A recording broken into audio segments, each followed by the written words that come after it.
This young man with an incredibly handsome but dejected face is our protagonist. Alon used to be a slave working up to 78 hours a week. Yet now he has entered the body of a noble in a fantasy world. Sounds good, right? Well, it is. However, the character he possessed is illiterate and powerless, spending every day eating and playing, living uselessly like a count's playboy son. The only thing he doesn't know is where he currently is. Just as Alon was enjoying the attention of the maidservants, one maid nearby reminded him, "You should go to bed early, sir, because the young masters will return tomorrow." Alon, surprised, asked the young masters. The maid replied in astonishment, "Young Master Leo and young Master Tonio. You speak as if you've never heard of the Palacio family." Hearing that name, Alon instantly froze. The name Palacio filled him with dread. It felt terrifyingly familiar. The maids looked at him with worry. Master Alon pressed his face against his chest in anxiety. Could this be psyche deliria? Alon remembered the title of a game he once played. The game he used to play in the rare free moments, when he was an office slave. It was a turn-based RPG. No matter which storyline the player began with, once the 5 great sins appeared: wrath, greed, sloth, pride, obsession, the kingdom, the noble houses, and the cities began to collapse disastrously. Among them, the Palacio Count family stood out.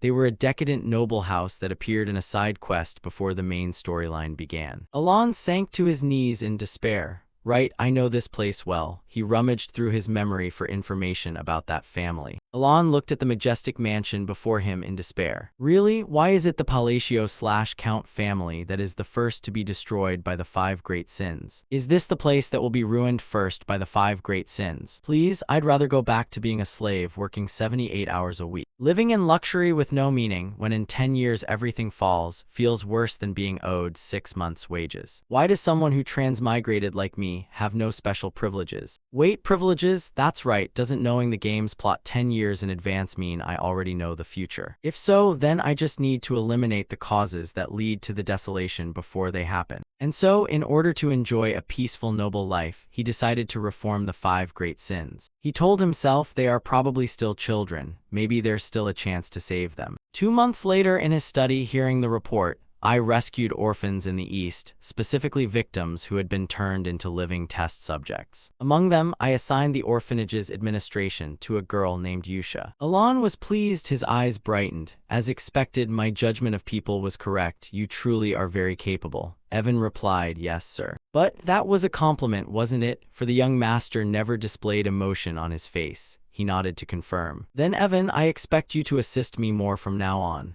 Evan stammered, this is really hard to get used to. Alon looked at the face in the mirror and thought, this face used to be very expressive, but it seems only the skin part didn't fully come to life. Evan is a rare supporting character in the game. He is a loyal man, so Alon summoned him. Evan said, anyway, thank you for the compliment, young master. But you said this raid was to rescue the girl named Yusha, right? Alon replied, yes. Evan continued, I must admit I now understand why you chose that girl. Even with my seasoned eye, after years roaming among mercenaries, that girl is by no means ordinary. He recalled the scene of entering the prison to rescue the children. Evan was astonished. She was so strong, I can't understand why she obediently allowed herself to be imprisoned like that. Why didn't you bring her back here? Wouldn't that be a loss for you? Alon agreed, a fair observation. He pondered, on the surface it may seem I'm wasting a source of power by not using it, but preserving the status quo is part of the plan. Yusha is a bloodkin who signed a pact with an indescribable entity from another realm, possessing unfathomable power, and who would later become Wrath, one of the 5 great sins responsible for hundreds of deaths. But if the girl is raised in a peaceful environment, she certainly won't walk the path of destruction.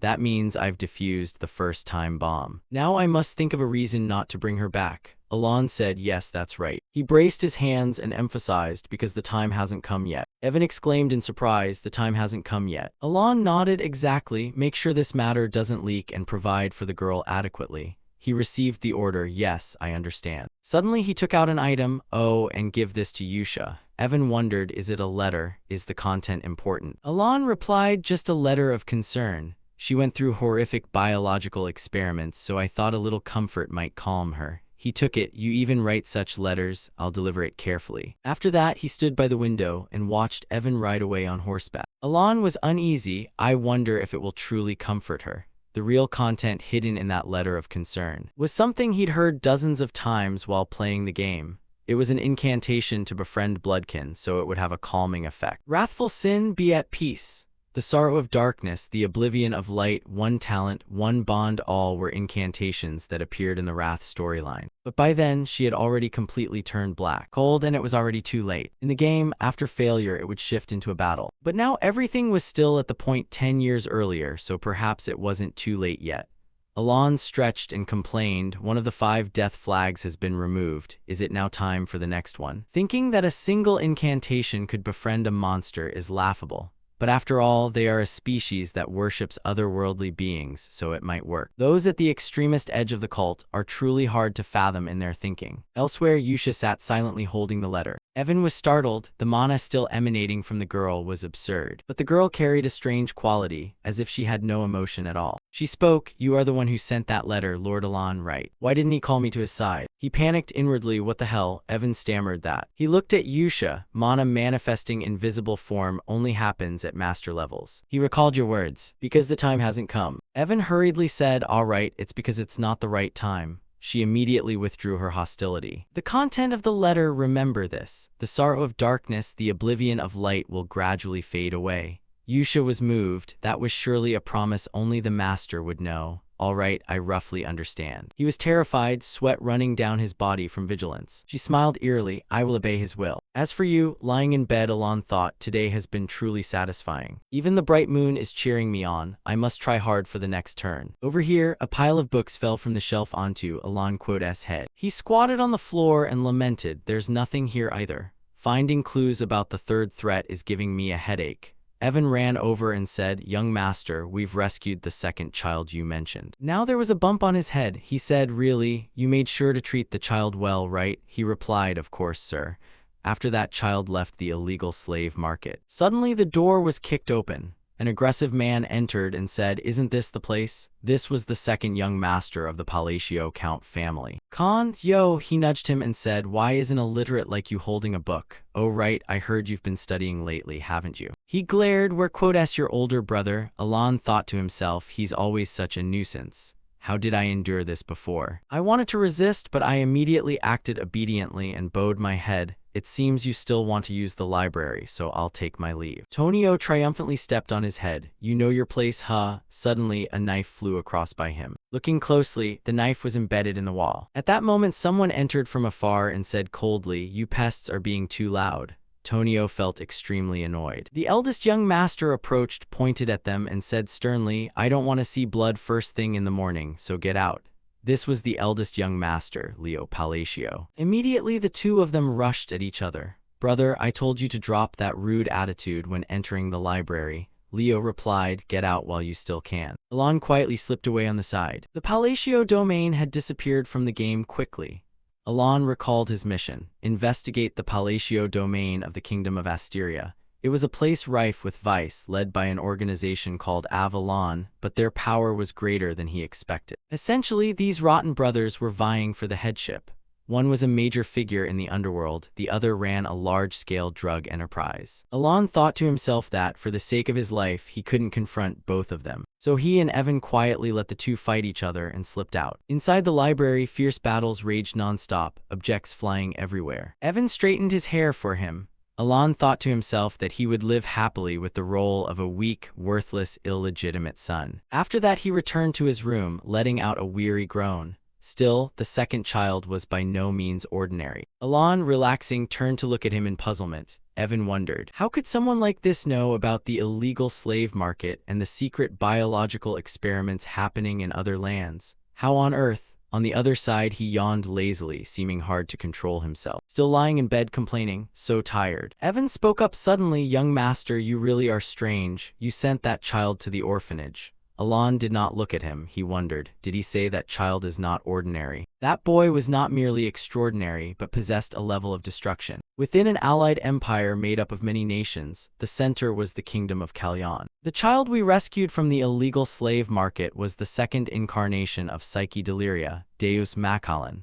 after being sold into slavery and tortured. Moved from place to place, he became the embodiment of one of the 5 great sins, sloth. He transformed like a demon and then destroyed nations in the most horrific ways one could imagine. At this stage of the storyline, many players were shocked by the game's brutality. Contrary to the title Sloth, he was actually extremely industrious and would reciprocate both kindness and vengeance many times over. That's why I had to emphasize to Evan to treat Deus very kindly. He trembled, holding his teacup, and marveled, so vivid. Alon said calmly, "The reason I sent him to the orphanage is because the time hasn't come." Evan replied, "I had thought of that before. So the letter you sent to Yusha was about the second child." Alon recalled the letter and answered, "Yes, and I also included some casual talk. I told the girl to look after the slightly frail child I sent." The boy's figure there looked so lonely, his whole body covered in wounds. At that moment, a pair of small feet approached. A voice sounded from behind Deus, "You're broken." The voice remained calm as it rang out. It was the trace of that thing. His hand moved slightly. Yusha appeared before Deus, touched him, and asked, "Your H-1EAFC Duong right?" She smiled and continued, "Yet the great moon still chose you. Congratulations." Yusha grinned in a witch-like, sinister smile, her entire body radiating powerful magic.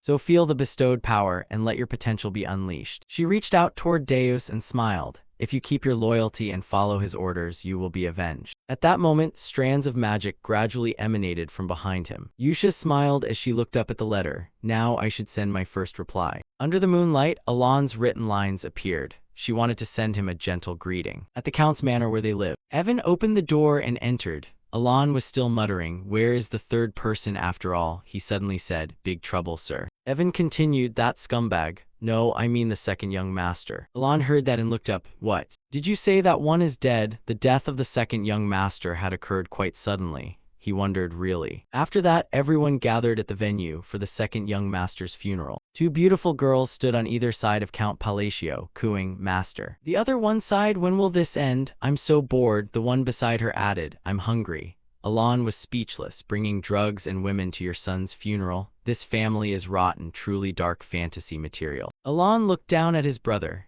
In any case, Tonio dying from an accidental fall was different from what he remembered. In the game, the one beside him was the murderer. In the end, he wailed pitifully, "At last I've killed that vermin after 50 years. Now I'm the rightful heir. I am Count Palacio." He wept and showed ecstatic delight as if this were a great opportunity. Alon looked over helplessly. "At least try to hide your emotions." The mastermind was surely Leo or his cronies. Either way, he still only needed to deal with the 5 great sins. Time jumped forward 1 year. The inheritance issue had been settled. Leo consolidated the drug trade. The Count's domain became noticeably more peaceful. At that moment, Alon and Evan sat facing each other. He ate while thinking about the stack of papers before him. In the meantime, Yusha and he had become pen pals. If he kept in touch with her, it could be useful in the future. In the letter, Yusha began, "Yuna is great at hide-and-seek, Hidden is excellent in battle. Deus is still growing normally and the boy likes puppetry." Alon read and smiled faintly. The children seemed well-behaved. At the bottom was this month's patron list. Alon exclaimed, "The list has grown again." It was interesting that more patrons were appearing for that small orphanage. Evan commented it was odd but ultimately a good thing. "Ah yes, about what you've been searching for," Evan said. "I received a call from the Information League. They've found a lead." Hearing that, he said between bites, "Really? What a relief. It's surely a list about the third boss. Finally I can find him." At that moment, light from the window flooded the room. The two fell silent, each absorbed in their own task. Elsewhere, a desperate scream rang out. It was the Margate drug distribution point. 2 men walked and chatted. "The Palacio family's fish is generous. He always gives us hefty rewards." The other replied, "Indeed, our organization now has a few hundred members." Before them were people who had just been slain, and it was only minutes away. Seeing the scene, they panicked and cried out desperately, "Sir, my hands are out of control, help." Then a horror unfolded. Everyone there simultaneously took their own lives. The cries of despair echoed. Nearby, a solitary figure stood silently in the darkness. Yusha appeared behind them and said, "I really enjoyed today's puppet show. It seems there's much to report." Yusha appeared behind them and said, "I really enjoyed today's puppet show. It seems there's much to report." Yusha turned and asked, "Well, do you pity them?" Deus replied, "Because they used others to make drugs. I just don't know if this has anything to do with my grievances." She answered, "Of course it's useful. We're creating space for his return." Yusha gave a wicked smile. "How could we let this place look shabby when he returns?" Deus responded without expression, understood. Immediately the two activated magic. A swirling wind rose and they vanished. Like phantoms drifting through the night, everything would proceed according to his will. A flash of light flared in the brilliant night. Under the peaceful crescent moon, Yusha's voice rang out, "We Lam and Gayet will be his sword." No one remained there, only a deep hole in the ground. 2 years had passed since becoming pen pals with Yusha. Evan dragged his weary body toward the backyard. "I'm back, so you're in the backyard," Alon said nonchalantly. "Oh my Evan, you startled me." He gestured and said, "The 5th child has been safely sent to the orphanage." Alon was greatly surprised to hear that. In the meantime, the other 3 sins had all been rescued. He handed food to Evan. "Here, eat." "Yes, thank you, sir." As Alon gave Evan the food, he thought about how to find the 3rd child. Greed was a bit tricky, but with a gamer's knowledge, after squeezing Evan to the bone, everything finally went smoothly. After handing over the food, he said, "You did very well running around like that. You can rest a bit now."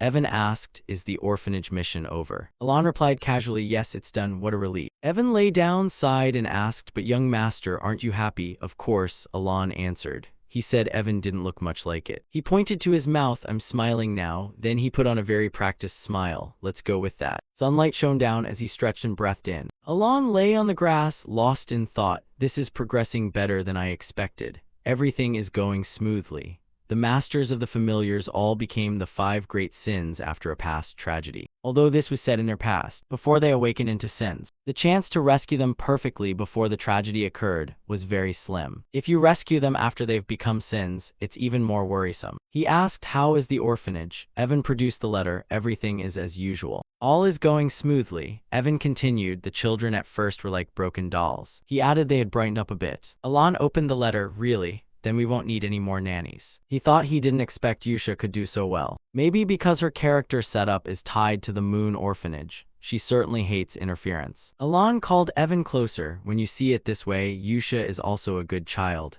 So is there anything special about them?" In the letter, Yusha wrote, "Everyone is well. Some of the children here are growing very beautiful. You really don't need to worry about the donations anymore, nor about the children you just sent." After reading the letter, Alon was truly pleased to see they were all being raised properly. He thought if all 5 sins grew up normally, the environment would be truly important. Evan asked, "So when do you plan to meet the children? You always say you'll have time for that." Alon faltered, outwardly appearing hesitant, but in fact he had no intention of meeting them directly. It would be better in many ways to become close to them. But perhaps because the process of becoming a sin was so horrific and tragic, their personalities, as seen in the game's flashbacks, were terrible from a young age. He considered carefully. It's true he saved them before awakening, so it should be better, but it still feels frightening. He stammered, "Maybe next year is fine, I understand." Alon breathed a sigh of relief. After all, from now on, in this terribly dark fantasy world, what he needed was some self-defense skills. He thought magic required talent, and he happened to have it. Evan spoke up, "But young master, have you heard of Lam and Gayet?" Alon replied, "Never heard of them." Evan explained, "They are an organization that has become famous recently, specializing in hunting down criminal organizations." Alon asked again, like cleaning up trash. Sounds like a good thing. But inwardly he thought this wasn't the setup he knew, so they'd probably disappear soon. Evan said seriously, "But now they're even killing nobles, which is why I thought you should know about them." Alon called to him, "Evan, from today you'll sleep by my room." Night was drawing late. Moonlight bathed the mansion as voices rose. "Shall we hear the weekly report on Lam and Gayet's activities now?" Yusha nodded and spoke softly. In the north, Xiaoling cheerfully reported that he had taken care of everything. He said casually, "The heads of the slave traders have been dealt with. I like this outfit a lot, Lucky Stitch." He told them that if anyone could guess the color of his eyes, they'd live, but nobody knew. Ryan also spoke up, "All the bodies have been buried properly." Raiden sat on the steps and said, "The south is done as well. The illegal human laboratories and the troublesome Avalon were all torn apart, leaving no trace." Yusha smiled wickedly. "Good, everything is going according to his plan. We exist for the glory of the Great Moon." They all belong to the secret Lam and Gayet organization, worshippers of the Great Moon. However, a problem has surfaced. Yusha said under his will everything is perfect, so how can there be a problem? Very Mew reported that the leader of Avalon is the Count's eldest son. During the Southern Purge, a dangerous document was uncovered. It seems the Count's eldest son is plotting against him. This surprised Yusha, but she showed little outward reaction.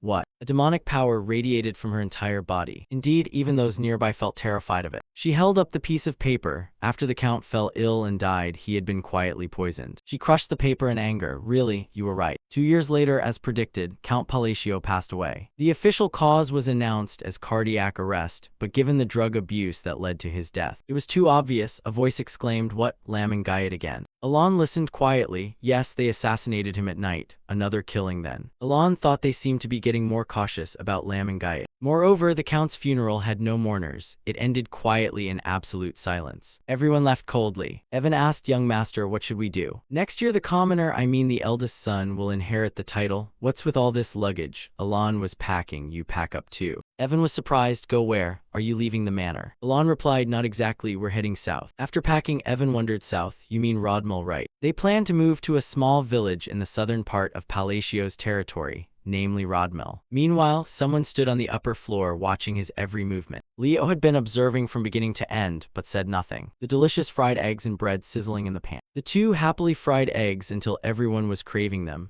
But that happy life didn't last long. After 3 days, the two had to return to the Count's manor. Alon tore at his hair and complained, what now? Another funeral for the eldest son. He said gloomily, I can't believe we have to go back to this bloodstained place. The signs of death this time are very different. How did he die? Alon looked at Leo lying in the coffin. The cause of death was a sword thrust to the heart. Alon thought, who could do such a thing? Who killed Leo? At that moment, Leo turned and asked the cause of death. The guards were immediately terrified, jolting with fear. Sorry for looking at you. Alon was also stunned, not understanding what had suddenly come over them. He quietly passed through the crowd. Evan followed and called young master. He asked softly, Evan, have you found anything? Well, about that, young master, could it be? Evan whispered, are you the one who wiped out Avalon in a single night? Hearing that, Alon turned to look at the servants moving around, seeing only their confused expressions. A few days earlier, during the trip to Rodmel, Evan spoke up, by the way, young master, if you're leaving too, why not choose a better city? Alon thought to himself, no, absolutely not.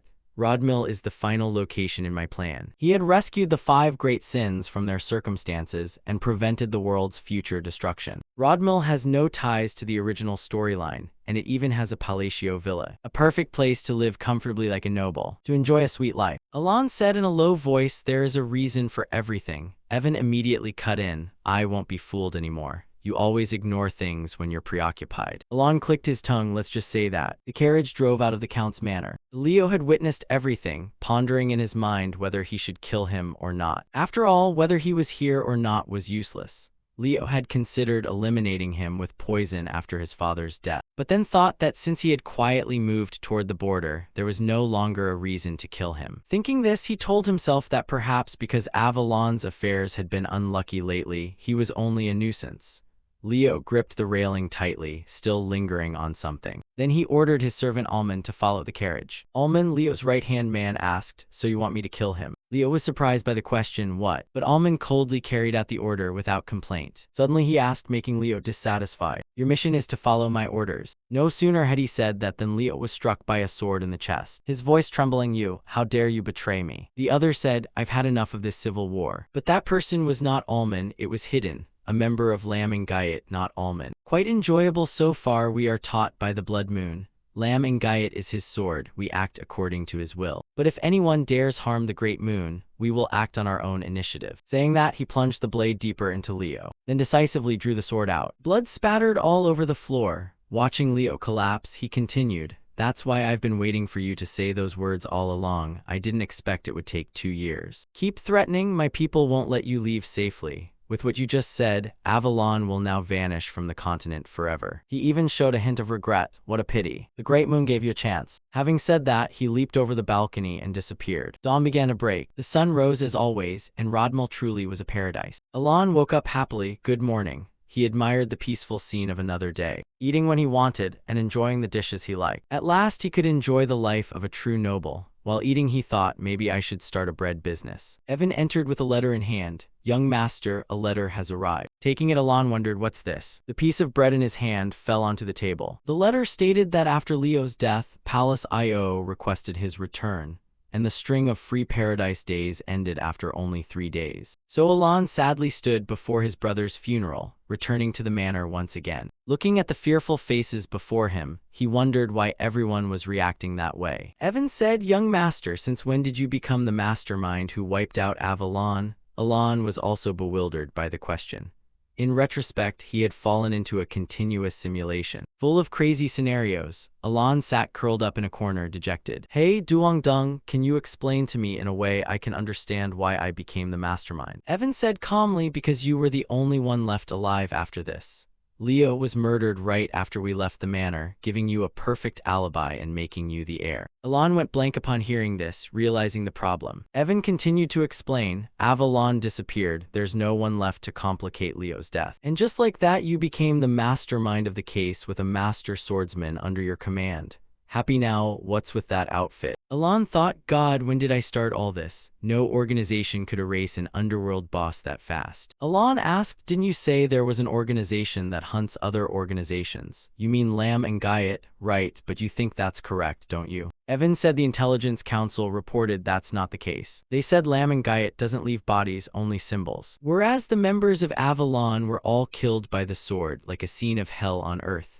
That's why I'm viewed as the mastermind with a swordsman expert under me. Exactly, Lamb and Guyot doesn't appear in the game. It's impossible for a weak organization to vanish before the main storyline begins. So who is it? Yusha on the side interrogated. Any traces? Yusha on the side interrogated. Any traces? Xiaoling also spoke up. Me too. He laughed gleefully. It quotes nothing but corpses there. The door opened, and a familiar voice rang out. We're here. Deus's men also arrived. The remaining Avalon force numbered 486. Deus spoke up exactly as the boss intended. He laughed and said, we cut them in two. After hearing everyone's report, Yusha was extremely satisfied. Perfect, excellent. And so, Avalon, the colossal organization that once dominated the kingdom of Asteria, turned to dust in just 5 days. Deus interjected, however, it seems the cleanup isn't finished. What do you mean? He held up a stack of documents. I found more nobles linked to Avalon. The Duchy of Altia appears to be deeply involved. After hearing this, Yusha fell silent for a moment. She opened the files Deus handed her. Exuding her usual menace, you know what I'm about to say, don't you? Everyone understood her implication. No one added anything. Deus said, let's handle them quietly. Yusha exhaled once, then turned to Rhine. The Intelligence Council has confirmed everything, right? Rhine held the paper. Yes, they're treating this case as unrelated to Lamb and Guyot. Deus added, other guilds say the same. They call it a swordsman's hell. Yusha asked, do we continue surveillance? She smiled faintly. Continue. Do not touch that person under any circumstances. I've said it countless times. Everyone knows this, right? He made the papers float, but because that person's bloodline targeted things beforehand, this case isn't a command. Remember, we are a sword. Hearing that, Yusha brightened and covered her face, saying, a sword mustn't think for itself, right? Her eyes flashed red. Facing the window, she said, Lamb and Guyot must act on orders. Remember, this person knows everything. The four over there also looked up tensely. Her voice was resolute. Never disappoint that person. Deus looked at Yusha, puzzled. I don't understand. Someone as superior as you is anxious and restless just because we're exposed. Then he raised the stack of papers and said, I get it, it's all for the great moon. For that person, meanwhile at the Count's manor, the lights were still on inside. Alon sat at his desk complaining, I can't take it anymore. He looked up, tears streaming. After the funeral, he had been extremely busy for a month. Alon lamented, I just want to relax and live off money. That's what a noble should do. He bowed his head thinking, although I've made many enemies and Leo's death was supposed to happen 6 years later. Because of his death, the game's timeline changed and all family affairs fell on me. At that moment, the heir suddenly heard a call. Young Count, the elders enter immediately. Each held a pile of items. Books or scrolls? Seeing this, he sighed even more. Dark circles under Alon Quote's eyes had become obvious. He wondered why everyone worked so hard. When the Count was alive, they were leisurely, often slacking off. From afar, the elders, seeing his gloomy expression, waved frantically. Is he angry? We must work harder. We don't want to die. His face grew paler from overwork. The vassals were surely working earnestly because of rumors that he was the mastermind. I told you to come, why didn't you? Now Alon was a small company's slave, working silently. In his heart, he secretly wished they would handle everything themselves. Scene changed, the flames flared up and gradually roasted the food. Evan asked the young master, puzzled, looking up, I have to say, I'm really surprised. Alon was now controlling magic that floated around the room. Evan continued, to reach rank 2 after just 2 years of self-study, your talent is remarkable. When did you develop like this? Normally, it takes about 4 years to reach rank 2 and magic can't even be used unless you're born with fortune of bamboo. He replied calmly, maybe I have some talent, worried I trained hard to protect myself. Alon thought to himself that this technique also required very precise mana control. He kept manipulating the magic to hover around, but the important thing was it was still incomplete. Fatigue showed on his face. He had never imagined he would actually use magic in a fantasy world. He murmured, at first I was excited, thinking once the plan was finished there would be no more danger. So I'd slow down studying. Then the magic orb rose, but recently survival became a real issue. He realized a painful truth that brought tears to his eyes. His mana well was extremely small. Alon complained that nothing was effective. At that point, he recalled information about it. A person's mana well is innate, like an athlete's body type fixed from birth, and his mana well was so slight that thinking about it caused him intense pain. He realized the truth, it was so small that training couldn't help. While eating and thinking that if all other methods failed, there was one other way, Evan picked up the letter and said, "Oh right, an invitation to a dance has arrived for the young master." Hearing that, he turned to look toward the ball. At that moment the ball had arrived, held at a luxurious residence. Around them, the nobles had all gathered. He dressed in his count's attire and entered with Evan. As soon as he stepped in, he sighed, "Phew, I'm exhausted." This was just a typical dance to network among nobles, held in the southern region of the Kingdom of Asteria. Since he would soon become a count, he might as well use the opportunity to build some connections. Alon adjusted the scarf at his neck and entered. Evan behind him was eating a pile of food and asked, "What are you doing?" He thought to himself that befriending nobles was important for his peaceful future. But as Alon approached, everyone nearby was frightened by his appearance and hurriedly stepped aside. Then he reached out to greet a nearby man, who immediately panicked, and the whole crowd fled as if chased by a ghost. Evan beside him couldn't help but laugh and comfort him. "Don't be don't be upset." He watched and thought, upset, not really. "I anticipated this," so he said, "Evan, I'm leaving." With that, he turned and walked away. He knew he'd be ignored because his dignity no longer matched the glory of his illustrious ancestor, now the black sheep of the East. But he hadn't come unprepared. Alon raised his wine glass, thinking he'd handle the situation with the social skills he had secretly practiced. He spoke, "This wine has a distinctive flavor." A nearby girl turned at the remark, but her face grew very frightened. He lowered his voice, "Particularly the aroma seems different." Alon smiled faintly, looking like a demon. "I want to drink a few bottles at home." Yet inwardly he thought it was a friendly smile, a necessary gesture for socializing. The girl opposite saw his expression and went pale, trembling. Then ran off in panic. I quote, "LL speak with my father and prepare it right away." Alon watched in confusion, thinking, wait, no. People behind whispered about Alon. He'd threatened her to get a limited edition bottle worse than his brother's, a bigger rogue. Evan beside him slapped his shoulder to stifle a laugh. He still tried to deny reality. She must just be shy. After that, they left. Evan said, "Your spoils have increased again." He ate heartily as he listed an impressive inventory. A fine horse from Paldean, Fenian orange tea, metal crafted by Valanda, specialty wine from Malatino. Truly an impressive list. Meanwhile, the protagonist brooded, so the name Palacio has a worse reputation than he thought. Rumor had it he killed his reckless brothers. He seemed to have become someone everyone avoided. Goodbye diplomacy for now. Was it just him who noticed, or had he grown more distant from others? He said wearily. "I'll go get some air." Evan stood still and said yes. Behind them, a red-haired girl quietly watched him. She looked at him as if lost in thought, then went outside and leaned on the railing to look around. He kept wondering, where did it go wrong? Just then a voice called, "Hello, may I speak with you for a moment?" Alon was startled and turned. "Someone just spoke to me, who is it?" But when he turned, he saw no one. Then suddenly a voice sounded again. He looked down in surprise. A petite girl had appeared before him. She introduced herself, Loria, the third daughter of Duke Altia. Hearing the name, he murmured to himself, "Altia, of course." Alon said, "Yes, hello." The Altia family is one of the three great villains of the realm, the black sheep of the north. Alon thought to himself that anyone who approaches him first is unusual. He looked at the small girl and wondered, why don't I remember her? He didn't recall seeing her in the game. Loria suddenly said, "I'll be direct. Lend me your strength." At that moment, Alon's expression before her became frightening, gloomy. Loria, flustered, continued, "I'm going to be assassinated soon." Her words echoed in the night, oddly gentle. Loria's face was filled with panic as she looked up. Alon, hearing this, thought to himself that he'd received his father's favor, and until now had been protected like a favored child. Duke Altia had fallen gravely ill. She said in panic, but now, Altia hesitated, "My half-sisters are about to kill me." He wondered, so it's all just a struggle for survival. Alon looked down and realized, no wonder he didn't remember her. Because she had died when the game began. Loria pleaded urgently. If it's your power, Alon, please. But he answered, I refuse. Loria tried to continue. I'm not asking you to help me for free. If you help me, I'll give you half of House Altia. Yet he turned away and said, very well, I take my leave. Alon thought inwardly that although pitiful, just surviving was hard enough. He shouldn't invite more trouble. Even if he wanted to help, it wouldn't be as rumored. He had no special abilities. Alon couldn't help but turn back to look at the lone figure standing there. Loria's expression was sad and silent. He rubbed his neck, exhaled, and turned back, thinking something good is about to happen for her. Hoping she'll find a strong ally. Then he went back into the party, where two men in black cloaks were talking in a corner. So Altia has moved closer to the Great Moon.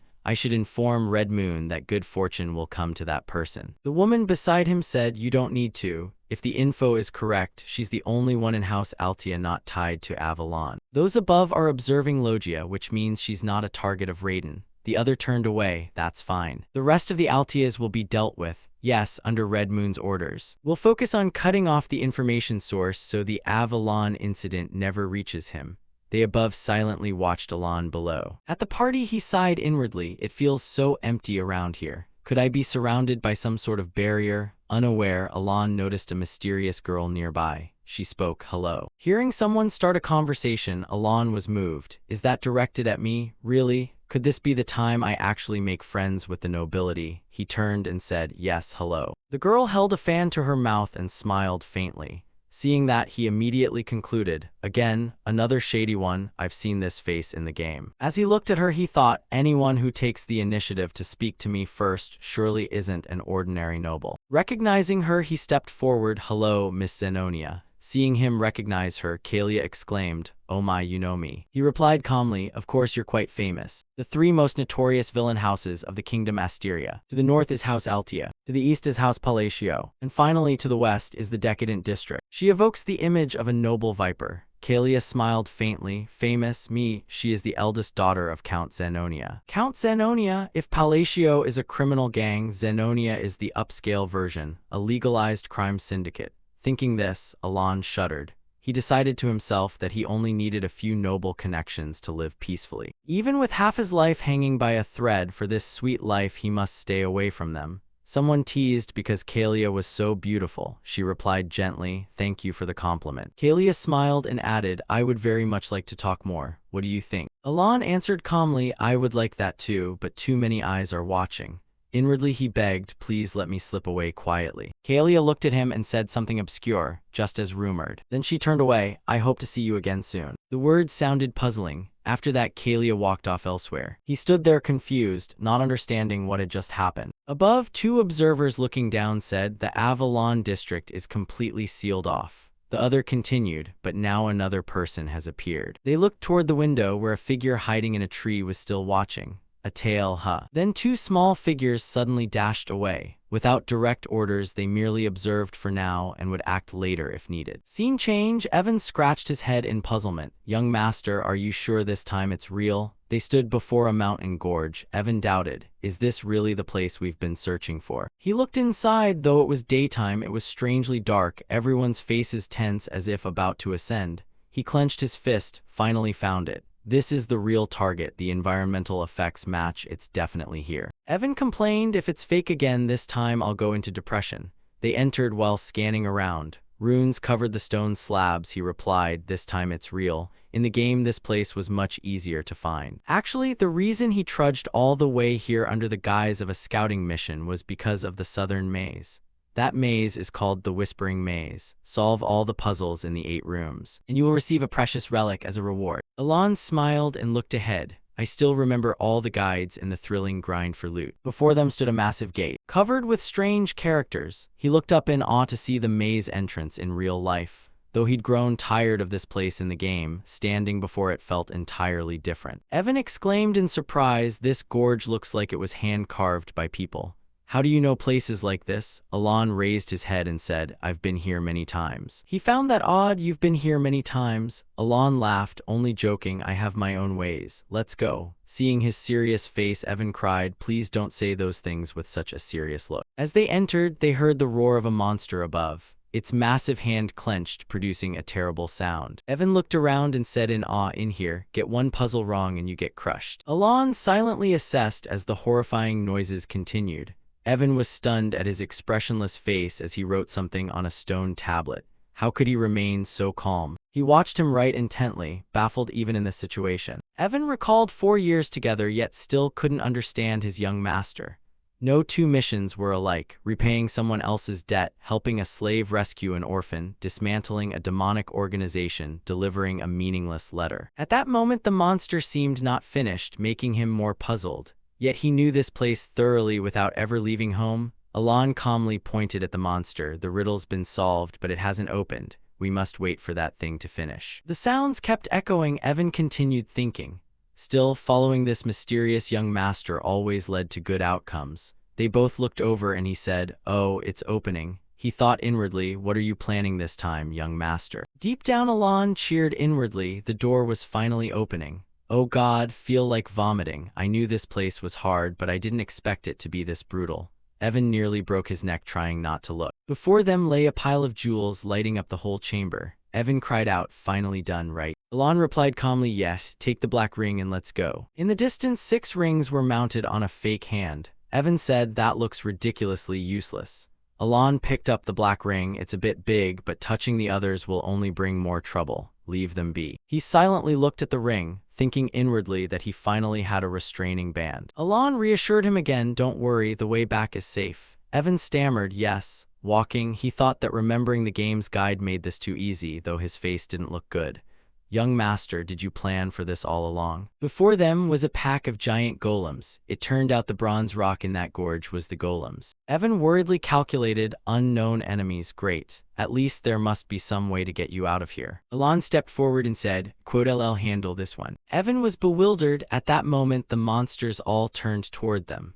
Evan warned, "Whatever you plan to do, priority 1 is getting out of here." A golem lunged to attack. He shouted, "Wait, a level 2 spell won't be enough." Just then Alon murmured, "Bind activation." The ring on his hand flashed black. Immediately after, the golems began to change as light flared. A voice echoed through the air. "Fragment inheriting the great will of Enmarlala, state 2 limits you can develop." Alon stood in the pitch-black space, surveying the surroundings. In the game, a choice window would appear now, so that voice it was. A gigantic face emerged from the darkness, the reward for clearing the binding maze. True to its name, it was a relic that absorbed power for the user, but in return imposed strict bindings. Alon trembled slightly, tense. The voice sounded so real it felt as if he were truly inside that world. He stated the first limit, and the voice asked again. Alon formed a seal and answered, "In all operations, Babyloia's hand seals are absolutely mandatory." The voice asked, "What do you wish to gain from this binding?" He replied, "Strength to bend the world's rules a little further." Lines of power in the air intertwined. Evan looked up at the pitch-dark scene.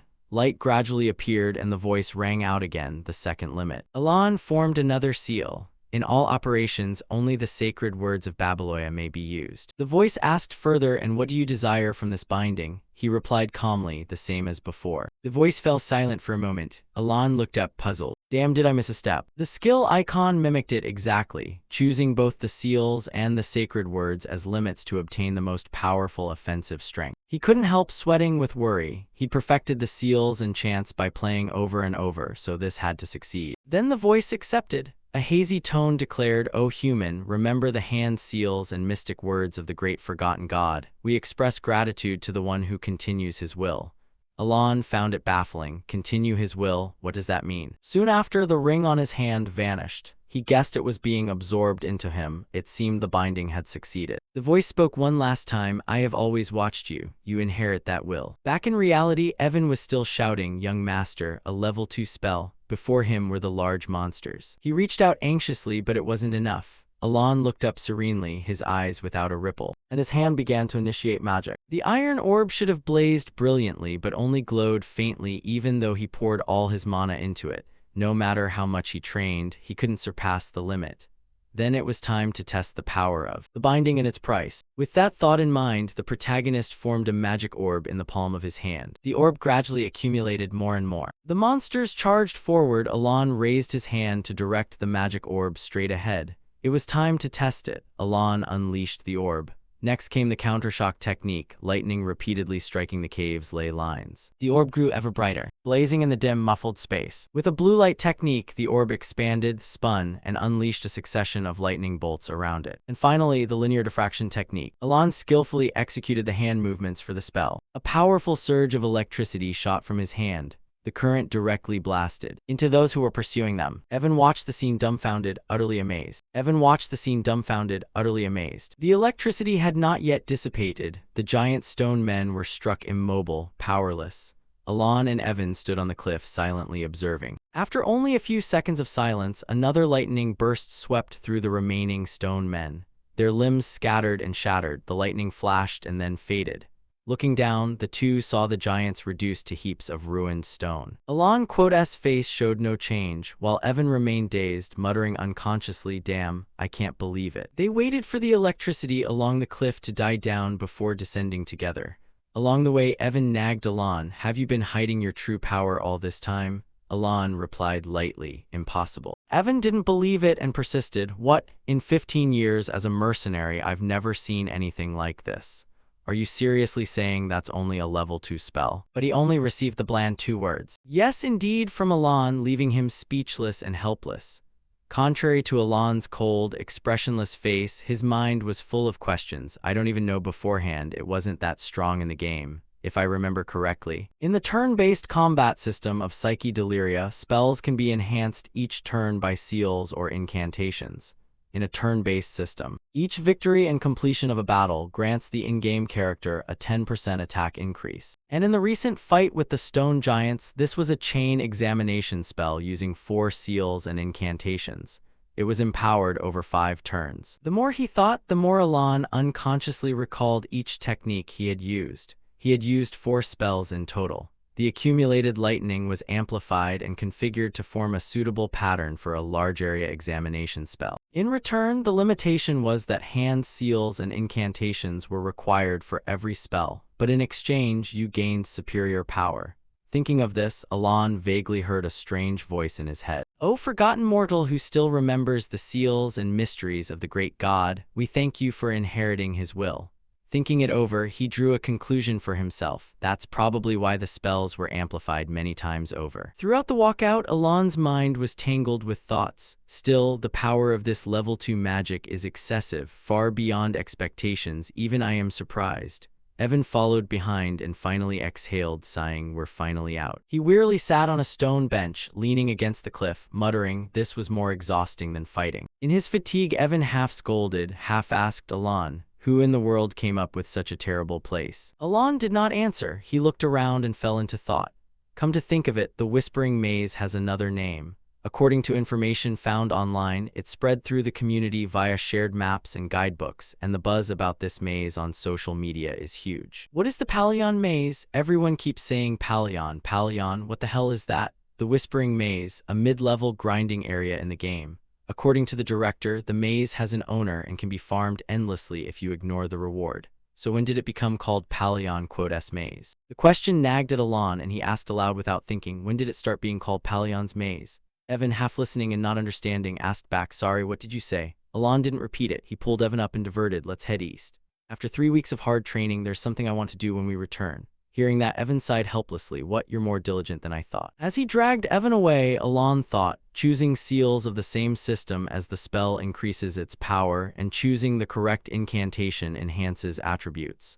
That's how the game mechanics work. But unlike the game, where visuals don't change and only attack stats increase, each victory grants the player an additional 10% attack power. However, from the recent battle, Alon noticed each seal actually altered the spell, and every incantation produced a distinct change. Thinking that, Alon wondered, even though it was just a technique, could my mana control be refined enough to sense those transformations? Shaking off the jumble of thoughts, Alon finally told himself, when my mana recovers, I'll have to test it again.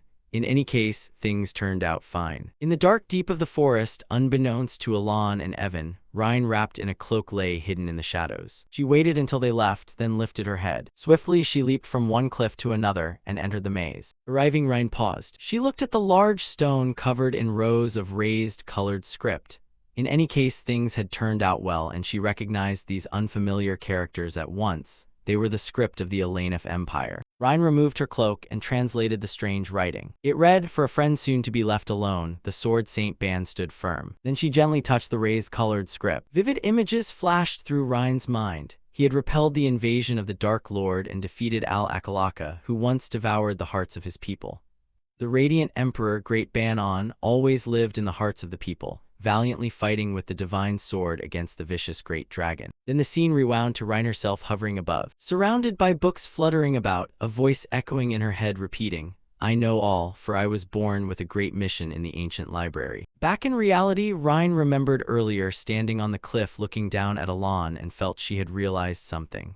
Yes, Palacio was the one who created it. I already knew the Empress differed from the one recorded in history, so I suspected something extraordinary. Images of Empress Bieletter-Wenedd Ludia, Emperor Great Ban Elan, and Elan kept circling in Rhine's mind. Yet she couldn't stop the thoughts racing through her head. Think about it. Even the Great Moon once called Palacio a friend worthy of reverence. Moreover, the incantation he whispered doesn't even exist in any record of the ancient library. Recalling Elan's recent fight with the giants, the chants he used troubled Rhine most. She was intensely curious, who, after all, was that man. Upon leaving the maze, Rhine felt a little shy and mumbled, "Everything Red Moon said is true. I'm ashamed that I blindly followed orders." But then her expression immediately returned to its usual coldness as she asked, almost to affirm, "Has he arrived?" She looked up at the figure on the branch and wondered, "Did you get the information?" Deus touched and replied coldly, "The man in black is dead." His neck was suddenly twisted twice in midair, and that was Elan's deed. Rhine responded briefly, "I'll have to report this so it can be handled appropriately." In the dead of night, a pale moon hung over the treetops, and two figures streaked through the sky. At that moment, in the Count Zenonia's mansion in a room, Kalia sat on the sofa, sipping tea lightly, her gaze drifting. She S-A-I-D Chinese letter Ly, "I see, it's not just a rumor." Kalia fell into thought and unconsciously recalled Elan, inwardly remarking, "His eyes are so cold and emotionless. Like a bottomless abyss." She sneered to herself, famous huh. Then she leaned back and answered her own question. Indeed, Count Zenonia is both powerful and renowned. Kalia's eyes darkened as she observed, but it's strange that someone who rarely socializes like him is regarded as famous. Having said that, Kalia rose and walked slowly toward the man at the desk, smiling as she asked, "Isn't it odd, father?" The man paused mid-pen stroke and turned to look. He watched her seriously as she continued, "Because you are a count." Kalia drew closer and gave a faint, cold smile. Then she snapped her fingers. In the man's eyes, Kalia's image convulsed and flickered. He collapsed helplessly, the brush in his hand falling limp. Seeing this, Kalia was thoroughly pleased, smiling with delight and mocking arrogance. "No one would suspect that I'm the one actually running the family while father pretends to be a fool. How could they possibly find out?" She recalled the banquet when Elan had no idea the watcher in the distance was her arrangement, and he had even kindly warned her about many eyes watching. Kalia privately thought with amusement, "Even the spy I planted seems to have been discovered." Just then a guard rushed in out of breath, calling Miss Kalia. She leaned against the wall, hands on her hips, and asked, "What quote's the matter?" The guard replied immediately, "Please return to your room at once, miss." Kalia followed the guard back to the room and, upon opening the door, saw the spy bloody and slumped against the wall. The guard reported cautiously, "It seems the seal wasn't activated, meaning he hasn't revealed the secret." Kalia said sternly, "He intentionally placed it in my room." She paused, leaving the sentence unfinished. A few seconds later, Kalia laughed and mocked herself. "How did they discover this? From the moment we met, they struck at my greatest weakness, didn't they?" Her face contorted with anger. Meanwhile, Evan and Elan dozed on the carriage returning home. Evan's snoring was so loud that Elan half woke, rubbed his ear, then dozed off again. Scene change, evening at the Altia ducal family's estate. Loria sat in the carriage, filled with panic, thinking, truly not an ordinary person. She recalled underworld figures with cold eyes just like her father's. These were people you should never confront. Loria sadly remembered Elan turning away indifferently. "He was my last lifeline." She was filled with disappointment but thought, maybe he wouldn't accept such a losing deal. Logia remembered her siblings who had been stripped of all assets and power by the cruelest brothers. Timalin the eldest son, Malin the eldest daughter, second daughter Perrine, and second son Kig.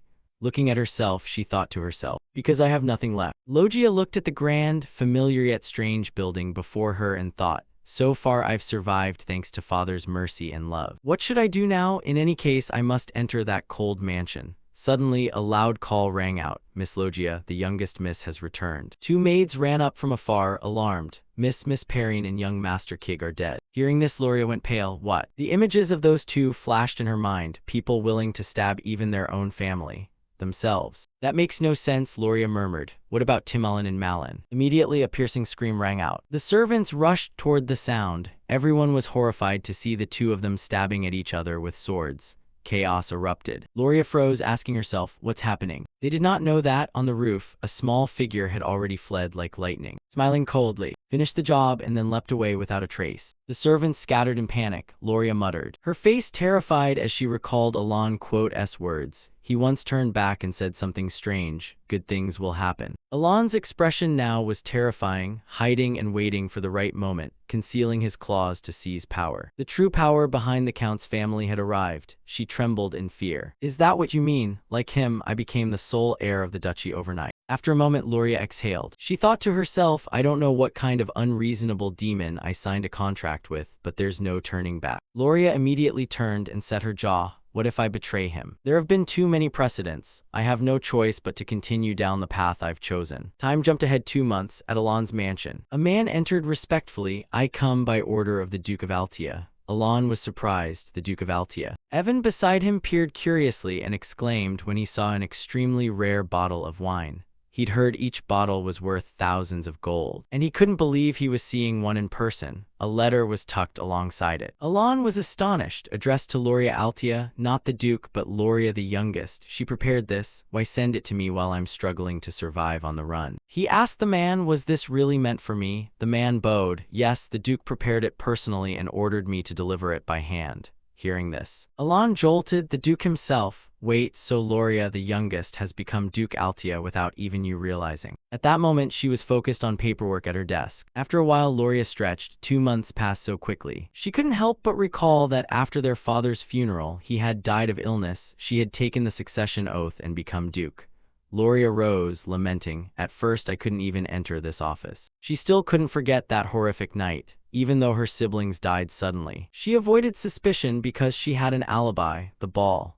At that time, even her secret organization had been eliminated by her siblings, so returning to the mansion. That day should have been when she was most in danger. Loria was bewildered and terrified. By the time she learned the truth, it was too late. She reeled, thinking, did he exploit this entire situation? She pictured the scene again. Outwardly, he refused coldly, but then he handled everything perfectly. Recalling it, Loria couldn't help but be puzzled. Just how many steps ahead had he been thinking? I was so afraid of bothering anyone that I didn't even announce the funeral. So she walked alone through the lavish mansion. Clearly, he needed Altia for some plan, which is why he came to me. As she walked, Loria thought, even though I've united the organizations under Altia, it's still no match for the power he's hiding. She suspected inwardly, he wants something else from me. Alon's image rose in her mind, an underworld boss who built influence through business alone. If it's something he lacks but I possess. His figure seemed to grow darker. Alon's image appeared again, an underworld boss who built influence through business alone. If it's something he lacks but I possess. His image grew even darker, manipulating politics from the shadows. Altia's reputation. Loria looked up at the portrait on the wall. For now, I must focus on what needs to be done. She turned and stood before the Duke's portrait, thinking to herself, my benefactor will contact me soon. Loria smiled faintly. I hope the token of thanks pleases you. On the other side, the man bowed and left the Duke's chamber. Then I shall take my leave. Alon was still puzzled. Loria was once threatened with murder, so how did he become a Duke now? Something's off. Evan beside him cocked his head in curiosity. Everything was unfolding strangely. Time moved forward a few months, into winter, 5 years before the principals began. As Alon was walking, someone suddenly called out, Young Master. Evan ran over and asked, Young Master, know your account now, right? He replied, although the succession ceremony hasn't occurred yet, the new year has arrived, so I may use the title. Alon felt disheartened inside. His grand life plan never included becoming a count. It was to follow Saisidal's splendid rule, conquer Jiat Emin, avoid succession disputes, and travel America style. However, he grew used to it, and he made the most of the aristocratic benefits, which turned out to be better than he'd expected. Evan handed over a letter. This is a letter from Yusha. As Alon entered the room, he asked, by the way, any news about Leo's assassins? He answered, nothing definitive yet. The Information Guild is investigating thoroughly. We'll have to wait and see. Then they sat at the table and Evan asked, "So what is your intention, sir?" "Not to take revenge, I hope," he thought. "Anything that differs from the game must be a butterfly effect I caused," Alon said, "just to guard against unforeseen situations." Evan suddenly laughed. "You looked very much like a count just now." He sighed in response. "Let's say that's the case." Alon looked at the letter and wondered, "I wonder what it's about this time." At that moment, the letter's contents appeared. "How are you, sir? We're all well as usual. Everyone is immersed in their own hobbies.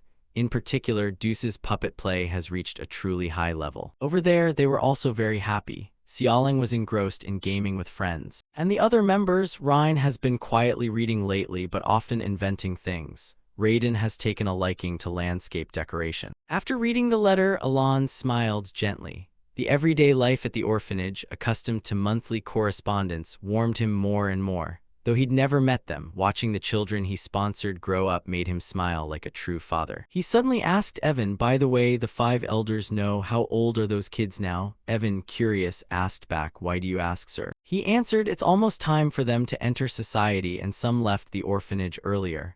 Most of those you personally ordered to be found are around that age." Hearing that, the pure image he had of them in his mind seemed to shatter a little. He couldn't help imagining the children thanking him. "Thank you for raising us, sir. The 5 elders send their regards." Alon immediately thought, "Right, that's how it is. Gradually, we must let them go out into the world." Evan asked again, "Really? Didn't you deliberately gather these frail children?" Alon replied calmly, "There was no special reason. They're grown now. We must think about their future." But he thought otherwise inside. Having been cared for so they wouldn't awaken into villainy, they should be able to take care of themselves, right? Evan remarked, "It seems they're all healthy now." "I see," Alon began to think. In each boss battle, the narration revealed a brief overview of their abilities. Yusha has talent in faith. Then that gloomy boy Deus has talent in swordsmanship. Next is Rhine with talent for research. Then the beast child Xiaoling with talent for combat. And finally Raiden, who has the apostle's ability. Alon suddenly picked up a box. If he placed them in the right positions, wouldn't they be capable of holding key posts? He thought of those kids and mused, since it's already done, giving each of them a gift would probably make them happy.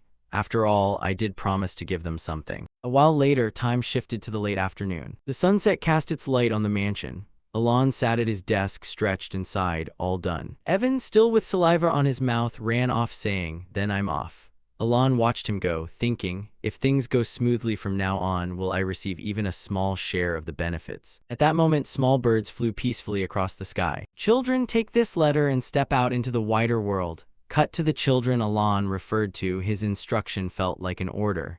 Yusha kept a cold expression but blushed as she read the letter. This time, the directives were sent individually. All 5 of them were holding their letters. Deus maintained his cold demeanor, calmly reading his letter. Xiaoling hopped around with joy upon receiving his. Ryan smiled gently, while Raiden remained silent. And Yusha lowered her eyes, staring at the letter with unreadable feelings. In the room, everyone gathered and focused on the paper in their hands. The orders had arrived. However, this time he had sent them separately to each of us. Xiaoling suddenly grabbed his paper, jumped up in delight and cheered. Raiden and Ryan held their letters but remained pensive and said nothing. Yusha, holding several letters, said calmly, "But before doing anything, we should reread the previous letters. His orders demand a very high level of competency." Xiaoling, excited, said, "Can we really read them? Before, only you could read them."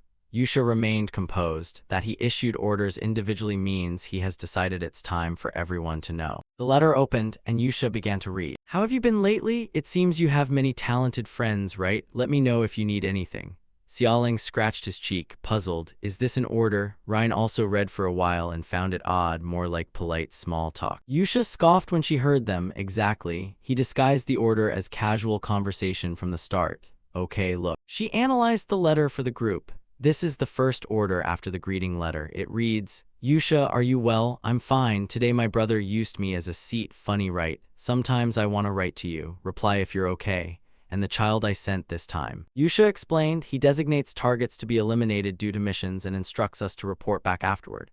The letter continued. "Thank you for replying. I hope you can tell me what happens at the orphanage each month. I entrust that place to you. You all will be fine together." Yusha continued. "This is when he entrusts Lam and Guyet to me. As you can see, he personally chose all of you." Everyone around immediately gaped in astonishment. Deus, hearing Yusha, showed understanding. "I see. It's to prevent information leaks. I remember my first order." She smiled and added, like this, you must fully understand the orders and carry out the missions. Deus suggested, then wouldn't it be better to meet him directly or use a magical communication device? Raiden agreed as well, he has a point.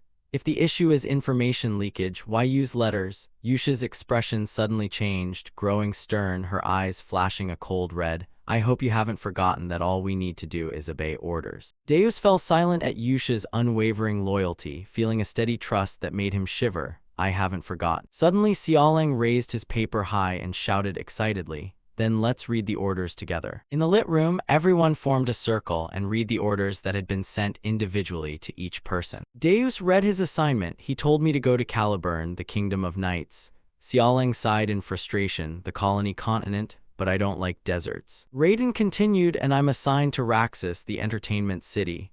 Rhine was sent elsewhere. He told me to go to Larthania, the labyrinth city. Yusha's eyes glazed over as she clutched the orders with rapture. The holy nation, Rosario, everything we need to do is written in the letter, right? Deus held his orders, voice emotionless. I don't know the reason, but he told me to become a knight. Xiaoling perked up. He also said, don't worry, the sponsorship will continue. Rhine smiled and added, he also told us the locations of the gifts.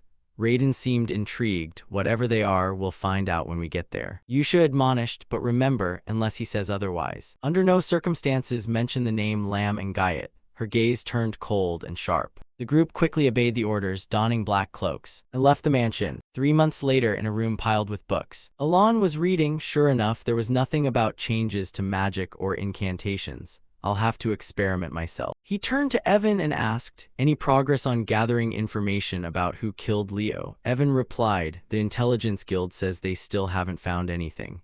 Alon felt a little disappointed. Is that so? He propped his chin on his hand and thought, it seems the butterfly effect has slipped beyond my control. This is the consequence of saving the 5. Alon remembered the cold Duchess Loria. In fact, Loria, who should have died in the original plot, had become Duchess Altia, expanding her power and influence in the underworld at an astonishing speed. The more he thought, the darker Alon's expression became. He closed the book and ordered Evan, stop investigating the assassin. Evan was stunned. Huh, really? Alon thought to himself, clearly, ignorance is bliss here. In the setting, almost nothing escapes the Intelligence Guild's network. But if you keep digging into things you shouldn't know, the more he thought about it, the more terrified he grew, his face paling. If excessive caution leads to death, all precautions become meaningless. To protect himself, Alon had no choice. After all, secret organizations like that won't harm him as long as he doesn't interfere with their affairs. There's no reason for them to attack unless he approaches them first. Alon told Evan, at this rate, continuing is pointless. Though he didn't fully understand Alon's purpose, Evan agreed, all right, I'll tell them to stop the investigation. Suddenly, Evan remembered another piece of news and hurriedly told Alon, oh, and one more thing. It seems Deus was recently knighted in Caliburn. Hearing that, Alon, expressionless, still offered polite congratulations. Really, good for him. 3 months later, Evan came running to Alon with a pile of food. Count, what do you think of my versatility? Then whispered self-praise, truly talented, huh? At that moment, he added another piece of news for Alon. Nott has now formed an entire team of knights. Alon was stunned. What? Then he must be at least at the expert level or higher. Alon recalled the knight ranks in this world. Swordmaster, sword expert, swordsman. The more he thought, the more impressed he was. It's not been that long since he was first knighted, has it? Evan added, people are saying the world may see the 5th Great Knight within less than 10 years. Alon suddenly remembered and brought up the Great Knights. You mean those called the Blades of Caliburn? Evan confirmed, yes, he's truly talented. Alon felt a bit proud. I'm rather proud of him. Evan, chewing, said, Caliburn must be very excited about this. 6 months later, in a magnificent castle, Alon was absorbed in his work. A year had passed since the 5 great sins left the orphanage. Just as he was getting used to the duties of a count, Evan burst in with news. My lord count, I've just heard something very new. Alon didn't stop what he was doing. Evan continued, it seems Deus has become a blade of Caliburn. The next piece of news stunned Alon so much he dropped his pen. He's become the 5th Great Knight. Alon, incredulous, asked, but only a swordmaster can become a Great Knight, right? He recalled what he knew about becoming a knight here. Seiki Delir's swordmaster was a superhuman who transcended even sword aura and unlocked a unique ability called manifestation. Alon asked Evan again, "Are you saying Deus is already a swordmaster?" Evan corrected him. More precisely, he's about to become one, but he hasn't produced his own manifestation yet. Evan recounted Deus's rise. In any case, the nation has already granted him the title of Great Knight. Not only because he won the duel against the Fourth Blade, but also because Caliburn lost a great knight to the northern savages. Hearing that, Alon suddenly recalled, that's right, they've been at war for more than a decade. Evan found it hard to believe too. It takes 15 years to sense and control mana. The manifestation process requires at least a few decades. He remembered this empire's history. The first blade, Reinhardt, was 32 when he became the youngest great knight in history. The heroic knight's history, recalled in Program III, accepted him as a temporary comrade who would be removed after the program ended. Reinhardt had wielded a sword since he was 5. Have some faith that he became the youngest swordmaster in history. Alon thought, indeed, Reinhardt was unbelievably strong. Even with his talent, it took over 20 years. So how could a child with no sword knowledge become a great knight? Suddenly a thought occurred to him. Wait, if he's only waiting for his manifestation, does that mean he'll soon surpass expectations and become a swordmaster? The idea delighted Alon, and he couldn't help blurting, "Maybe I can ride his coattails sooner than expected." Evan nodded in agreement. Alon looked at the messy pile of books on the table and fell into thought, or maybe not, perhaps it's impossible. Evan quickly waved his hand. No, he wouldn't do that. Alon revealed a fact, pulling the only letter tucked in a book out. I mean, the only letters I received were from Yusha. He read Yusha's letter aloud. Even after she went to the Holy Nation, her letters kept coming regularly, containing news about the great sins she grew up with. It seems they still keep in touch. Alon felt a twinge of loss. Although they've never seen me, they at least ought to thank me for the gift. I feel a bit guilty. He slapped his face sharply to sober up. Evan watched the gesture in horror. Alon told himself, back to the main issue, I'm extremely grateful they didn't destroy the kingdom after awakening as the 5 great sins. The two stood shoulder to shoulder by the sunlit window. Alon said reluctantly, as long as they're living well, I'm satisfied. At dusk in Caliburn's capital in the central district, the mansion of a high noble, where the famed Eclipse cavalry was quartered. Inside, numerous swordsmen were training. Deus was clad in armor, standing proudly on high, observing the scene. He was introduced as Deus Macaulin, captain of the Eclipse cavalry and the youngest great knight. From his height, Deus looked down at the knights below with a cold gaze. Suddenly, a girl below noticed him. The purple-haired girl waved, "Big brother." He smiled and waved back. But then Deus' expression darkened. He sadly recalled, it had been exactly 1 year. Thinking back, he still felt ashamed for having lost everything to those dark ones. The horrifying images kept replaying in his mind. Painful childhood memories surged back. All that remained was uncontrollable rage. He saw his sister being swallowed by darkness, drifting away from his embrace. Darkness had blocked Deus, widening the gap between him and his sister, and hatred welled up inside him. The miserable wandering of his childhood returned.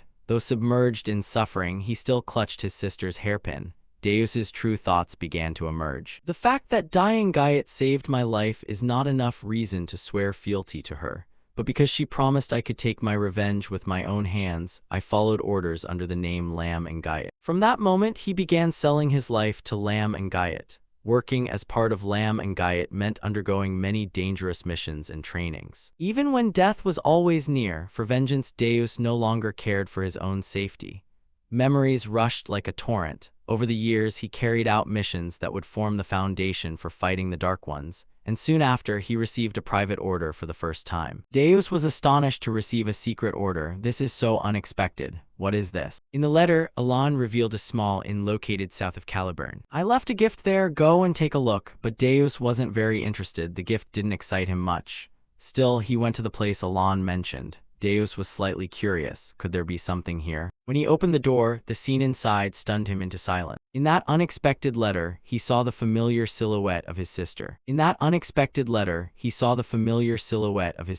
The gift from dying Gaiet was the family I thought lost forever. Deus embraced the girl, collapsing to the ground from joy and emotion. She hugged him back, tears streaming. More precious than life itself, Deus sobbed uncontrollably without sound. The two reunited, holding each other tightly in happiness. Deus still couldn't believe his eyes. My sister, the one I thought dead, was alive. Only when their emotions calmed did they gently separate. he asked, voice trembling. Silly, what happened after I lost you? She didn't answer immediately. Instead, Silly squeezed Deus's hand to reassure him. With his other hand, he gently wiped away the remaining tears from his sister's eyes. They then went back inside and sat at the table to continue their conversation. Silly gripped the cup in her hand and slowly began to tell it. After those people took me in the darkness, I had to wait for my turn for a very long time. At that time, she was imprisoned on a dark level. There were many other levels where captives huddled in silence and despair. I don't know how long passed, Silly recalled. And when it was her turn to be killed, she was the last one left standing. The walls and floor were splattered with corpses. Silly let out a desperate scream. The cloak was thrown aside, and a beam of light shone down. Someone grabbed her hand. She was able to flee with that light and survive. And years later, when she was nearly sold to a slave trader, despair closed in again, especially when a massive hand seized her. At that moment, blades of light repeatedly swept across. A figure appeared, swung a sword, and sliced that hand to pieces.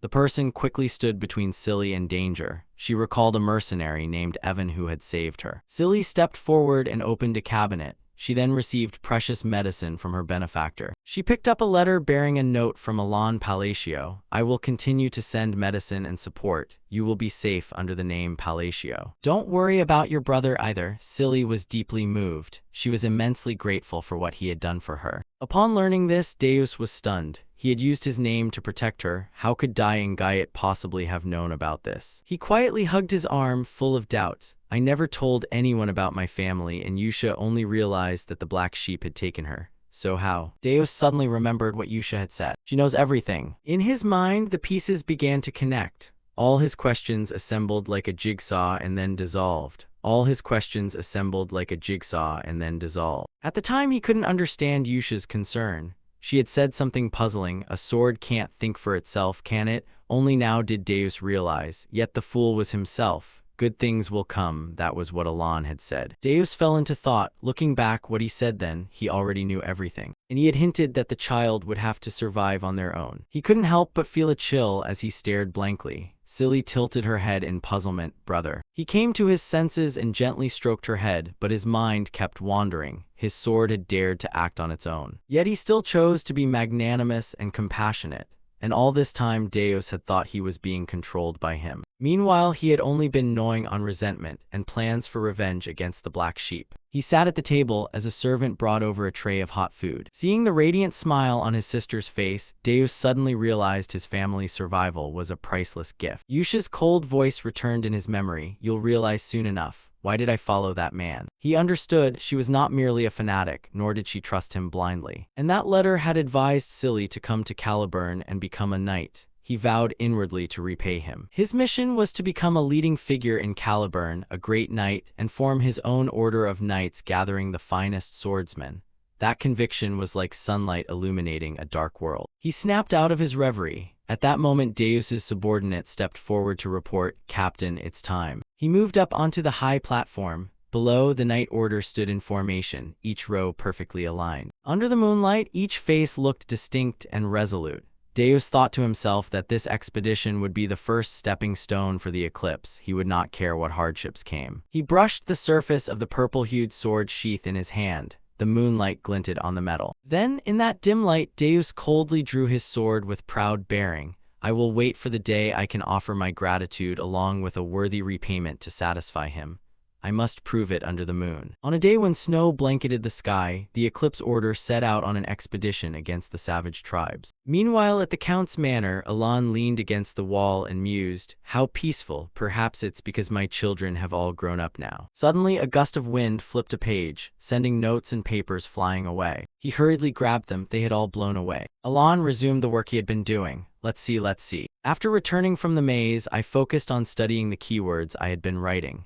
He suddenly paused, wondering. Why was I writing in cursive? From now on I'll write more neatly. Elan nodded. Very good, my reports are complete. On the page, he concentrated on analyzing the keywords, each of which would have different variations.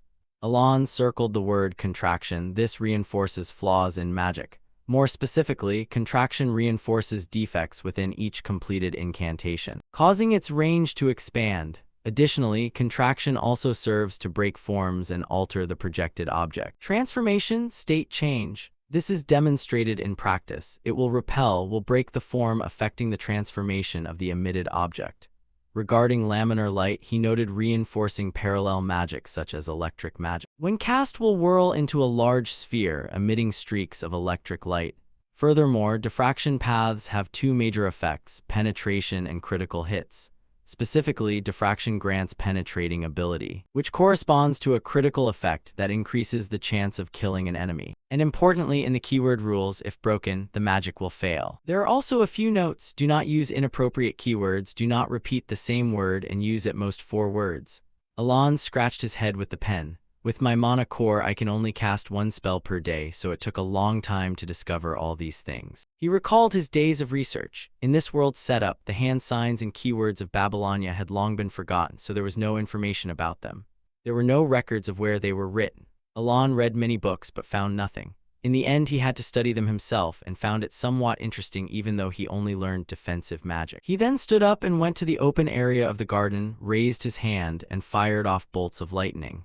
All right, time to see the results of 2 months of experimentation. With one hand, Alon held up the index finger of his other hand. From that finger condensed more lightning, spreading through the air. They slowly coiled and then converged at a point in midair. He concentrated intensely, removed the focal point of this monosphere, and caused an imbalance to trigger the lightning. This weak and useless magic was stubborn. Before long, a sphere appeared in the air. It spun continuously in the atmosphere. Alon silently chanted the compression incantation. The sphere suddenly shrank, but its force remained strong. He continued applying what he'd researched by invoking the breaking keywords. It began to nurture a specific purpose. Flowers bloom in March. The lightning from Alon's hand gradually shifted to a blue hue. They grew fierce. From a sphere it developed like a large trunk. The lightning spread out like branches. Looking at the result of his experiment before him, he couldn't help but praise himself. So order really matters. Alon muttered, because when I used break first, it failed. Before he could finish, a shout cut through his thoughts. No, it can't be. Startled, he immediately turned around. At that moment, 2 people, who he didn't know when they had arrived, were standing there. Kalia's face went pale with suspicion. Original magic. Alon looked at her in surprise. Why is Kalia here? The person beside her trembled. Using original magic meant he had reached the level of a 7th rank mage. He twitched at the corner of his mouth. Original magic, really. In the reception room of the Palacio Manor, Kalia and Viancle sat silently waiting for Alon.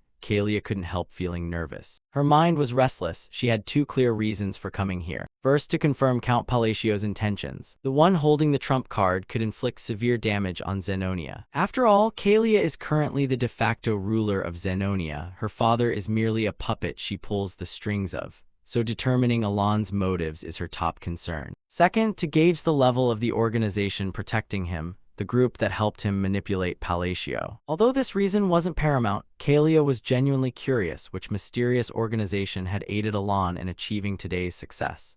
Instead, what she discovered was that she'd never imagined seeing this arrogant mage trembling with fear. Indeed, right now Viancle sitting beside her was shaking so badly he couldn't sit still. Viancle, a 5th rank mage expelled from the Tower of Magic. Due to his inhumane experiments, he could easily annihilate an entire legion of soldiers, even though he still maintained an arrogant attitude toward her, despite her being his longtime patron. A man both clever and cold-blooded enough to carry out such cruel deeds now trembled, his face ashen and drenched in sweat.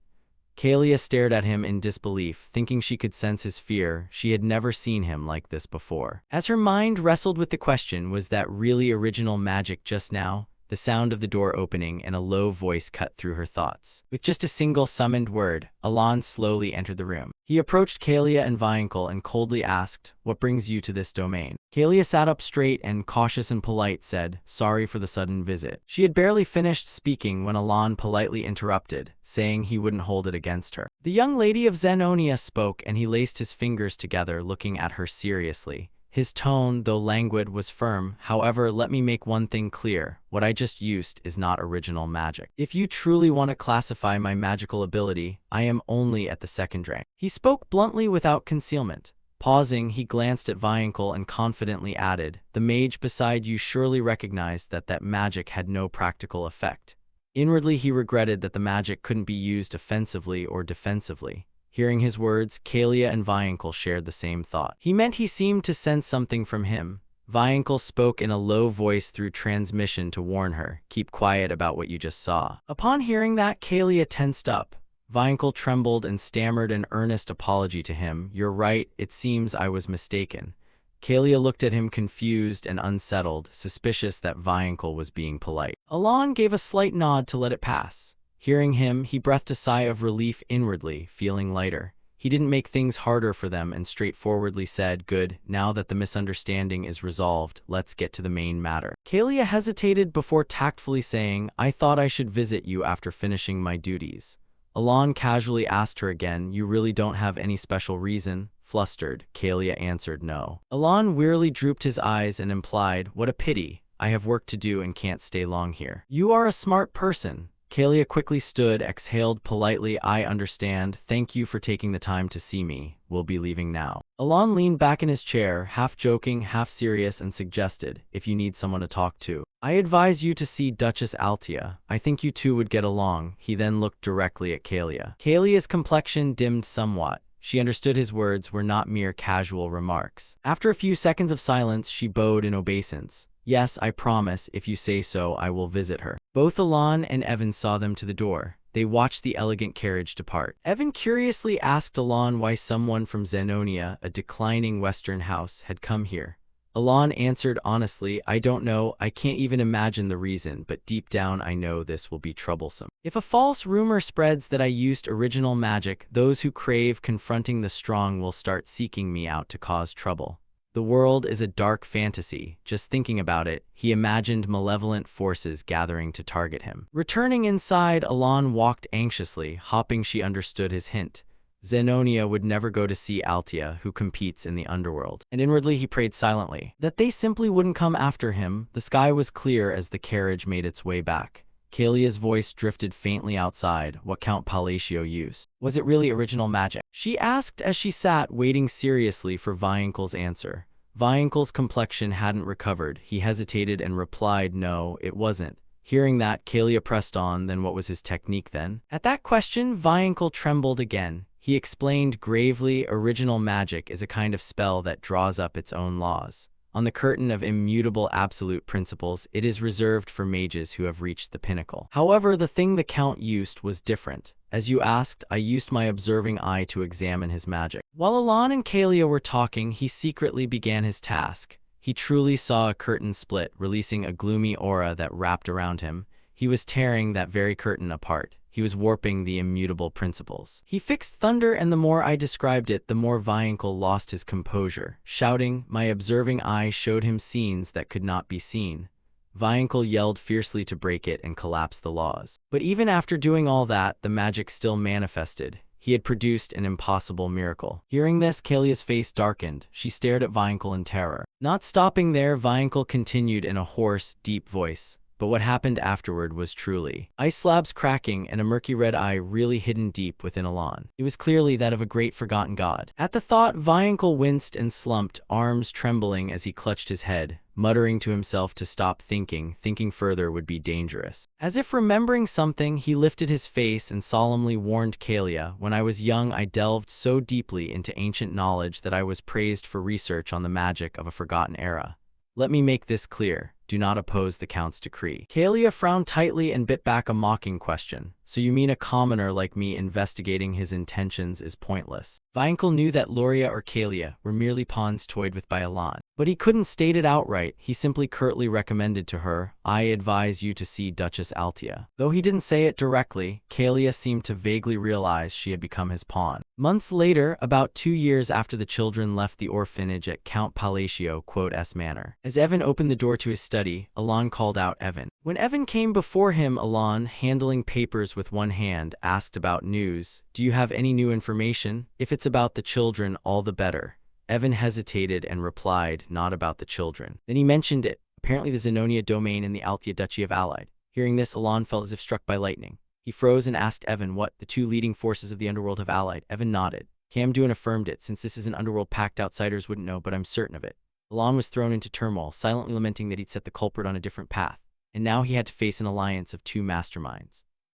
Is the Asterial kingdom about to collapse? Thinking that, he wondered doubtfully, could she really have believed him back then? He recalled their previous meeting when he had suggested to Kalia that if she needed someone to talk to, she should see Duchess Altia. He regretted it immediately. Shoving aside the distracting thoughts, Alon reassured himself, no, it's probably just a temporary alliance. With Kalia's cold and proud nature, she would never. Still, Alon continued to ponder, but at least he should make some preparations. Acting on that, he took a sheet of paper and seriously wrote a letter to Kalia. He wrote to Kalia, sorry if I seem too blunt and cold, it's because I'm not good with words. I hope this doesn't come across as an excuse. Sunlight streamed through the window pane. After finishing the letter, he handed it to Evan and waved his hand. This is for you, Evan. Before leaving the room, Evan promised, I'll deliver this to the domain's young lady through the Mercenaries Guild, and I'll keep an eye on the children. Only Alon remained in the room. He looked at the letters in his hand, wondering anxiously how Raiden and Xiaoling were doing. He hadn't heard from them since Yusha wrote that they'd arrived. Remembering mischievous Xiaoling, he couldn't help but worry and pray she wouldn't starve on the road. Thinking of the letter he'd sent Xiaoling, he quietly believed that if she found the gift he'd described, she'd become the pinnacle of all warriors. As far as he knew, the magic hand is the essence of the Golden Mane tribe. When equipped, it increases critical hit rate by 20%. If the proud culprit had obtained this, she wouldn't have fallen and become a sinner. Instead, she'd become a great wolfkin warrior. That's what the item description said. Alon's gaze drifted out the window as he nervously wondered whether he'd told the girl the location of the secret treasure he'd intended as an emergency fund. I mean, she's capable enough to earn her own money, so she should be fine, right? That place is the nation of warriors, a land where power can win you the world, the desert nation, pristine and full of sand. Under a night sky glittering with stars. Deep within a cavern, Xiaoling skipped along the rough dirt path as she walked out. Once outside, she stretched and cried out happily, finally, the trial is over. Looking at the magic hand treasure on her wrist, Xiaoling couldn't stop grinning in gratitude. Great Moon, thank you for this gift. She waved her arms, chuckling and murmuring in awe. She thought the Golden Mane tribe's essence was only a legend. But it turned out what her mother told her as a child wasn't just a fairy tale. At that thought, Xiaoling's undefeated gaze looked into the distance. Old memories surfaced. As a child, she and her siblings had huddled around their mother. She had innocently asked, what's the Golden Mane tribe's essence? Her mother gently ruffled her small head and in a soft voice said, yes, we wolves are descendants of the king of all beastkin, the Golden Mane tribe. The essence of the Golden Mane tribe is a legendary relic passed down for hundreds of years. It grants us strength and authority. Obtaining it is no easy challenge. Only those with sufficient power may possess this precious treasure. And now the truth was that she had won the essence. Xiaoling had to endure rugged travel to reach this relic. It was placed on a precarious rocky outcrop. When she put it on her wrist, a severe pain of life and death intensity racked her body as she overcame all the inner trials. Enduring those two horrors was enough proof that Xiaoling having this relic in her possession now was indisputable. Old memories crowded into Xiaoling's mind. She sincerely thanked the Great Moon, her benefactor who saved her from death in a biological experiment. During the darkest time of her life, with scars on her skin and a soul ready to give up, the Great Moon was the light that redeemed Xiaoling's life. He granted her the power to avenge the Black Dragon who had slaughtered her parents. So Xiaoling resolutely swore that she would repay this debt to him. As if sensing her brave resolve, the essence relic in her hand flared with a powerful surge. Xiaoling confidently tested the relic, assuring herself that he surely did not want her to become an ordinary fighter. From now on, speaking of which, Xiaoling paused slightly, her eyes flashed with a strange light as streams of magic merged into her body. She silently vowed to herself to become the strongest fighter, to revive the Golden Mane tribe by gathering its remaining members, and to kill the Black Dragon with this. Saying that, Xiaoling raised the essence relic on her wrist to the sky. This relic would stand as proof of her solemn promise. The memory closed, and Xiaoling stood motionless in the desert at midnight. Looking up at the bright moon tonight, she looked at it and thought of the Great Moon. Xiaoling's voice drifted gently on the cool breeze. It's all for him, let's begin. After speaking, Xiaoling let out a loud laugh, and then skipped forward. Now, in the silent night of the lonely colony, only the firm footsteps of Xiaoling moved forward. The image seemed to herald the future rebirth of great kings of the Golden Mane beastkin under the blue moon after 500 years. Alon was intently reading the document when Evan suddenly spoke. "Oh right," he said, wiping his sword with a guilty air, "the Intelligence Guild has obtained information about the children. I meant to tell you at the training ground but forgot." Alon, not angry and remaining calm, asked, "All right, what's the news?" Evan reported that Xiaoling was doing very well at the settlement. She even had the nickname Golden Lightning. Alon frowned slightly. The name Golden Lightning felt familiar. "In any case, he's glad to hear she's okay." He nodded. "Indeed, in that land, as long as you have strength, you can do anything." He continued, "What about Raiden? I haven't heard from him since he said he was apprenticing in Raxus." Evan expressed that there was some information about him, but it's still being verified. Alon fell silent. "Is that so? Ah, and one more thing, Evan." He shot a suspicious look. "Aren't you very busy?" Evan looked nervous and stammered, "Why are you suddenly looking at me like that? I've done everything you asked." Alon instructed, "You must prepare. It takes at least a month to reach the Tower of Magic." He sprang up in alarm. "What? The Tower of Magic? You never mentioned it to me." Alon rubbed his chin in surprise. "I didn't say." Evan sighed. "Well, I'm used to it." He couldn't help but be skeptical. "But it only takes about a week to reach the 6 magic towers." Alon answered, "We're going to the Azure Academy of Magic." Hearing that, Evan nodded. "I see, that's near the Labyrinth City, so it's quite far." Finally, he stood up and left the room. "I'll start preparing immediately." Alon nodded subtly in agreement. After Evan left, he immediately leaned back in his chair and sighed. Another month on a carriage, just the thought tired him. But what could he do? The item that could support his small, precious mana core was there. Thinking this, Alon turned, propping his chin. The Labyrinth City, it brought back memories. When he used to play games, he had spent a lot of time grinding levels there. He closed his eyes and reminisced. The labyrinth sits at the city's center. It's a special leveling map. Players can obtain higher quality items by leveling up and pushing deeper inside. However, though countless players have entered the labyrinth, no one has ever reached the final point. Back then, Alon had to use a cheat just to reach floor 150. He couldn't help cursing. The developers must be insane. There's still more below. Why add more floors when no one can get down there, just to watch us suffer? Is there any good loot on floor 150? However, like in the game, achievements and relics continued to be discovered there. Thus, the profession of magical appraiser officially became so common that it guaranteed a wealthy life. Suddenly, Alon remembered Rhine. She had said she would soon take the appraiser exam. With her talent, she should pass easily. Suddenly, Alon recalled Rhine again. She said she'd soon sit for the appraisal exam. Back in the present, he felt a pang of guilt.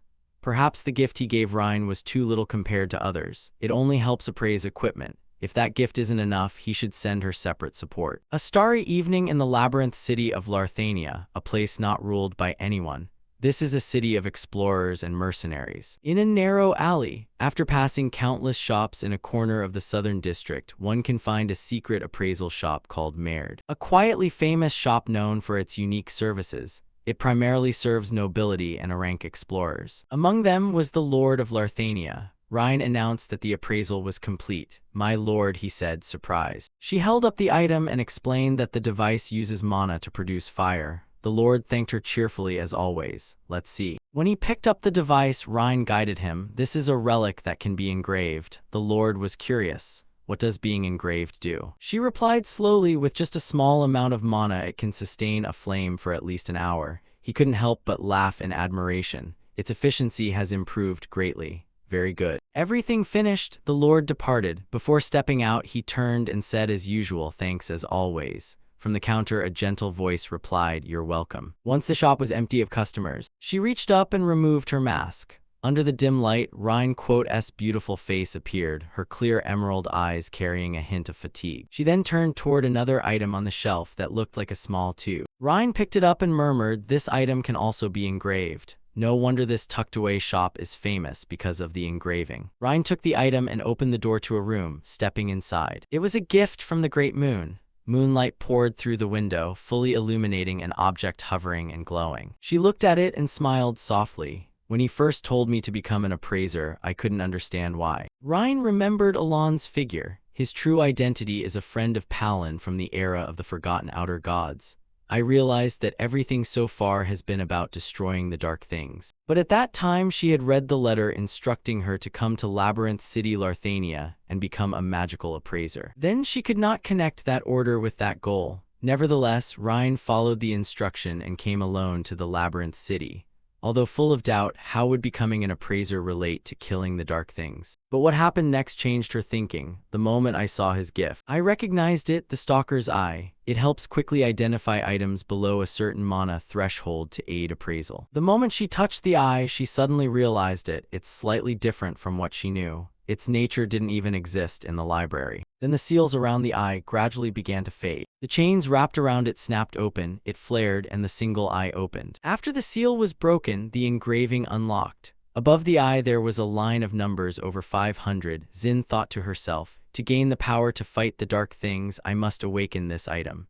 It is an ability and also a means for sacrificial offerings. Now the number on the stalker's eye had changed. It displayed 248,500. She raised the small tube toward it, and a beam of golden light shot out immediately. Soon, a holy sigil appeared on the body of the tube. Ryan smiled wryly. I still have to sacrifice 252 more items before it is fully awakened.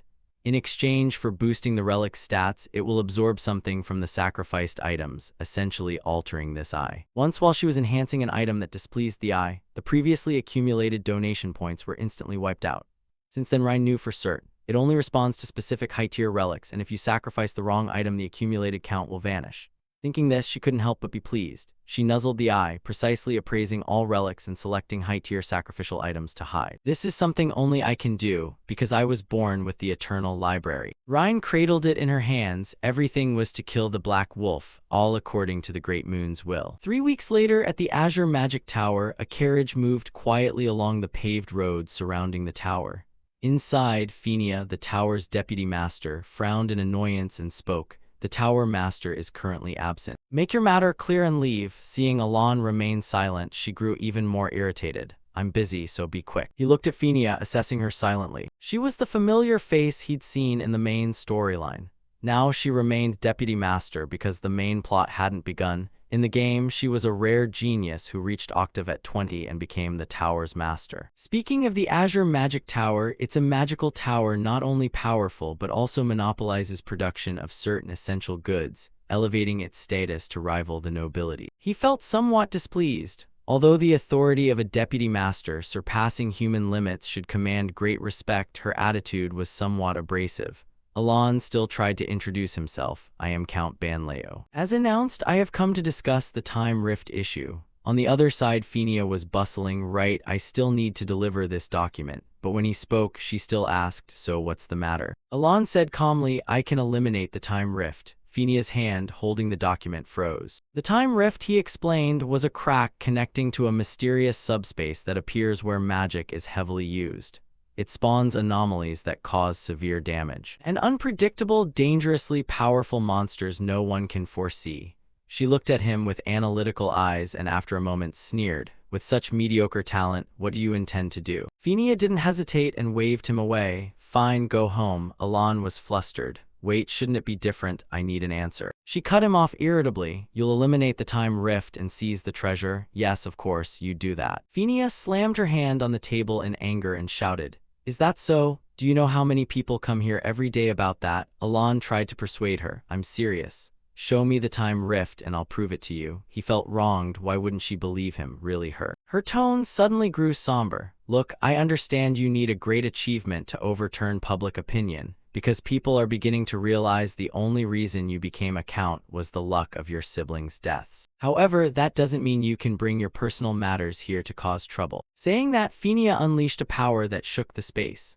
Alon was startled, stumbling back. Luckily, Evan steadied him. He marveled, such rumors have spread. It must be because I've kept too low a profile, even if it's true. She seemed like a work-obsessed type, but astonishingly well-informed about outside news. Phinia's gaze now seemed to emit sparks, filled with extreme anger. Alon involuntarily shuddered. She's terrifying, no joke. She showed me my place when I was a bit annoyed. Evan leaned in and whispered to him, that was only her mana. I believe we'd be snapped in two if we dared provoke her. Alon calmly regained his resolve, though he was pretty desperate, so he stepped forward to negotiate.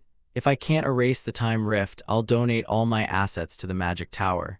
Phinia still didn't believe him, continuing with some nonsense. I see. Alon's gaze was full of determination. If you wish, I will swear an oath. This isn't a bad offer for a little of your time, don't you think so? She hesitated for a moment upon hearing that, a flicker of indecision in her eyes. After a while, Phinia led him to a door. The time rift is in there as promised. All your assets will be mine the moment you fail. Elan was confident that won't happen. She leaned her head against the door and looked at him, thinking to herself that this is perfect timing. She wondered whether he was the mastermind of the domain or just a lucky, useless man. After listening to him for a while, I believe he's more the latter. Phinia sneered slightly and appraised him.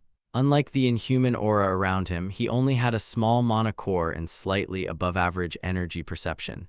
His talent barely touched the second rank. What can he do with so little? Pathetic. In fact, the truth is there really was no need to close this rift. In 3 months, it would naturally vanish after releasing a relic. The research would end there and no single mage capable of closing the time rift would appear. However, the time rift at the Azure Magic Tower had continued to cause chaos for over 2 years. At this moment, Elan slowly approached the cracking time rift. Phinia shrugged warningly. If you can't do anything, just leave the room. He ignored her words and began to interlace his fingers into a seal. She frowned suspiciously. Do you intend to use your hands as a conduit instead of a staff? Even the ancient spellbooks categorize methods. That's a primitive technique. It's a method almost only found in fairy tales. Phinia, unable to hide her contempt, wanted to stop him. For God's sake, stop imitating and leave. Elan disregarded her and began chanting. Suddenly, the surroundings went pitch black. She turned pale, cold sweat trickling down her nose. I can't move. No, everything has stopped moving. Phinia quickly channeled Mana Na into her eyes, trying to observe the surroundings. In front of her, a gigantic crimson eye was tightly shut. Then, in an instant, that eye opened. The pupil was deep red, as if gouging into Phinia's soul. She focused on observing the mysterious concentric circles and fell into contemplation. Something unknown. Seeing through its nature, it was simple. This must not be allowed to happen.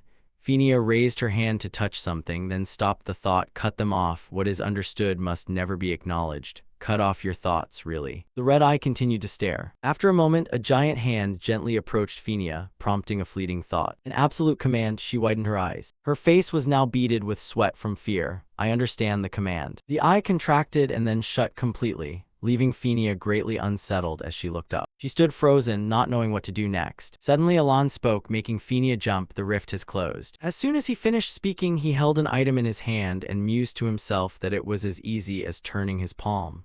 All I need is the right artifact and method. Then Elan said, I'll take the relic that Sharon vomited up. He looked at Phinia and pondered. I need to use it a few more times, so I used a convincing charm. Will she believe it? Phinia's face was terrified as she stammered, yes, I won't tell anyone. Elan sighed in disappointment, thinking her expression meant his ruse had failed. He stepped toward Phinia. I'm grateful, but it's unnecessary. Phinia recoiled in fear, stumbling back and loudly replied, yes, I will keep absolute secrecy. I won't tell anyone. Terrified, she kept retreating and shouted, I can keep a secret. Really, I'm serious. Elan still didn't understand, puzzled. Why is she acting like this all of a sudden? He turned away and called to Evan, let's go home. Before they could leave, Elan glanced back at the call and heard, please wait a moment. Phinia immediately opened a box and held it out to him. This is a mana recovery potion I made myself. Please take it. Elan picked up a vial and inspected it. A potion personally made by the Deputy Tower Master, and it's a superior grade. Phinia asked, do you like it? Elan froze, thinking, these 2 vials are worth as much as several low-grade ones combined. I checked the price and nearly choked. Then Elan wondered, is she grateful enough about me closing the rift? Phinia looked flustered and pale. That was at the Count's request. I will absolutely remain silent. Seriously. Suddenly she spoke whimsically. Of course, a binding oath. Should I make a binding oath? Elan was exasperated. Does something so trivial need an oath? After a moment he said, wait a second, then thought to himself that she seemed to be misunderstanding something. Suddenly many chains fell from above onto the spot where they stood, swiftly wrapping tightly around them. Phinia cried out, see, I keep my promises very well. Elan wearily turned and replied, I understand. He then thought gloomily that she showed no sign of clearing up the misunderstanding.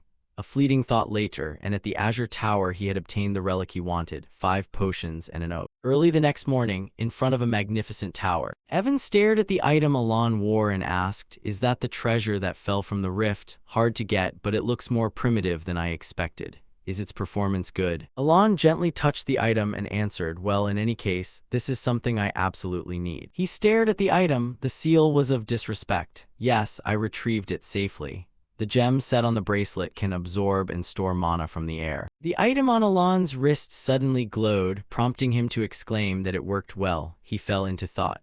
The storage capacity isn't large, but with his mana core it's more than enough. Then Alon looked into the distance, a body with less mana than even a support item. He resolved that his goal was to research magic and protect himself, not to fight. Alon sat in a corner nodding. This is enough. He thought of Phinia again and wondered. By the way, what exactly did Phinia misunderstand? Alon suddenly recalled her odd sudden politeness. He thought of Phinia. Please come in. Alon turned to introduce himself. Let me make it clear, I am a second-rank mage. Phinia responded cheerfully. I know, you really seem like a second-rank mage. Alon was thrown into confusion by that. Is she mocking me? Back in reality, he sat quietly pondering. That reaction was similar to Kalia's last time. He continued to recall the image of Kalia. Over here, Phinia forced a smile, still feeling uneasy. Alon gazed out the window thoughtfully. After all, I won't meet any of them again, so it should be fine. Bright sunlight poured in. Below, a carriage rolled by amid voices. The weather is lovely, someone replied. Yes, so peaceful. Outside, Duke Altia was utterly silent. Loria held a cup of tea and gently said, long time no see. I hope you have a pleasant time, Miss Zenonia. Kalia smiled and replied, of course, nothing changes with a little gossip.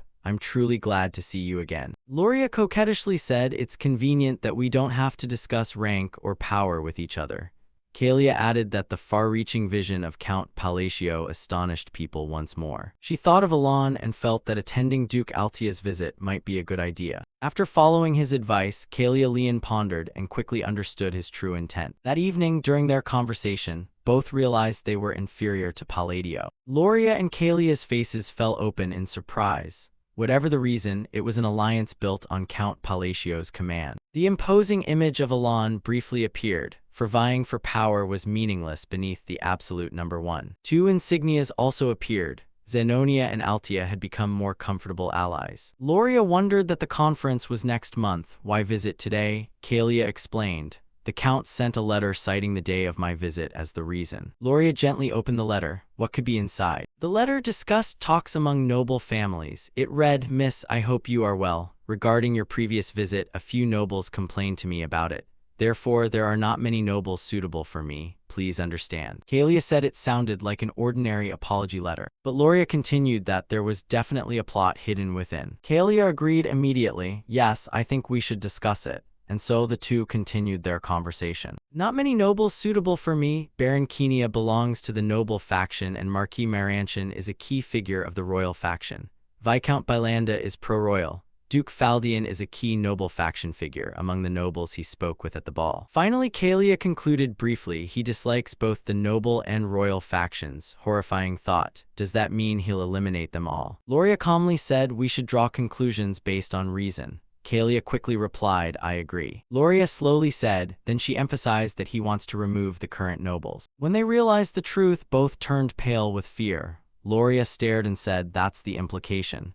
Kalia, frightened, added that he would create a new regime. Loria resentfully looked up at the sky. This is why Altia needs his reputation and was titled Duke. The atmosphere grew awkward. If the Western overlord stood beside him, Kalia would certainly resist. It seemed that way. The two said, let quotes discuss a plan, shall we? Meanwhile, at the Azure Tower, a voice rang out, Count Palacio, do you mean he's like the Rift? Phinia, exhausted, lay face down on the table. Yes, the curious tower master said, tell me the details. She looked up inside, and thus the pieces of the puzzle were formed randomly, moved chaotically, and snapped into place. Over here, Evan asked anxiously, are you all right? Alon put a hand to his mouth and replied, I suddenly choked on a sweet potato. He still spoke calmly but sounded hoarse. Evan brought him some water and offered, here, water. Alon took it and thanked him. He wore a melancholy, dejected expression. I want to go home so badly. Then he thought that Yusha's letter should arrive soon. The sky grew dim. Under a statue of a goddess, Yusha stood motionless. Then she gently smiled with a shy face. Cut to the Azure Tower. At that moment, someone's voice rang out, oh, Phinia, my dear disciple, I've returned. He had just returned and glanced around. Strange, I can no longer sense the presence of the time rift.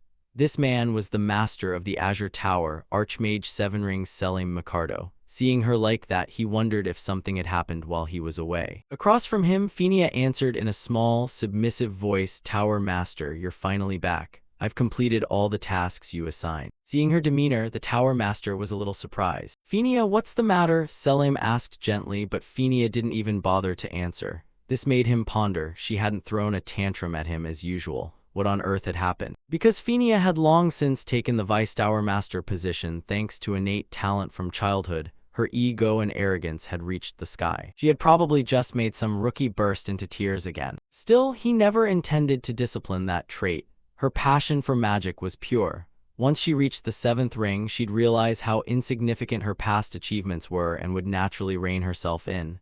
That's why her current demeanor seemed so strange. Selim stepped forward to console her. "Listen, my northern mission kept me away a long time. Did the backlog of work while I was gone overwhelm you?" She turned to the tower master with pleading eyes. After a moment, Selim finally understood everything, so the count sealed the time rift. "But because of an oath, you can't reveal the exact method he used." In response, she shook her head slightly. After all, there weren't many details to recount about the sealing process. That was all she could present. For some reason, her sorrowful appearance seemed to amuse Selim a little. Could the thing that humbled Phinia be an inexplicable kind of magic? Or more precisely, was it primal magic? The girl was so frightened she didn't even resist when he touched her. "Count Palatino of the Kingdom of Asteria, how fascinating. This is someone I should pay attention to." Time quickly passed. The scene shifted to the protagonist's location. It had been a month since leaving the Azure Tower. After taking the relic from the Irreverent One, I began to study the sigils seriously, since my daily magic usage limit had increased. Important note, the rules for operating sigils and magic break if the following criteria aren't met. Don't use irrational spells, don't repeat the same element, and use no more than 4 types of magic.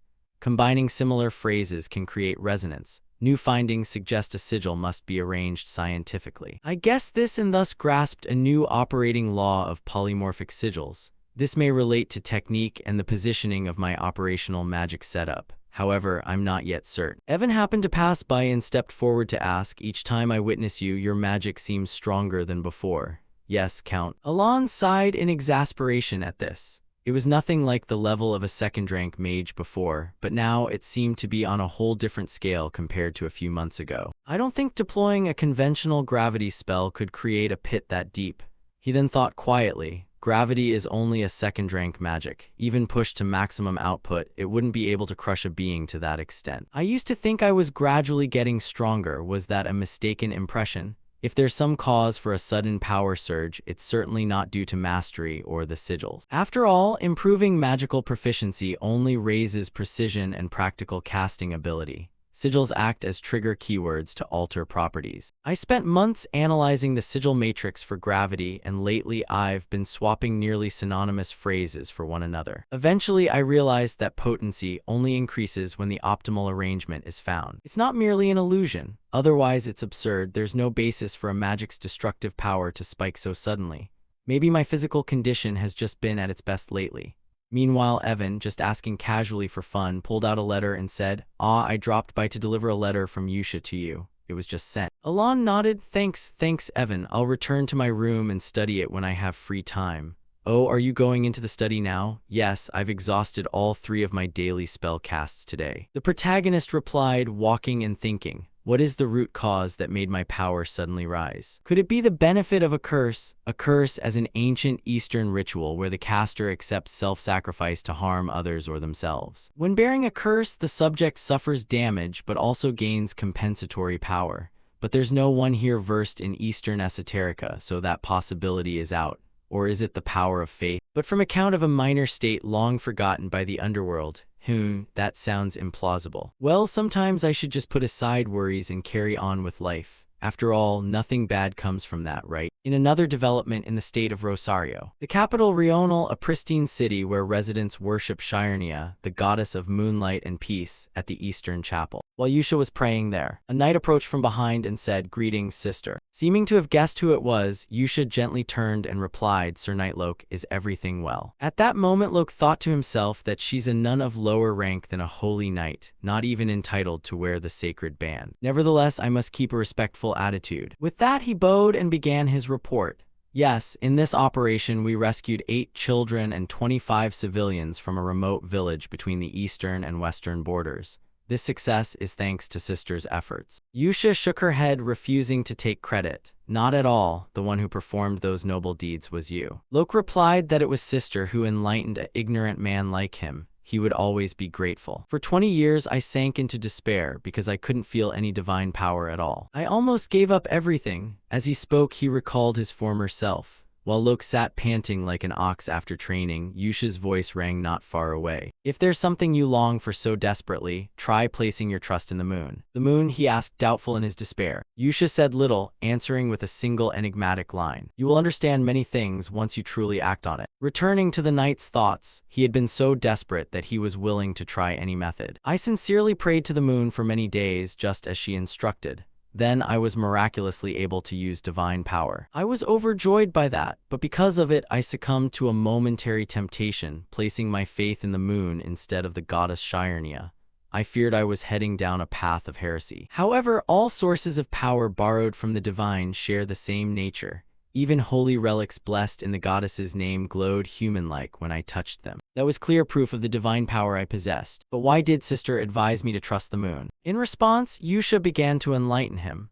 Faith originates from an invisible belief and takes a long time to manifest. It's always easier to seek what you need when it's something tangible before your eyes. That moonlight will always watch over you and support you. Whether by some enchantment or not, Lok readily agreed. I understand. Because the goddess herself is the symbol of the moon. This is a way for deeply skeptical people to find an absolute anchor for their desires and hopes. He bowed in gratitude. Sister, I sincerely thank you from the bottom of my heart. Back in the present, Yusha spoke. If you want to show your gratitude, let's perform the prayer ritual together. Lok answered, placing a hand on his chest. I'm willing to do it as many times as needed. You arrived just in time. The ceremony is about to begin, and everyone has gathered. Yusha led Lok into the cathedral, which had already drawn countless people. She walked calmly to the center of the cathedral, while Lok found a place to sit. Now let us pray together. The moon is clearer than ever tonight. Everyone turned toward the great moon. Returning to the main character, Alan held the letter Yusha had sent and sighed in boredom.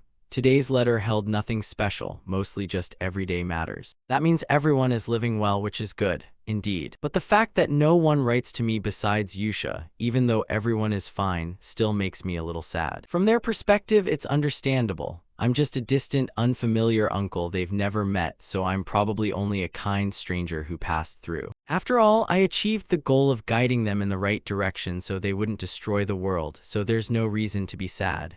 No reason at all, absolutely none. Alan's heart wavered a little. Yusha must be very busy. Yet she still writes to me regularly. I raised 5 children, but in the end only the eldest acknowledged my efforts. Just as Alan was quietly crying inwardly, his friend Evan suddenly spoke up. Count, are you busy? Evan abruptly turned and asked, startling Alan. You're still here. He didn't need to fetch a piece of paper. Instead he said, yes, I just received some news about the children from the Information Guild, so I wanted to report to you immediately. About Raiden, the one you asked about last time. He's become a pirate now. This news really covered the protagonist in question marks. A few seconds later, he stammered, can you explain further? So the two of them went out to sit at a tea table. The bodyguard Evan began recounting the information he had gathered. First, the most talked about person is Xiaoreng, and Xiaoreng has achieved a 32-win streak out of 100 matches. This is the required condition for her to become Baba Yaga. Hearing that, Alan suddenly blinked and asked again. A 32-win streak? Wait, the fighter with the longest streak is. Before he could finish, Evan nodded. The Lion King with a 41-win streak. At this point, Alan couldn't help but feel impressed.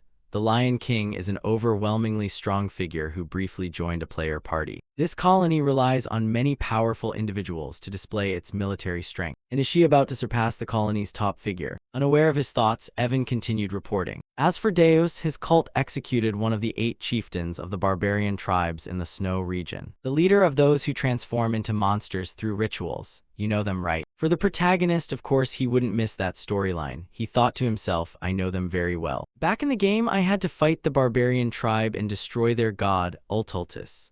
Luckily, I don't have to face them now, because Ultultus only appears when the 5 great sins assemble, an incredibly hard encounter. Thinking that, Alan remained calm. Well then, it seems I don't need to worry about Deus anymore, Evan chimed in happily. With this, he's now considered on par with the first sword. Knowing the kid he mentored has grown so strong, Alon began plotting to attach himself for favors. Maybe I really should go meet him, it might be lucrative. Ignoring the protagonist's fantasies, Evan added, and Rin, you know, she's become an appraiser. She can now inscribe black patterns onto artifacts to enhance their power. Such a thing exists? Interesting, she must be living well in her own way. Alon nodded in response, but his tone then began to change. So the crux is that Dae-Dawn really has become a pirate. With the conversation moving to the main point, Evan's expression grew a bit more serious. About that, have you heard of the Seven Isles off the Roch-So-S-Letter-1-EDD coast? At the Seven Isles, where the great pirates dwell. He has become the captain of the first isle, the largest island. At this, Alon seemed to collapse in disappointment. No way, a post I once laughed off online has now become my own reality. I didn't recommend it to Roch-So-S-Letter-1-EDD for that reason. Raiden is very good at finding enemies, and as a rare sea god, he can move freely underwater. The Roch-So-S-Letter-1-EDD sea also holds many valuable relics, so I advised him to become a treasure hunter, a career with promising prospects. I used to specialize in finding enemies too. Seeing Alon so despondent, Evan offered some encouragement. Being captain of a great pirate crew is basically equivalent to lord of that island. Now he's become an extremely important figure, probably so. Alon replied, but his despair didn't ease. He kept wondering how Dae-Dawn managed to remove the captain of the first archipelago. All the captains are skilled, and they've never lost a naval battle to anyone. Maybe he only salvaged the truly valuable items among the relics of the old era. I also wanted to obtain a top-tier relic, so I put in countless hours as a treasure hunter. So he armed himself to seize the captaincy. I know the world doesn't always bend to my will, but this is truly bitter. Is this what it's like to have a child become a pirate? At the thought, Alon went pale as if he might faint, making Evan nearly pee his pants. Count, are you all right? Cut to the massive port city of Raxus. On the far side of the city's coast lies the pirates' Seven Isles, and the largest among them is the first archipelago. The great pirate, the Red Slayer, was once the captain here. He exchanged wealth for the patronage of the Celestial King, and this is the one who defeated him to become the new captain of the first archipelago. Raiden now wore an expression of deep displeasure. I just don't know, what is the Great Moon anyway? I never cared about it, so I never really thought deeply about it. At first he was simply someone I was grateful to. I should have died as a slave being carved up, but because of him I met Yusha and awakened my power. Honestly, I felt like I was following Yusha's orders while serving as Lamb and Guide. So when I received a direct order from the Great Moon, I truly couldn't understand it. What does becoming a treasure hunter even mean? It even fills me with disgust. I must begin my revenge as soon as possible. Those black things, they massacred an entire tribe. We were living peacefully on an island nobody even knew about. On the continent we were lucky enough to escape to. Those damned hunters killed my parents when they were exhausted, and sold me off like a slave. I don't think becoming a treasure hunter and that gift have anything to do with my vow of vengeance. The day Dae-Dawn first stepped here, it seems I at least had to pretend to follow orders. Why is it so noisy over there? Raiden paid attention to a nearby ship. Wanted posters were now appearing on the board behind it. He immediately probed with his power. Those who ruined everything for Raiden were all here. A scar-faced man sneered, saying, only the chosen great pirates can receive the Celestial King's protection through wealth. The selected captains of the Seven Isles are eternal. At this, Dae-Dawn could no longer contain his killing intent. I found the bastards who killed my parents. So they've finally seized power, have they? That Celestial King is deliberately spreading lies, saying that only through a sacred ritual using parts from the sea god's body can one receive the power granted by the sea god Ko-Lai. And every captain of the Seven Isles once wielded that power. They're celebrating, unaware that disaster is coming. Those cursed hunters tore my parents' bodies to pieces. Raiden's fury erupted. On the night of the fireworks, Raiden stood high on the gloomy ship watching the scene. Waves crashed continuously as he gloomily wondered to himself, how could he have known? Raiden muttered, even though I never told him before. He looked at the beautiful ship out there and marveled inwardly, as if the Great Moon were fulfilling a promise, and had even arranged the chance for revenge at this perfect moment. Raiden clenched his hands, trembling, thinking, but with our strength, we probably can't fight them right now. He recalled those people, since they were the ones who possessed the power of the sea god. At that memory, Raiden suddenly paused to consider that if it had all been planned from the start. Raiden raised his pendant and murmured, then this gift must have its reason too. Raiden held the pendant up high under the moon and around the ship. The Great Moon had already arranged everything. He grasped the chain with both hands reverently. Raiden always understood that the board and the groundwork for revenge had been laid out. Then the young man, eyes full of resentment, placed the pendant on his forehead, his resolve kindling high. The next day, the sea shimmered green with waves. The small islands were lush with trees and tall rows of palms. A youth's feet ran swiftly across the islet's grass. Raiden leapt straight down from above toward the sea without hesitation, his whole body falling into the surrounding waters. Amid the waves and clear spray, the young man saw the familiar pendant. Raiden's eyes suddenly lit up when he saw it. The pendant fit perfectly around the youth's neck, the gift from the great moon, that amber lens. Raiden recalled that the amber lens helped him easily find relics lying deeper on the sea floor, and some relics found there would be enough to make up the power he still lacked. Raiden swam down, diving deeper toward the treasure on the seabed. That day as dusk fell over the sea, Raiden had hung the items he found under the sea around his neck. Walking, Raiden muttered, "Was it only a thank you? I'm such a fool." Raiden hugged the Yang treasure and looked up. The great moon had kept its promise. He reflected on the events that had passed, not only bringing the target of revenge before me, but also granting me the power to carry it out. Raiden murmured, "The mission in that letter is finally fully understood." "What was your true intention?" Raiden brushed his hair back proudly, recalling that your aim was to carry out revenge and annex the 7 islands. Elsewhere, Yusha sat and spoke idly. "Am I right? So don't forget all of that, O great one of Raiden's place." He continued the sentence. Was the great moon truly that great a statement? What once seemed meaningless gradually became a light of faith. Raiden hummed to himself. Everything was etched deeply in his heart because of the great moon's greatness. Raiden stood on the shore holding the Yang treasure. The moon gradually sank below the horizon. 3 months later, the oppressive heat began to ease and autumn arrived, bringing the Asteria festival held every 2 years.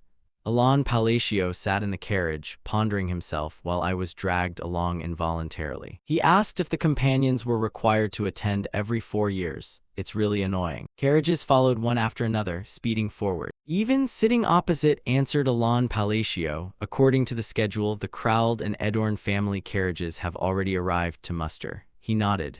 Oh, is that so? Alon Palacio thought to himself that having to travel in a large convoy for fear of bandits was such a hassle. What a strange custom, truly bothersome. Time passed quickly and the day was nearly over. Alon Palacio sat in the inn holding a mug of beer. But not until the evening did he realize that 2 troublesome nobles had come running over to babble at him. Lord Count Palacio, having only 1 guard escort seems a bit much, doesn't it? Maybe your coffers ran dry after you accidentally gained the title? Alon Palacio watched this scene with dismay. The problem isn't bandits, it's these nobles. He took a plate to cover his helpless face.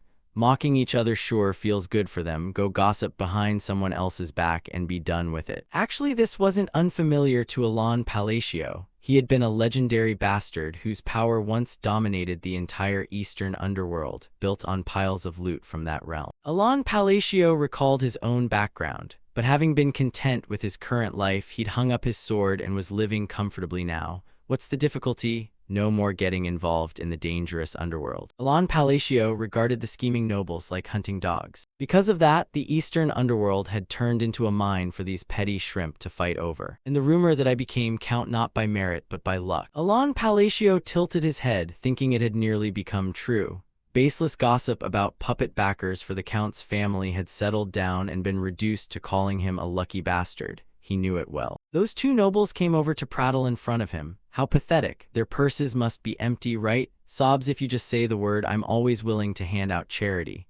Alon Palacio wondered helplessly, surprised they dared mock him so openly. Grow up and stop acting like children, these lunatics. Alon Palacio looked at the 2 nobles with some curiosity, but thought they'd clearly crossed the line. But at that moment an idea suddenly occurred to him. Ah, this is Palacio House Victims' Day. What? Ah, this is the festival of the Palacio family's victims.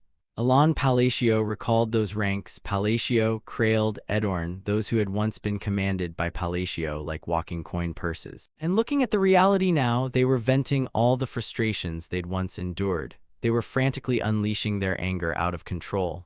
Alon Palacio sat there helplessly wondering, was he really the one who had drunk and started this with them from the beginning? Alon Palacio continued to sit there, sighing and enduring it, feeling like he was facing a bunch of provocateurs who just loved to taunt, probably a total blocker.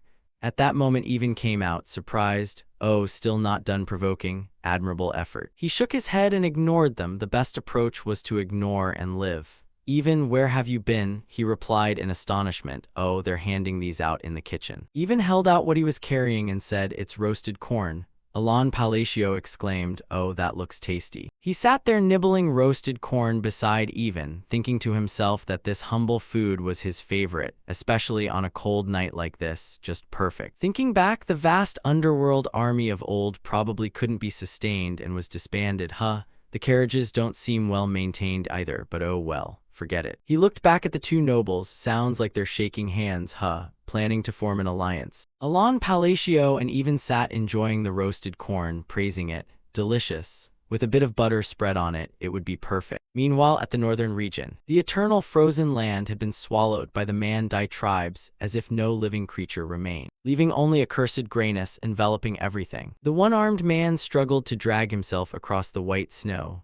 As he moved, he left streaks of blood blotching the snow. The one-armed man cursed in pain and rage. Damn Caliburns, no sense of honor. He was one of the 8 great chieftains of the Man-Dai clan, KL-Can. And for the Man-Dai who worship combat, death on the battlefield is the greatest honor and noblest dignity. But this time was different. He had fallen into the trap of that knight Caliburn who had challenged him, and was defeated by his treacherous ambush. The chieftain coughed up a mouthful of bitter blood. He lay sprawled weakly, coughing and choking. That chieftain lay on the white snow, moaning in helplessness. If things continue like this, what will become of Snowplain Station? Snow kept falling relentlessly across the frigid north, and the chieftain sank deeper beneath the cold blanket. He lay there crying out with his final breaths. KL-Can had suffered terribly and could not close his eyes peacefully at death's door. Cold snow continued to fall thickly, his eye sockets bled without stopping. Oh, my flesh and blood. From the cold north came a voice calling out, call my name. That voice echoed around the chieftain, shout my great title. The sound commanded the name you have always worshipped until now. The chieftain groaned and called the name. He whispered the name Altaltis. The chieftain's body grew weaker. He murmured to the snow, Great One. With his remaining hand, he tried to support himself and struggle upright. The great chieftain turned his body upward and shouted loudly, I am the supreme deity, you Altaltis. He cried out to Altaltis, I dare to call your name. Altaltis smiled in approval. Good, if so, I will grant your wish. The convoy escorting Alon Palacio continued on toward the Rotter family's grand feast. En route to the social gathering, the sweet middle-aged life went on. Even with other houses present, the taunts never ceased. The two nobles Krailed and Edorn drunkenly cackled and sang at Alon Palacio. What? That alone becomes fodder for gossip, pathetic enough to make me want to cry. Alon Palacio merely said to himself, we just need to ignore them and not feed into it. This is the minimal courtesy of a gamer who has spotted a juicy prey. The procession traveled a bit further and then stopped. We'll camp here for the night. Victory belonged to the one who ignored versus the one who tried desperately to provoke. The two nobles Krailed and Edorn flew into a rage, cursing that bastard for constantly ignoring them. Unbelievable. Krailed and Edorn exchanged glances and asked each other what they were thinking. How's the escort reinforcement? I checked with an item, it's just that brat and that knight Duan. Daring to sit at the same table as the nobility, Alon Palacio cried out while chewing corn, ah, it's hot. Even worriedly said, let me blow on it for you. The two sighed and accepted. It seems the rumor that they're useless is true. The two nobles, Krailed and Edorn, whispered to each other that they could now launch their plan to seize the underworld.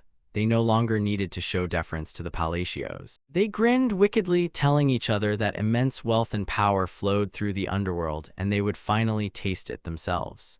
If we take over the underworld, we should give him a present, right? Krailed and Edorn gleefully painted fantasies of the future, vowing to teach him the brutal taste of this world. Ha ha, you're quite kind, aren't you? As they laughed, they heard a rustling. When they turned toward the sound, they screamed. Krailed and Edorn pointed tremblingly in that direction, shouting, monsters. Some ran inside, while others rushed out to fight. The frontline mages lit flares into the sky, warning the entire caravan of danger. The signal flares carried weapons and projected beams toward the monsters and Ki, or Kitch. Members of the caravan recognized goblins and breathed a sigh of relief, saying, what is this? Just goblins. These are weak monsters commonly found in forests, but they suddenly realized another thing. What if their numbers are enough to sweep everything away? The whole caravan stared in disbelief. The monsters bearing heavy weapons advanced forward, and the caravan heading to the grand feast frowned and cried, damn, all the outer sentries are dead. what the hell is going on? Many members stammered, I've never seen goblins of this shape before. Their size is different, are they some new mutation? And they're filled with magic power like that, which meant both sides sprang up into a ready-to-fight stance. But there was a disparity in strength. Their physique was nothing like what they had known. The monsters attacked relentlessly without showing fatigue. They struck human positions, sending rocks and earth flying on the human side, and immediately counterattacked without mercy. The monsters crawled and scattered across the ground, consolidating their strength. The monsters crawled and scattered across the ground, gathering strength. They stopped, looked around, then cried out, Kihi Kitch, the monsters have now concentrated in one place. The mages and knights discussed. The triple cast stone wall spell and the double cast shield spell, only one mage could complete them. Who could it be? At that moment, Alon Palacio appeared and issued an empowerment command. The knights and mages turned to look at the one who had just struck. The light paused at a point and then continuously spiraled forward. Alon Palacio thrust his hand, creating pressure. The monsters hit by it yelped in pain, Kihei Kitch. They couldn't escape the circle of empowerment. Sounds of Kihei Kitch rang out continuously. A large horde of monsters was imprisoned inside the empowered sphere, and the human group, bothered by the mist, fell back. Alon Palacio strolled up to the sphere with ease. He clenched both hands, forcing out a vacuum. A high-intensity light erupted between Alon Palacio's palms. Earth, rock, and blocks of light began to explode and fall everywhere. Alon Palacio spoke another primal command. The ring on Alon Palacio's arm glowed in steps like a bar of representative power. The empowered sphere then burst apart, and the monsters were scattered. Alon Palacio remained calmly standing there, watching everything. The two nobles, Kraeld and Edorn, gaped in disbelief at the scene. The mages and knights were likewise stunned and incredulous. Alon Palacio turned and reminded everyone, don't just stand there, prepare to move. Everyone quickly regained their composure and readied themselves to fight the approaching monsters. People and monsters charged at each other. Alon Palacio swung his hand to support the group of mages. Countless slashes from his hand were sent toward the monsters. Those slashes were precise and didn't harm humans. Even fighting turned to look in awe. Time continued to pass, and the brave humans kept fighting without retreat. Neither side stopped until dawn. When it grew quiet, those who had hidden in safety ran out joyfully, shouting, it's over, it's over. The mages and knights panted, tired but relieved and proud. All eyes turned toward Alon Palacio, everyone thinking about that person. Seeing Alon Palacio in armor, everyone wondered who he really was. But no one knew his face had gone pale. He had nearly died. Trouble had nearly found him. Alon Palacio glanced at the special ring on his hand.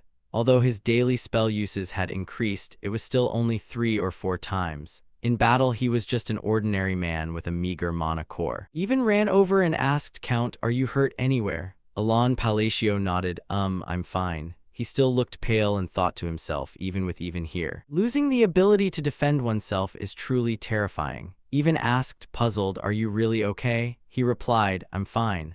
Alon Palacio thought that at first he had been so irritated he considered going alone, but he was lucky he chose to travel with the nobles. But this crystallization stone is the bigger problem. How did it appear? Spirit crystallization is a strange phenomenon that occurs when an evil god is about to descend, causing affected monsters to grow more ferocious and their bodies to become stronger. Alon Palacio moved and pondered, how could this happen? It shouldn't be like this. He was still puzzled by several things. Clearly, this should only occur when the 5 great sins are born. Have the world's rules collapsed so much that those evil gods can appear? And this signaled that before long, they would descend upon this land. Alon Palacio despaired and held his head. The youngsters haven't awakened the power of the 5 great sins yet. Why? What on earth is happening? That day, Alon Palacio set aside everything and decided that upon arrival, he must immediately gather information first. He glanced back to observe. If this situation continued, sooner or later our heads would be off our shoulders. The 2 nobles behind still hadn't recovered, clutching their heads, pale and speechless. The next day, the Rodiger Alon Palacio household arrived, weary from the long journey. He groaned in exhaustion. They had finally reached their destination. Because the whole party had run into one trouble after another, the veil of the grand social banquet had been lifted. Even sat behind him rubbing Alon Palacio's shoulders and neck.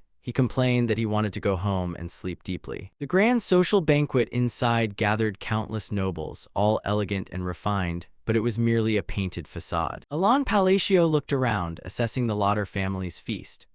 All this decoration is gold. It must have cost a fortune, right? Even sipped his wine while bored and sneering, deliberately flaunting wealth. Maybe I could take a piece and no one would notice. The gaudy red earth looked truly tacky and provincial. While Alon Palacio was lost in thought, he heard voices from afar. My goodness, Duke Lauder is certainly not ordinary. The lot noble laughed and replied, is it because my little bird won't let me be alone? The other nobles chuckled and cautioned, oh dear, Duke, do take care of your health. The more Alon Palacio watched these scenes, the more disgusted he became, thinking to himself, being friendly with these nobles brings nothing good. I don't want any involvement. Better to step back a bit. But just then someone targeted him. Over there Alon Palacio felt unbelievably unlucky. He had just intended to avoid trouble when two nobles, Kraeld and Edorn, ingratiatingly approached and spoke. Ho ho ho, Count Palacio, might you spare a moment? They produced offerings and presented them before him. This is top-quality meat from my domain. Would you like to try it? I intend to support your domain. What do you think? Alon Palacio tilted his head in puzzlement. What's this? Why all of a sudden? Seeing his expression, Kraeld and Edorn trembled with worry. Noticing the Count's complexion, they secretly panicked. Oh no, Kraeld and Edorn tried to calm each other but shouldn't be so flustered. Flashback to one day earlier after the battle with the goblins. Did you just see that? Was that magic? Kraeld and Edorn clutched their heads, looking toward Alon Palacio and even in confusion. One of them turned to his companion and asked, did you just see that? Was that magic? The two nobles ran over calling, Baron Cayman, may we borrow your mage for a moment? I have a matter I'd like to trouble you about. The one dragged along was the 3 gold mage that Baron Amen had brought to flaunt his prestige.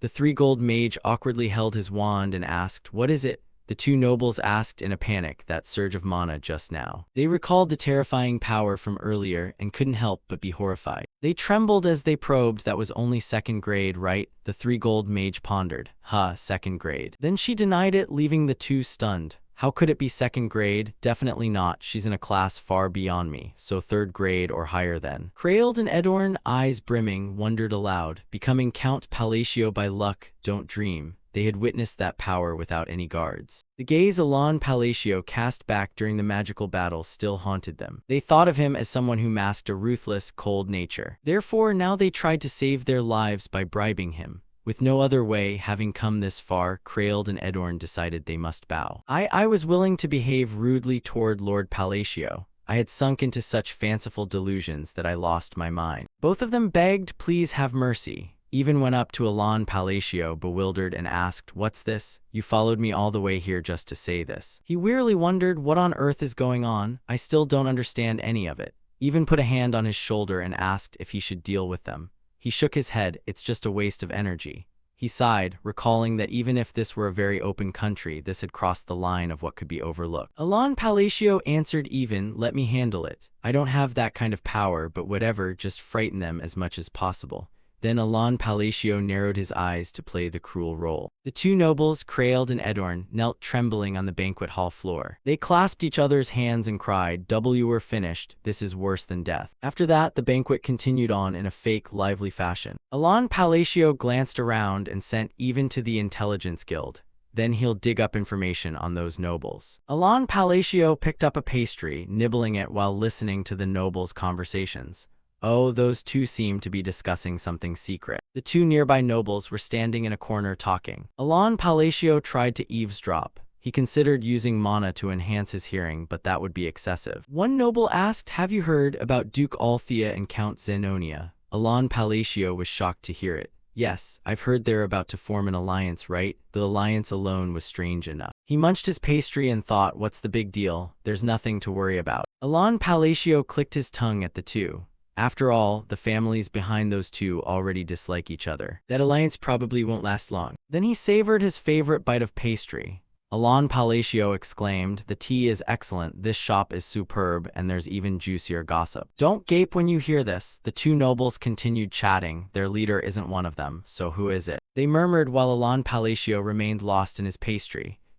It was said that when they heard the name, the two fell as if struck by lightning, because the name the two mentioned was Palacio. Alon Palacio heard it and dropped his pastry bite. Their leader, he looked over there in utter bewilderment. Alon Palacio nearly went mad hearing them say it. They say it's Count Palacio. He silently re-examined his life since arriving here. What nonsense are they talking? As for Duke Althea, I only met her once when she was a young lady. And Lady Zenonia I've only met a few times. Alon Palacio held his head in frustration. Count Zenonia hasn't even met him. How did such a baseless rumor spread? It's clearly just idle chatter. At that moment, someone else ran over calling for Count Palacio. Alon Palacio wearily wondered why so many people were approaching him today. It's making him uneasy. The noble introduced himself. I am Cayman, the third son of the Comelin ducal family from the kingdom of Ashutalin. An honor to meet you. He somewhat understood.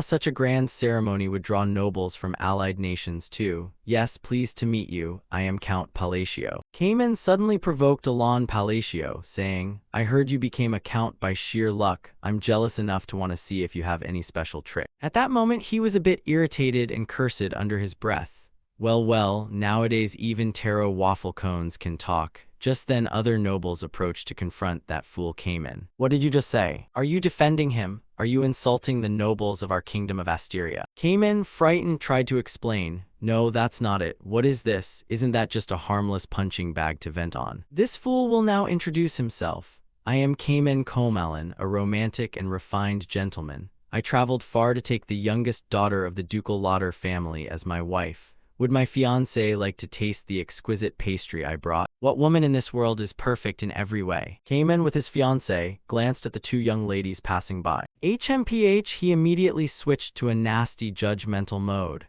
That lady should watch her figure a bit, right? Cayman babbled beside the Lauder maiden. Who is that next to her with the slightly upturned nose? Then he turned back to flatter his fiancé. Luckily, the Lauder lady really does resemble her mother and is very beautiful. Time to court her. The Lauder lady disdainfully replied that our engagement proposal is rejected. I must reconsider. Cayman shouted in panic. What? He sat there calling after her. Lady Lauder, for some reason our betrothal is broken. Enraged, Cayman stormed into the main banquet hall. I traveled so far for this, truly infuriating. At that moment, Cayman saw Alon Palacio standing and nibbling a pastry alone. Cayman sized up Alon Palacio, black hair and a cold face. Is that him, Count Palacio? I've heard he's just a lucky brat with no backing. He regarded him as something easy to bully, a perfect target to vent his anger on. Recalling earlier, the marquises and counts asked Cayman, did you not bring proper etiquette? The Kingdom of Austria is our long-standing ally. Cayman stammered like a little mouse. No, it's because. Alon Palacio watched the scene helplessly and sighed. How unlucky must one be to have all three of them intervene?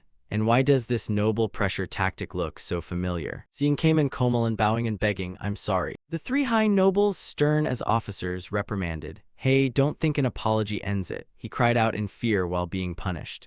I'm apologizing, won't that do? Alon Palacio finally recalled what it looked like. It reminded him of his time in military service. Cayman sobbed and fled while crying, hiccuping that he had committed a grave disrespect and deserved to die. Duke Lauder, Marquis Mardanio, and Count Balin came to ask Count Palacio if he was all right. He waved them off urgently. I'm fine. Afterwards, Alon Palacio kept it to himself. But why is everyone acting like this today? I'm starting to feel afraid. From what he observed, they had already begun to move. That proved the rumor was true. And if Althea and Zenonia entered politics in earnest, Palacio's power as their leader would be immense. Alon Palacio wondered if it was because of that rumor. This kind of trouble would be worse if it escalated, so it would be better to clarify that it's only a rumor. Marquis Mardanio stepped forward to speak. Come to think of it, I've never really spoken with you, Count. Duke Lauder added, you must be very busy. I understand. Alon Palacio replied awkwardly. Actually. Marquis Mardanio rubbed his hands and asked, I've heard that Count Palacio has been busy studying magic recently. Coincidentally, I have some rather fine artifacts. He continued, so I want to present you with these relics capable of storing mana. What do you think? Duke Lauder and Count Balin also stepped forward with offers. What a coincidence. I too prepared a gift. Count, please accept this token of our sincerity. Alon Palacio was dazzled. He knew he should correct them and say it was only a rumor. Yet he couldn't resist the temptation, so he kept silent and accepted 2 magical artifacts and 5 vials of mana-restoring potion. Dawn at the Lauder ducal villa. In the villa's drawing room, a mysterious woman asked Marquis Mardanio. How did it go? He replied, fortunately he accepted happily. Small gifts among nobles are mere social protocol, but precious items like relics carry a different meaning. Those who wish to join a faction offer valuable items to the leader. The woman said, the fact that he agreed to accept is already cause for celebration. Marquis Mardanio laughed heartily. It's all thanks to the generosity of Duchess Althea. She raised her hand excitedly and said, "Welcome, Marquis Mardanio." The Duchess smiled. Althea cheerfully declared, "From now on we officially share the same front." He replied that this was indeed an extraordinary privilege. Everyone was readily agreeable. He thought inwardly that Duchess Althea had always been reserved and seldom appeared in person, yet this time she came herself and chose to meet only a few individuals. She had likely already selected the pieces she needed, using money and influence deftly to bypass formal ceremony. Although the rumors seemed random and rootless, this was actually a very deliberate political move. The opportunity lay before us. We must seize it. Duchess Althea then spoke, breaking the silence. "Now it's time for us to take action." This was the 4th day since the banquet began. For some reason, the number of gifts continued to increase each day. It was certainly because of that silly rumor about my relationship with Althea and Zenonia that everyone rushed to curry favor. A crafty glint appeared in his eyes. Since he'd already accepted them, they probably wouldn't ask for them back. Gather these up and find a way to slip away out of sight. But then a voice from behind startled him. "Even spoke up, my lord." Seeing him startled, the boy asked with some curiosity, "Why do you look so shocked?" "I have returned." Alon let out a quiet breath of relief. "I was just lost in a few thoughts." Then the two of them returned to their rooms. Hearing Evan's news made him exclaim, "To the north, has the evil god truly descended upon the northern regions?" He replied, "Yes, the situation in Caliburn is extremely chaotic. Based on ancient records, Medist may also be connected to this dark force." Alon rubbed his chin in boredom and asked, "What about the additional information I requested?" He answered, "The person you are looking for is currently residing in that village, located in the north of the kingdom of Ashutalan." This made him nod with satisfaction. "Good, just swing by on the way. We'll depart for Caliburn immediately." This sudden decision startled Even. "Why the hurry? Why must the destination be Caliburn? Are you really determined to head north?" He replied, "We'll discuss the finer details on the way. Prepare to depart right now." The boy nodded in acknowledgement. "Understood." After Even left, Alon leaned back in his chair, clutching his head in frustration. Honestly, he didn't want anything like this to happen here. These are entities of catastrophic scale comparable to the 5 great sins, the evil gods. Because of the influence of spirit crystallization, you cannot predict which evil god will borrow a mortal form to descend. That's why I've worked to gather information to intervene early. I didn't expect things to escalate so quickly. From gaming experience and witnessing hundreds of possible scenarios, the outcome for this world formed in my mind with chilling clarity. Alliances between kingdoms would crack and fall apart, leading to a senseless war over lands tainted by otherworldly power, ending in annihilation. If that happens, my current life would vanish in an instant, although I've devised countermeasures. After an evil god descends, there will be a temporary calm lasting several months before it fully awakens and becomes a possessed deity. During that transition, its power in the form of a divine soul hasn't reached perfection yet.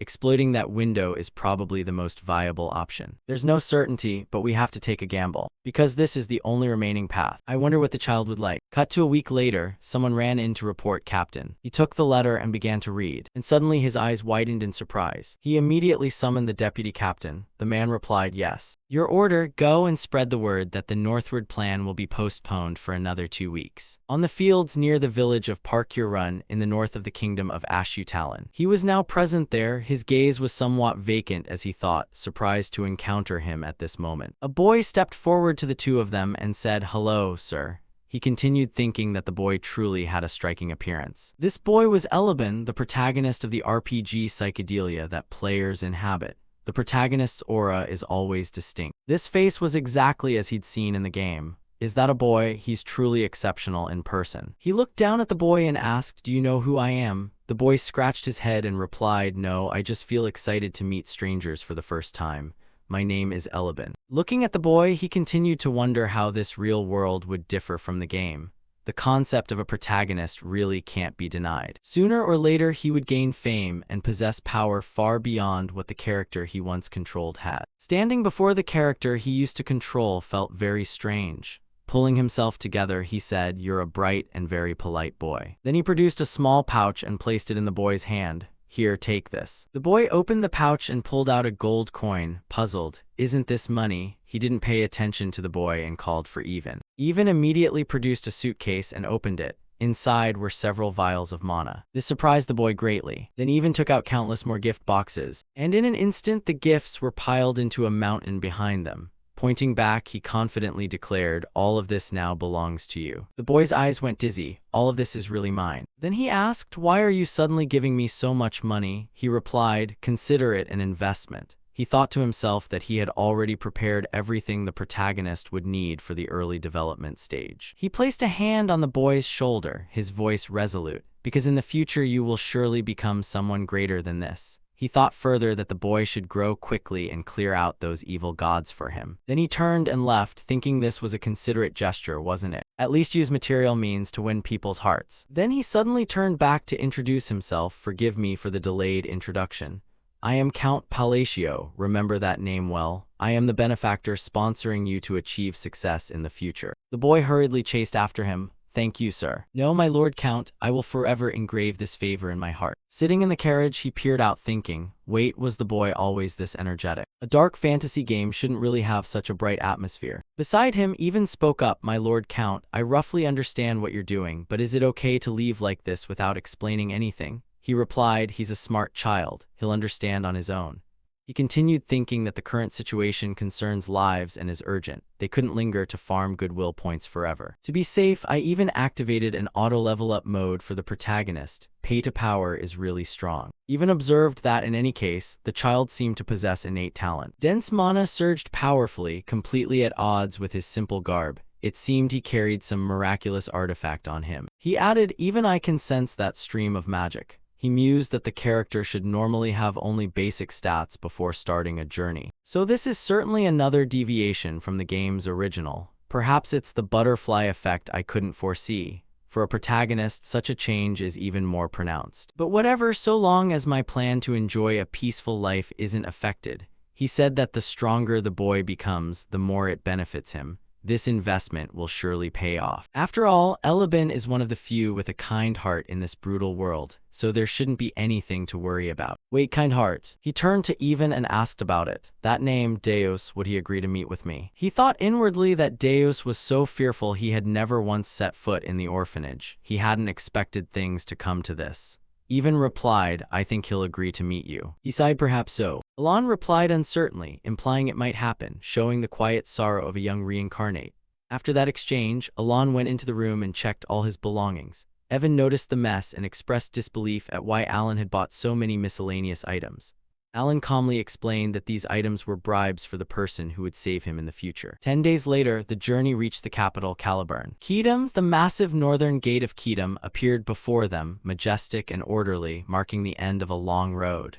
As the carriage continued forward, Evan grew increasingly weary from the constant travel. Boredom and exhaustion seeped into him, and he frankly voiced his extreme fatigue. Alon, equally tired but composed, remarked that long journeys are inherently tiring and unavoidable. Evan, still trying to overcome his disappointment, reflected on how the final stretch had been worsened by the strange maze they had to pass through, feeling that without it he might at least keep some pride about their arrival. Alon calmly accepted the hardship, understanding there was nothing to be done to change it. As the carriage rolled on, Alon gently held the necklace in his hand and sank into thought.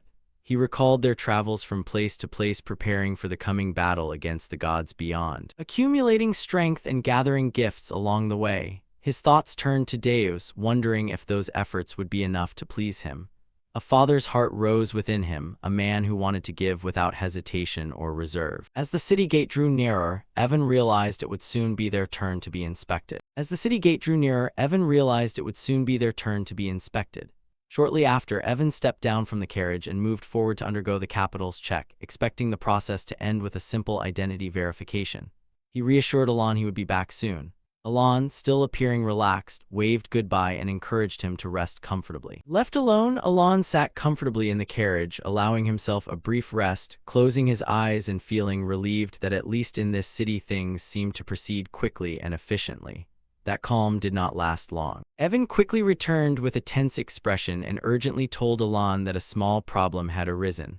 Alon wanted clarification, and Evan explained that they had been asked to step aside. Although Alon's identity had been verified, it seemed something else was causing concern. He replied without seeming anxious. Alon stepped out of the carriage. At that moment, a knight approached from behind. The man wore a crooked, overconfident smile, raising an eyebrow as he neared. He recognized Alon immediately and confirmed whether he was Count Palacio.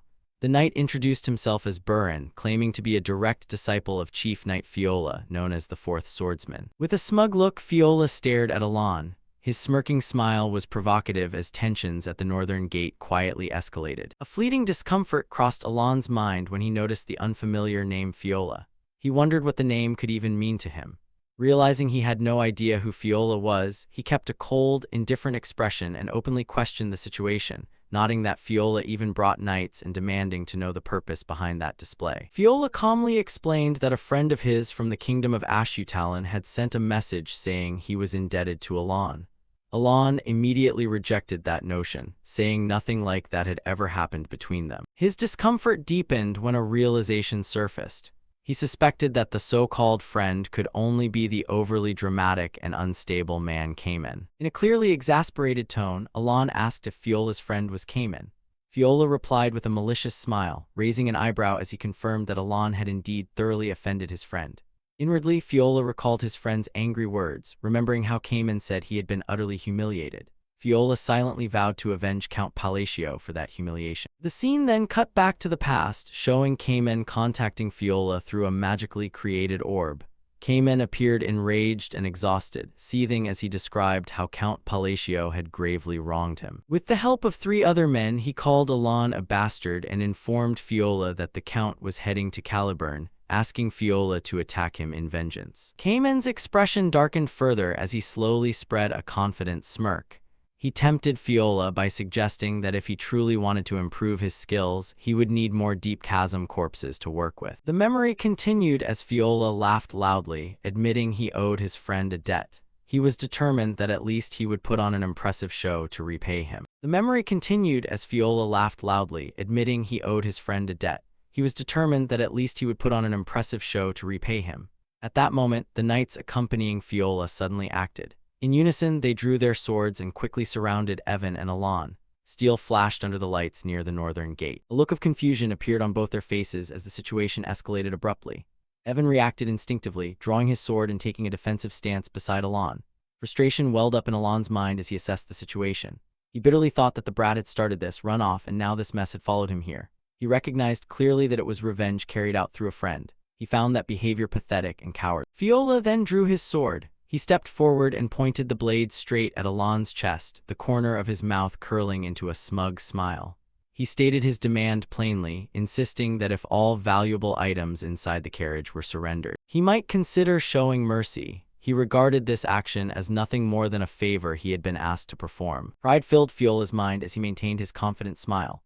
He believed he had nothing to lose in this situation. In his assessment, everything tipped in his favor. The odds of success leaned completely toward him. From his perspective, Alon was merely a minor noble from the kingdom of Asteria, someone with little influence in the alliance and no ties to Caliburn.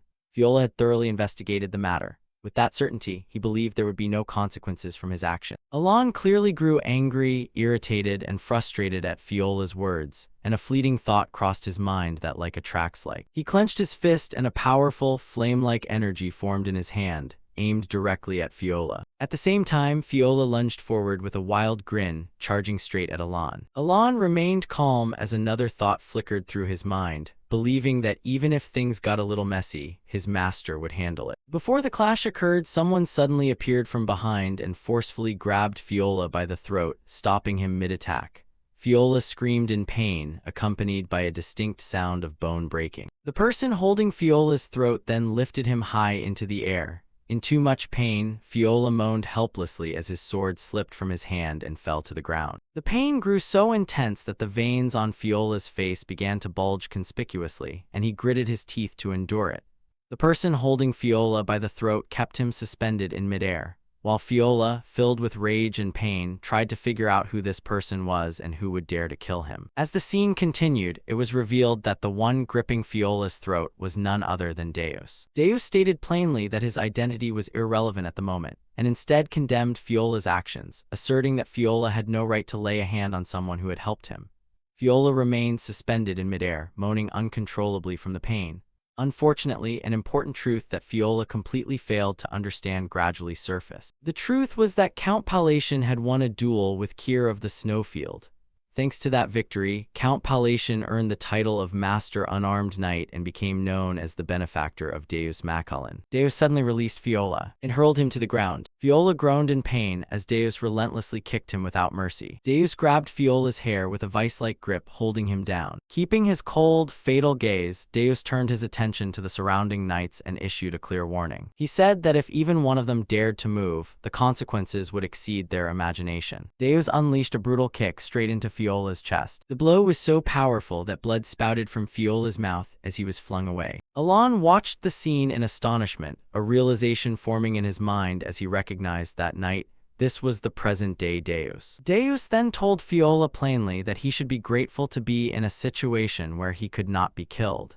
Fiola struggled to stand after the earlier blows, barely able to move as he leaned against a tree to steady himself. Immediately, Deus stepped forward and drove his knee hard into Fiola's chest, sending him crashing into the tree again. Fiola's cheek swelled severely from Deus's kick, and Deus continued to attack him mercilessly, unleashing one punch after another and then more kicks without relent. Nearby, Evan remarked to Alon that his strike was quite impressive. Hearing that, Alon's mind returned to the moment Deus declared his wrath on anyone who dared lay hands on his benefactor. Alon suddenly realized that Deus had indeed called him a benefactor. He wondered how grateful Deus must have been when he was young. However, now that Deus had grown up, Alon thought he would not welcome someone he barely knew. He remembered that Deus had never even replied with a single word, which made him feel as if he had already received every deserved reward for raising a son. Alon told himself that Deus had truly matured, calling him a troublesome kid in his thoughts, yet also acknowledging his genuine growth. The impression became clear, marked as 52% certain that one could easily recognize who had sponsored Deus because he had developed remarkably. Alon realized that Deus had grown into an extraordinarily upright young man. With that realization, Alon reflected on the feeling of seeing a well-raised son, and he felt a deep pride as a father. A powerful impact reverberated through the scene.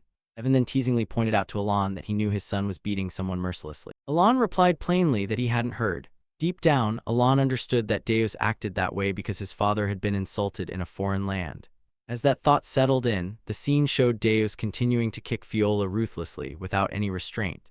Another thought suddenly popped into Alon's head as he wondered why his son could be so annoyingly sweet. Soon after, Fiola was beaten savagely, repeatedly struck until he lost consciousness. Even then, Alon couldn't help but think it still seemed a bit excessive.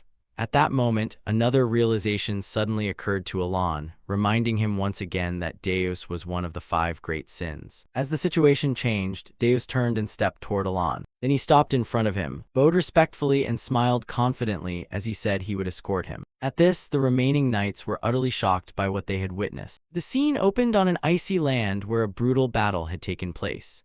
Corpses lay scattered across the battlefield, their frozen forms covering the ground. Some bodies were engulfed in flames as the opposing side burned them mercilessly. Amid that desolate landscape, Delman, bearer of Caliburn's 3rd sword and commander of the deep red flame, stood towering. Overflowing with victory, he raised his sword high, celebrating the outcome of the battle.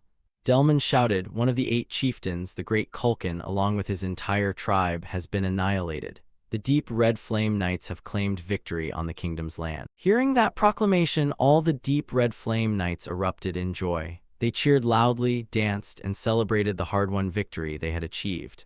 After letting the celebration die down, Delman said, "Return to the outpost and begin preparations." The knights responded in unison, "Yes, Captain." As they began to move, Delman's expression hardened.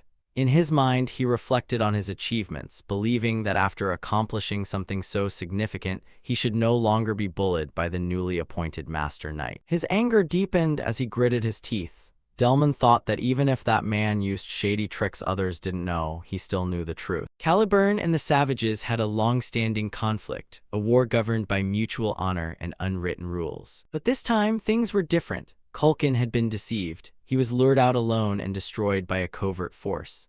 Delman recalled how Culkin's great knights were slaughtered and how truly unjust the entire campaign had been. By exploiting the momentum of the battle, the tribe was wiped out completely. Delman muttered, "That bastard." He remembered that the very man had sent him a victory report claiming to have defeated Kurga of the Snowfield. It all happened because Delman demanded a decisive result from the expedition. Culkin's body had vanished in the chaos of battle. Even if he had survived, the poison would have ensured his death. Finally, Delman convinced himself there was nothing left to do but return to Caliburn and report the mission's success.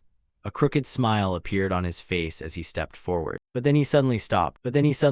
From afar, he noticed a man standing motionless near the forward base. Confusion flickered across Delman's face. The man slowly turned toward him. The man spoke. Filled with rage, Delman gritted his teeth and swung his sword. Flames erupted from the blade, blazing fiercely. A strange unease crept along Delman's spine. Delman thought Culkin should be dead. On closer inspection, an overwhelming aura began to rise from Culkin's body. In Culkin's shadow, Delman saw the shape of a demon forming. Culkin said, "You have insulted a sacred duel, a duel that should have been fought with honor." Horror radiated from his presence. Even superhumans capable of ending hundreds of lives could be devoured by this being. Cold sweat ran down Delman's face. Delman realized this is not Culkin. Driven by desperation, Delman launched another attack. Fire surged wildly from his sword. The man dodged easily and said, "Answer me first." Without hesitation, Delman attacked again, unleashing even greater flames. Once more, the man easily evaded his pursuit.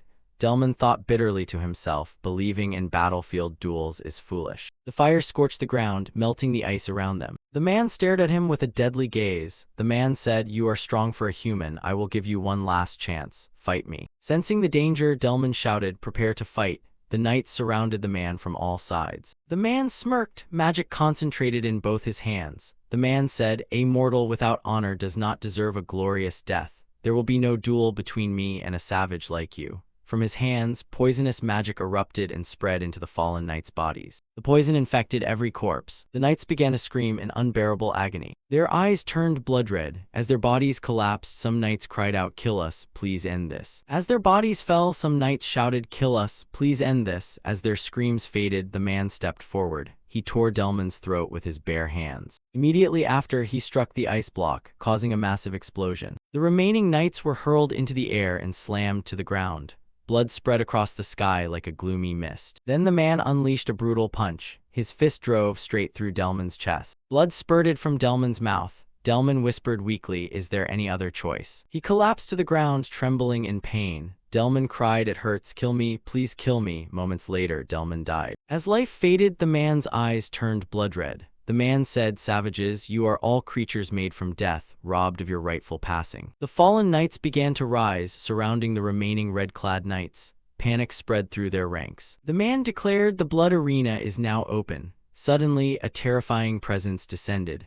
Ultaltis appeared with a sneer. Althus proclaimed, "I am the god of all savages, the father of duels. I will personally grant you an honorable death. If you claim not to be savages, prove it in a duel." Blood began to rain down from the sky. The scene then shifted away from the battlefield. Deus bowed respectfully. Deus said, "I will take you there, Count Alon." The surrounding knights stood stunned in astonishment. The narration explained that in Caliburn, the prestige of Duke Deus Massilian, who needs no sword, was sky-high. He had once defeated the second prince and showed deference to no one except the king. Alon observed him carefully. The knights wondered, what kind of man is Count Palatian to be so respected? The surrounding knights looked at Alon in disbelief. One knight whispered, "Who is he?" Deus summoned a luxurious carriage. Deus said, "Please take a seat inside." Alon felt weighed down by the excessive attention.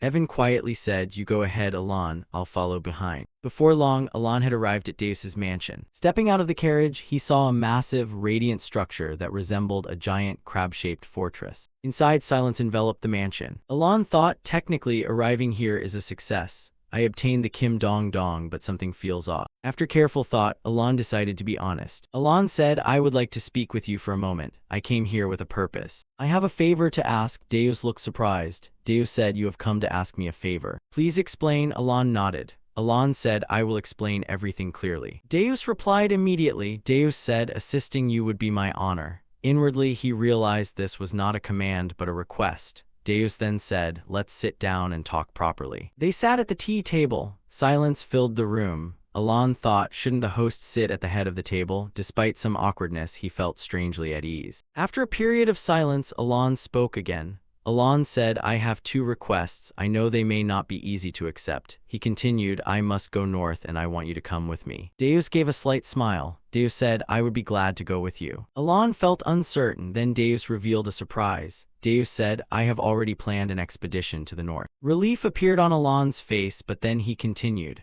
Alan said, the second request concerns the royal treasury of Caliburn. The atmosphere grew heavy. Alan said, I wish to borrow an artifact. He looked straight at Deus. Alan said, may I borrow the madman's ring? Deus reported that the escort mission was completed, and he returned safely. His younger sister Silly was excited to hear that her brother had just escorted a distinguished guest back. The deputy received orders to postpone the schedule in the north by another 2 weeks. Deus looked at his benefactor with an expression full of respect. Evan, standing beside him, was surprised, because it was the first time he'd seen Deus show such an expression. Silly, still absorbed in sword practice, froze when she saw the unfamiliar guest appear. Alan Palacio sat down and began to mention an important item he needed. It was the Ring of the Madman, a treasure kept in Caliburn's royal vault. Alan knew the request was a bit much, because borrowing it would mean owing the crown. Everyone sat around the tea table, and the atmosphere suddenly grew unusually solemn. Just then Evan stepped in, prompting Alan to breathe a sigh of relief at the sight of his savior. Alan secretly hoped this pile of luxury gifts would help thaw the ice between them. Evan confirmed he had brought everything according to Alan's plan. A pile of luxurious gifts was displayed in the middle of the parlor. Alan enthusiastically presented a designer accessory that was very popular. He watched intently, hoping for a positive reaction from Deus. Seeing Deus still silent, Alan asked whether he wanted to open the gifts right then. But Deus coldly said he would open them only when alone, making Alan sweat with worry that he wouldn't like them. Alan told himself that perhaps this was the way Deus showed his respect for him. Deus affirmed he would bring that ring to Alan immediately. Alan wondered whether retrieving something from the royal vault would be too difficult. The assassin pondered, calculating the quickest course of action. He said at worst they'd clear out about 50 people standing in the way, and that would settle it. Seeing Deus's expressionless face, Alan realized he was completely serious and not joking. Alan hurriedly restrained him, telling him not to do anything that shocking. Even so, he felt the dedication Deus had for him. When their business was done, the two of them stepped out into the palace corridor together. Little Silly ran up from a distance, excitedly calling for her brother. She happily recognized a familiar face and waved to Evan. Alan watched, recalling the time he had ordered Evan to save this girl's life in the past. Silly looked at Alan with a radiant smile and eyes full of curiosity. Alan thought to himself that the girl was truly a miniature version of Deus. Deus placed a hand on his sister's shoulder, his face losing some of its chill. But when Silly insisted Alan looked more like an uncle than a brother, the atmosphere suddenly became awkward. Evan, standing beside them, could only give an embarrassed smile at the girl's candid remark. Deus immediately exuded killing intent, ordering Evan to be silent and to stay away from his sister. At that moment, Alan snapped his fingers as if he just realized an important truth. He finally understood the real reason behind Deus's absolute loyalty. Silly stepped closer to Alan and politely greeted the famous count. The girl knew very well that Alan was the one who had ordered her rescue years ago. Silly took Alan's hand proactively, expressing deep gratitude. She smiled and thanked her savior for giving her the chance to continue living beside her brother. Receiving genuine gratitude from someone feels completely different from being feared. Alan smiled faintly, thinking to himself that this feeling of being valued was truly wonderful. So he decided to stay at Deus's mansion a while longer to prepare for the next plan. Just one day later, Deus returned with the ring, to Evan's utter astonishment. Evan bolted into the room in a panic, unable to believe Deus could obtain the relic so quickly. With a sheepish face, Evan stammered that he'd just heard an extremely bizarre report from the royal court. It turned out that to borrow the ring, Deus had caused chaos throughout the palace and didn't hesitate to punish those who stood in his way. The second prince, for daring to make trouble, received several resounding slaps from Deus right in front of the crowd. 3 days later, the northern expedition officially set out, escorted by the Knights of the Solar Eclipse. 2 weeks passed, and at the northern Caliburn border outpost, the worst news began to pour in. The battlefield grew more brutal than ever, with screams and bloodshed everywhere. The undead army of the Outer God was sweeping through, spreading terror across the kingdom's forces. In the command tent, the generals were fiercely arguing over whether to withdraw. Many had lost all hope as casualties mounted with no way to heal them. Angry slams on the table rang out repeatedly during this tense strategy meeting. Amid the chaos, Alan quietly stood observing the battle map. Viola, the fourth sword, was forced to speak up,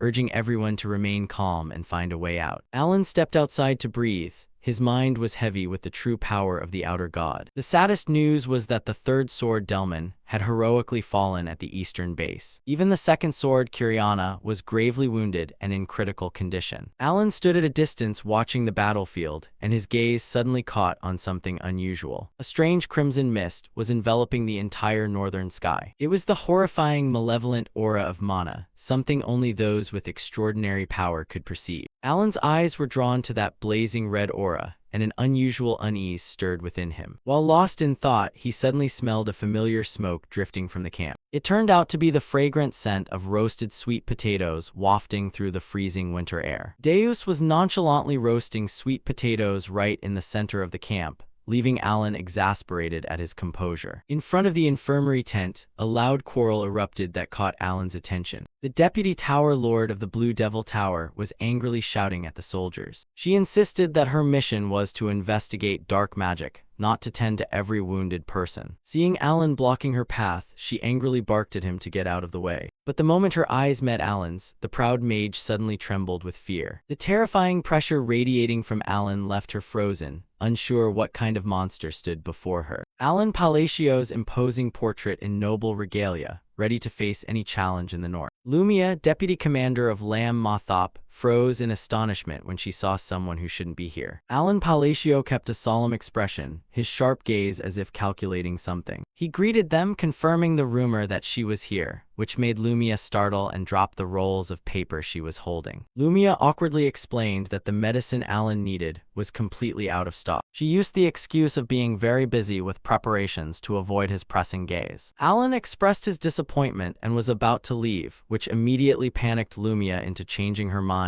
and insisting she could do it right away. Seeing Alan mention financial difficulty, Lumia hastily quoted a price of just 1 gold coin to make it quick. Alan smiled and accepted this generosity, while the two subordinates behind him froze at their boss being disastrously lowballed. Lumia forced a smile to cover her embarrassment, while the common soldiers were crushed, thinking their leader had completely lost his mind. She rushed off to prepare the herbs at lightning speed, leaving Alan and Deus watching after her. The two subordinates could only gape in admiration at Alan's masterful psychological manipulation. Alan casually grilled food, praising his own handiwork while he waited. At the outpost, Sir Pyula suddenly sensed a great surge of evil energy approaching. She hurriedly looked out of the tent and realized the situation was dire as the enemy had attacked. A legion of undead trudged forward through the white snow. The battlefield erupted. Caliburn's soldiers charged with screams but were mercilessly slaughtered. Black, bristling tentacles pierced soldiers' bodies, cries of pain ringing everywhere. Amid the rubble, Sir Pyula concentrated her magic, summoning a barrage of razor-sharp ice shards. The ice spears drove into the monsters, freezing them in place. A massive frost explosion sent everything around flying. She darted like a streak of light through the enemy's encirclement. Violet slashes shredded the undead legion in an instant. Yet Sir Pyula began to tire against the opponent's overwhelming power. From afar, Lumia also recognized the presence of something far beyond human comprehension. The sky turned a blazing red with black lightning,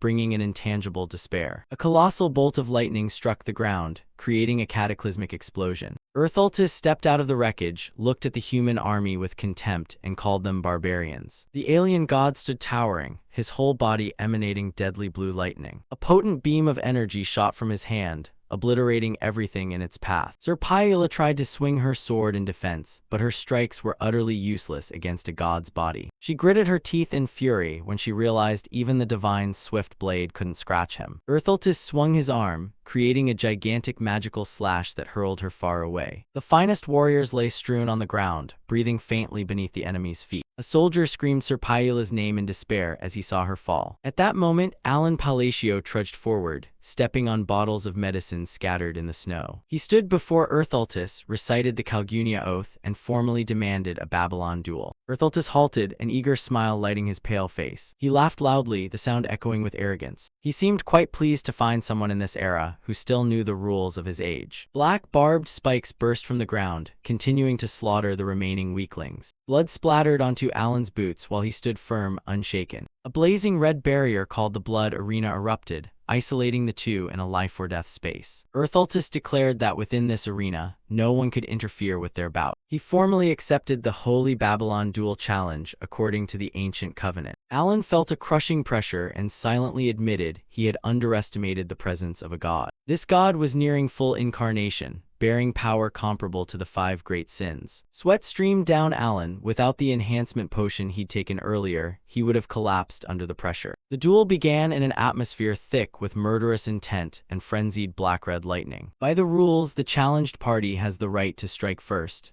Ruthless prepared his attack. He laughed wildly, promising to let Alan hear the song of destruction. Deus shouted for everyone to take cover immediately. Alan remained still, facing the Reaper head-on. The soldiers panicked seeing Alan not dodge, but the law was clear. The defender may not move outside their turn. Ruthless grew more excited, praising Alan for upholding the demeanor of an honorable challenger. The rules were fair: one turn to attack, one to defend, then they'd swap roles. Now it was Alan's defensive turn. He knew ordinary techniques would be useless against this strike. Consecutive magical circles were activated, from immobilize to condensation. Alan poured all his magical reserves into bolstering his defenses, determined to stop the attack at all costs. Ruthless unleashed a slash. A crimson shockwave tore through the air. A massive block of energy descended onto Alan's position as if to crush him. Alan braced himself, dark magic emanating around him to withstand the storm of destruction. The blazing red lightning pierced the defense, driving into the ground with tremendous force. A cataclysmic explosion sounded, dust billowed, obscuring Alan's figure. The earth cracked, forming a deep fissure stretching from the god's overwhelming power. As the smoke cleared, only a battlefield strewn with fresh pools of blood remained. Deus and Lumia turned pale with fear, unable to believe Alan could have survived that blow. But Alan still stood, his body caked in blood, a radiant magic circle shining above his head. A magical item attached to his chest began emitting flickering lights through the black smoke. Blood streamed down his face, yet Alan's eyes flashed with terrifying resolve. He recalled Lumia's words about the excellent potion to hold him steady and Remithian to stifle the pain. Alan cleared his throat, realizing the potions were beginning to work their miraculous effects, helping him regain composure. He felt secretly pleased that everything was unfolding exactly according to his crazy plan. Alan poured the golden vial down himself. Restorative magic began to spread through his grievously wounded body. A cold smile appeared on Alan's lips, for he had now met the conditions to trigger the rage state. He raised the hand wearing the ring and began the summoning of binding ritual to prepare his counterstrike. Ruthless issued an official challenge in the Babylon Showdown. A game-like menu popped up with 3 choices: rules, fight, or run. The system advises players to read the rules carefully before starting. Ruthless stood towering, radiating a terrifying pressure. Alan voluntarily accepted the challenge. He understood that only the rules of the holy duel could restrain the actions of a god. The reincarnation necklace shattered right on Alan's neck. Thanks to this life item and a healing potion, he had just slipped through the door of death. Alan struggled to his feet in the glowing magic circle. He had almost been torn apart by the god's destructive strike. To activate the Ring of Radiance, Alan had to put himself in a life-or-death situation. He began casting the binding summoning skill. A gigantic, eerie eye appeared behind him, signaling the start of a complex sequence of moves. Alan raised his hand, his face set with determination. A new binding had been successfully activated. By the rules of the holy duel, neither side was allowed to defend or counterattack. A frighteningly fair contest began. Alan recalled that in the game he only needed to take the first hit, but here everything happened in real time, not in turns. Ruthless grinned excitedly. There was no time limit here. The duel would continue until one side fell. First binding, casting magic on snowy terrain. Alan began to bend the laws of this world. His eyes flared with a dangerous red light, laser-focused on his opponent. Magical energy started to gather, swirling violently around Alan's position. Second binding, casting magic while standing on the brink of life and death. The skill diffraction began to operate. The primordial point move was unleashed, and bolts of arcane lightning began to barrage fiercely. Next came condensation. All magical energy was compressed into a deadly beam of light to increase its power. The attack named Extinction struck directly at the god's position, an extremely precise blow. The beam pierced the target with terrifying force, tearing space apart. Third binding, confronting a god. Alan did not stop. He continued to push the bindings even further. The fourth binding was activated. A violent explosion shook the surrounding space. The world's laws were broken once more as magic targeted the supreme god Ruthless directly. The god's face showed astonishment at this strange power, but his smile did not fade. A brilliant explosion erupted, engulfing both in blinding white light and maximum magical pressure. Alan collapsed, panting from exhaustion. He had poured his remaining strength into that attack. For this plan to succeed, he had to kill the opponent in a single strike. Ruthless still stood, but there was now a glowing black hole in his chest left by Alan's blow. The god smiled with satisfaction and praised the young man. He thought this duel was not bad at all. Alan was stunned. His strongest attack still couldn't defeat this divine entity. He wondered whether he had failed, seeing his opponent remain remarkably composed despite a pierced chest. Alan's bracelet had exhausted its stored magic. He truly had nothing left to continue fighting. Ruthless laughed loudly, wondering whether Alan was truly the heir to his will. Alan stood frozen, not understanding what was happening as he felt a strange pressure engulf him. Ruthless' body began to dissolve into oblivion. He admitted this was an admirable fight by a noble warrior. Alan watched in shock, realizing the god was leaving the battlefield of his own accord. Ruthless appeared curious about the future conflict between the black and green factions. He officially admitted defeat in this honorable confrontation. As a reward, the god bestowed upon Alan a legendary belt along with all its power. Ruthless rose higher and higher, disappearing into the brilliant light pouring down from above, calling Alan the heir of his will. He instructed Alan to speak his name when the usurpers broke the chains of slavery. That name was not the shameful, deceitful title people often used, but his true name. Ruthless smiled enigmatically, revealing himself as the god of chaos before vanishing completely. After the god disappeared, Alan stood alone amid the wreckage, looking up at a sky that had somewhat lessened its pressure. The battle was over. Soldiers began clearing the field and burying their fallen comrades. A sorrowful silence settled over the white snow. Rudimentary stone graves were hastily erected. The army took a moment to honor the dead before officially departing for the kingdom of Caliburn. Alan's caravan began the long journey through snowy forests back to the capital. Inside the carriage, Alan was interrogating the deputy tower master of Lam Ma Tower. He corrected her. He was a rank 3 mage, not rank 2 as she had mistaken. The sorceress screamed in confusion, regretting her goldfish memory for forgetting Alan's true rank. Alan got straight to the point. He asked if she knew anything about the mysterious entities called the Blue Thing and the Black Thing. She shook her head wildly in fear, swearing up and down that she knew nothing about them. Alan sighed and let it go. Once freed, she hurriedly fled as if afraid Alan would change his mind. He watched her go in exasperation, feeling like a criminal interrogating an innocent. Sitting alone, Alan wondered why Ruthless had vanished even though his final blow seemed ineffective. The god's words left him with more questions. He reached out and touched the belt he had just received. It was an item he had seen in the game before. System info appeared, the Belt of the Forgotten. A rare drop from defeating Ruthless that doubles damage dealt but also doubles damage taken. Inscribed on the belt was a directive pointing Alan toward Kahala, the city of ancient gods. He wondered if that place held the answers he sought. The carriage door opened and Deus appeared with a displeased look. He complained that the sorceress had been rude to leave without a proper farewell. Deus even exuded a killing intent, asking Alan if he should go deal with her. Alan wiped sweat and stopped him, feeling Deus's loyalty was beginning to cross a line. Elsewhere, the poor sorceress ran for her life, chills running down her spine as if she'd escaped a monster. 2 weeks later, the army finally arrived in Kidram, the capital of Caliburn. Deus quickly entered the palace to report on the northern campaign. After completing the formalities and returning the Ring of Radiance, Alan and Deus stood by the carriage preparing to part ways. Alan looked at the pile of gifts piled on the carriage that the king had bestowed. Though he had spent all his savings to survive the battle, these rewards were a decent compensation. Seeing Alan absorbed in the loot, Deus suddenly blurted out, "Me too." He looked at Alan with hungry eyes and asked if he could become stronger. Alan was taken aback, not understanding why a prodigy like the youngest Master Knight would ask that. He guessed his display of magic had greatly impressed him. Looking at Deus, Alan recalled the terrifying latent power of these children.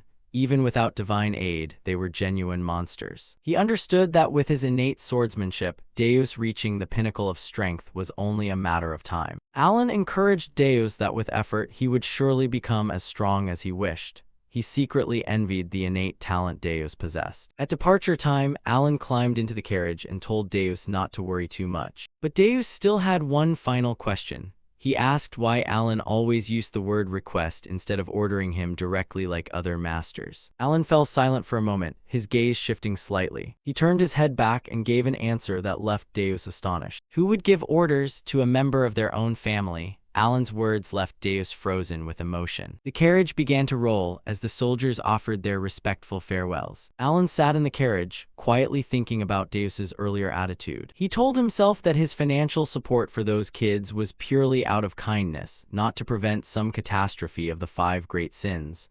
A rather amusing self-deception. Night fell over Kidram, the capital's buildings glowing under the enchanting lights. Deus sat alone in the large room, surrounded by numerous neatly stacked gift boxes. He recalled that he had originally followed Alan to repay a debt, yet now Alan had bestowed upon him an extraordinarily great favor. Deus held a small memento in his hand, lost in thought. Silence enveloped the room, leaving Deus alone with his thoughts. He began opening the gift boxes, his hands trembling slightly from emotion. Deus quietly wished he could wield magic as magnificently as Alan had on the battlefield. "I'm a family member," he smiled, feeling the warmth Alan had just given with his words. After the harrowing battle with the outer god and a tense talk with Dees, Alan finally returned to his domain with Evan. Ah, home at last, sweet, sweet home. He'd been away for 3 long months and exhaustion hit him like a freight train. All he wanted was to flop into bed. But when he opened the door to what he thought was his bedroom, he was greeted by an arch-nemesis, a mountain of backlog work waving at him with enthusiasm so fierce it could crush souls. "Welcome back to the backlog room. Come on in, darling." No way, with the reflexes of a seasoned explorer, Alan slammed the door shut on that paperwork horror. He sighed awkwardly, "Oops, wrong room." Alan took a deep breath. The weight of responsibility settled back on his shoulders. Defeated, he knew he couldn't dodge duty forever. Resigned to his fate as an ex-office worker from Korea, he decided to get it over with. It had to be done sooner or later. He sighed, his spirit practically leaking out of him. Rest is a noble's privilege. What a strange concept. After finally conquering the paper monster, Alan rewarded himself with a full week of uninterrupted rest. He even cooked for Evan, proving that peace and a good meal are the keys to happiness. But after a week of absolute idleness, his office worker instincts kicked back in. Alan grew restless. The silence around him was almost deafening. With time to think, his mind drifted back to Ultis's cryptic words. All those terms, the evil one, the black and blue thing, the bearer of will, were a long list of mysteries he had to solve. He decided to start investigating the clues the outer god left behind. Trying to piece together the big picture of this world, he remembered Ultis's oddly Eastern-sounding real name, the Evil One, which sounded more like an ancient Eastern deity. A detail that didn't fit any of the game lore he knew. The way he vanished made no sense either. A heavy thought crossed his mind. If one outer god had appeared, it was only a matter of time before others followed. The world was about to get a lot more chaotic. At least those ones gave a heads up before showing up. Unlike the unpredictable 5 great sinners, it was a small comfort, but he'd take it. His thoughts turned to Kahara, the city of the ancient god mentioned on the belt he received. He was itching to go there right away, but there was a problem. He grabbed his trusty psychedelia notebook where he logged all game knowledge. According to his notes, Kahara Aka, the secret dungeon fortress, should have been discovered a bit later. Going there now would be risky, likely drawing unwanted attention and messing with the timeline. So he had to wait. Just then, Evan burst into the room looking urgent. Evan trembled dramatically when he noticed the chill Alan was unconsciously emitting. "Is this your magic?" he asked. Alan nodded, noticing his control had improved significantly after his research break. But Evan hadn't come to talk about the temperature. With a serious face, Evan dropped a shocking report. "I'm here to report that a secret city has been discovered in Colony." Alan's eyes went wide. Colony Kahara has been discovered. The timeline has already started shifting. Meanwhile, far ahead, the 5 kids under Alan's care were meeting via a crystal orb. The meeting, usually brief, was completely hijacked this time. The kids were buzzing about how the Great Moon, Alan, had recently visited Caliber. They turned to Dees, the quietest of the group, and asked what it felt like to meet Alan in person. To everyone's utter shock, taciturn Dees started talking, and once he opened his mouth, he didn't stop. He began recounting the entire northern expedition, painting Alan as a calm, omniscient hero who stepped forward when everyone else froze in fear. He went on and on, praising Alan's foresight and meticulous preparation. "He must know everything," Dees gushed, lost in the memory. 50 minutes passed and he was still going. Xiaoling tried to cut in, but Dees was in a trance. His eyes lit with zeal as he declared, "No way. The important part starts now." He vividly described Alon's ultimate strike, the silent frontline, calling it an instant death move no one could predict. The others were nearly fainting from exhaustion, while Deez's epic monologue dragged on. Xiaoling tried to get Yusha to intervene, but it was pointless. Yusha just smiled, clearly enjoying the whole thing. "Just as expected," she chuckled. "The Great Moon really is different from the rest." Xiaoling finally snapped, shouting that the meeting was over, but her cry fell into the void. 2 agonizing hours later, the remaining kids had passed out, victims of Deez's legendary solo performance. Deez finally wrapped up, clearing his throat. "Ah, sorry for the rant. See you all in 6 months." The leader could only giggle, thoroughly entertained by the show. And so that day, the Blue Moon meeting set a new record for longest runtime. A full 3 hours, all thanks to Deez's unexpected gift of gab. Back at Alon's manor, things started getting crowded. He walked into the parlor to find it packed with gifts from nobles he hadn't even met. Evan pointed to a rare artifact worth enough to buy a mansion. The scale of the gifting was absurd. Alon didn't even know which noble had sent him the pile of stuff. Most gifts came from minor nobles, all vying to curry favor with Alon. The letters were even scarier, full of obsequious praise. News of Alon's connection with Deez, the future lead knight, spread like wildfire. Alon held a golden cup, a wry smile at his lips. As an ex-office worker, he knew the value of networking. "Thanks for your kindness. If someone gives except without a word, I'll stash it in the emergency fund. Heh." A week later, the gifts kept coming. Evan grew worried. "We've been receiving gifts all week," he reported, standing before another pile of boxes. Alon blinked. "Is the connection with the lead knight really this strong?" He looked down, eyes glistening with proud tears. "Deez, you truly are a good kid." A whole month passed and the flood of gifts showed no sign of stopping. Alon's expression said it all. "They're still coming." He began to feel weighed down by the excess. Finally, as summer approached, the flow of new gifts slowed to a trickle. The scene shifted to Tyria, the capital of the Asteria Kingdom. Today was the Grand Council meeting, mandatory for all nobles. And our guy Alon was horribly late. If attendance hadn't been mandatory, he'd have left for Colony ages ago. He was practically sprinting, cold sweat on his brow. "Can't believe I'm late to the first council meeting." The last thing he wanted was to draw attention to himself. Evan watched him go with an amused look. "I've never seen him stride so big, must be in a huge rush." But then Evan noticed something odd. Another crowd of nobles was tailing Alon at the same breakneck pace. They seemed to form a line right behind him, following Alon like a flock of snazzily dressed sheep. Completely unaware of his new fan club, Alon finally reached the council hall. He cracked the door open, praying he could slip in unnoticed. He slipped through the door and scanned the vast, ornate chamber. Luckily, the hall was still pretty empty. He wasn't as late as he thought.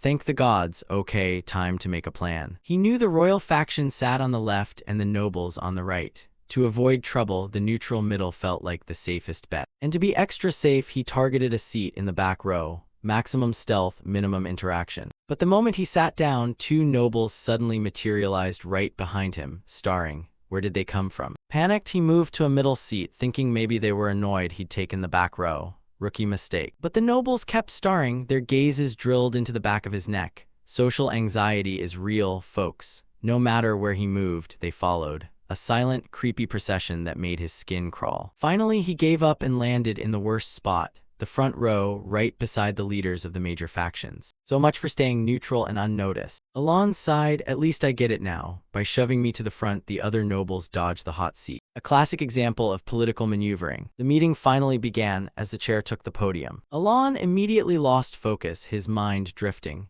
This is going to be painfully boring. But then the chair announced, "First, we declare that the newly formed Kalpa faction has been granted voting rights." The chair continued, "Representing this faction is Count Palacio." Alon jumped like he'd been struck by lightning. What? His head whipped around in confusion. The Kalpa faction? What the hell is the Kalpa faction? He was the only one who didn't know what was going on. And right then he spotted them. The 2 noblewomen he'd met once or twice were sitting together, grinning triumphantly at him. They gave him a slight nod as if to say, "No big deal." Alon's brain went into overdrive. What's up with those 2? He frantically thought. Why are they sitting together? The horrifying truth dawned. Their alliance had become an official faction, a faction named after his domain. This was an absolute nightmare. The chair's voice cut through his panic. "Count, do you have anything to say as the representative?" Alon could only stare straight ahead, the world spinning. Was he really the leader of this new, dark, powerful faction? Amid the snow-white land, a mysterious figure silently watches the world, bearing an omen of a great upheaval about to occur. The stranger stood motionless in the winter sky, his tattered cloak flapping in the cold wind, exuding an unpredictable air of danger. He smiled enigmatically, his eyes flashing beneath the hood. It seemed a fascinating game was beginning. Beneath his feet, the ground suddenly cracked like a gigantic scar across the ice, proof of a power capable of upending everything. Back in the kingdom, Alan Palacio was sweating profusely when he was suddenly pushed forward to speak as a representative. He just wanted a quiet life, but the darkness at his back clung to him relentlessly. Alan was stunned to realize he had become the leader of a villainous force overnight. The whole thing sounded more absurd than a cheap novel. After he remained silent for a while, the crowd below began to murmur, suspecting their leader had some deep, hidden scheme. Fireworks sounded along with warm congratulations on the birth of the Cal faction. Alan stood there under the stage lights, his heart aching like a knife. Watching the nobles cheer below, he wondered whether he was merely a puppet in this grand play. Alan tried to keep a calm face when someone approached to ask if he was enjoying the party. It was the noble Duchess Altia and the sharp Countess Zenonia. Both believed everything was unfolding according to his perfect plan. Alan's head spun as if struck by wind. He wondered if he had multiple personalities. How could the other self have committed such outrageous acts behind his back? Altia smiled, mentioning she was happy for the chance to repay the debt of being rescued.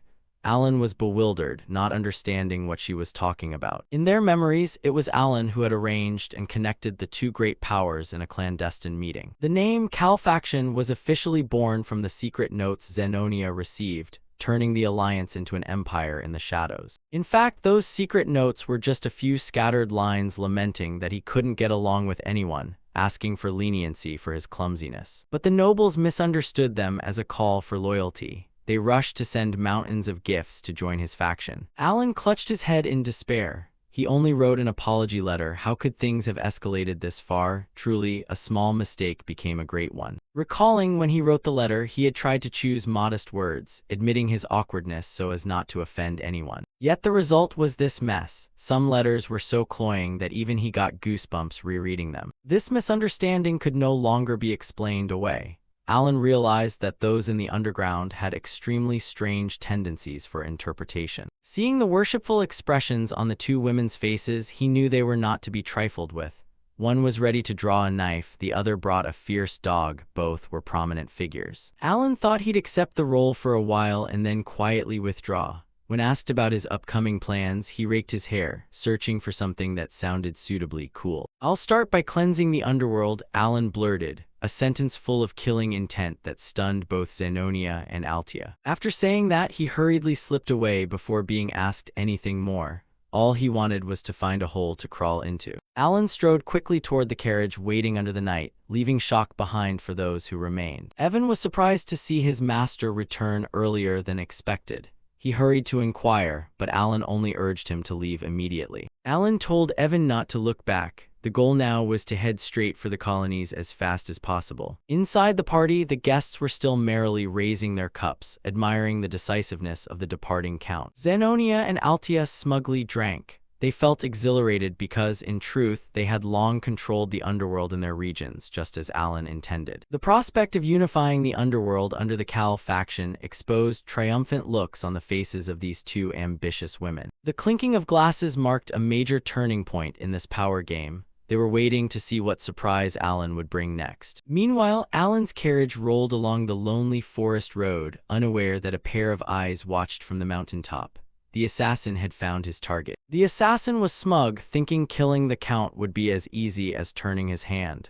Still, he hesitated because of the presence of the master knight escorting him. He drew a pitch-black sword that exuded a deadly purple aura, preparing for a merciless finishing strike. He always kept the organization's rule in mind: never create an enemy too powerful no matter the reward. That's how an assassin survives long. But this job was too tempting. He believed even the leader would understand this risky decision if he knew the reward. At the Duke Comelin's manor in the Southern Kingdom, another dark plot was being staged in the silent night. Carmine, the Duke's son, sat waiting. He recognized at once that the intruding assassin was from the organization, the Agents. Carmine smiled arrogantly. He believed that with his fame and power, the assassin would serve him loyally. The assassin replied coldly. He knew well the relationship between Carmine and the Seeker. The agents were a notorious assassin organization with swordmaster-ranked bladesmen. However, some things lay beyond the expectations of both hunter and prey. A sudden leap, a blade slicing the air, the assassination officially began. This mission was of utmost importance. No mistakes could be allowed. Any rats in the way had to be eliminated without mercy. Carmine, the one who hired the assassin, applauded, pleased with the agent's prowess. He needed someone strong enough to carry out his ruthless plot. With a sly smile, he ordered the assassin to definitely eliminate Count Palacio.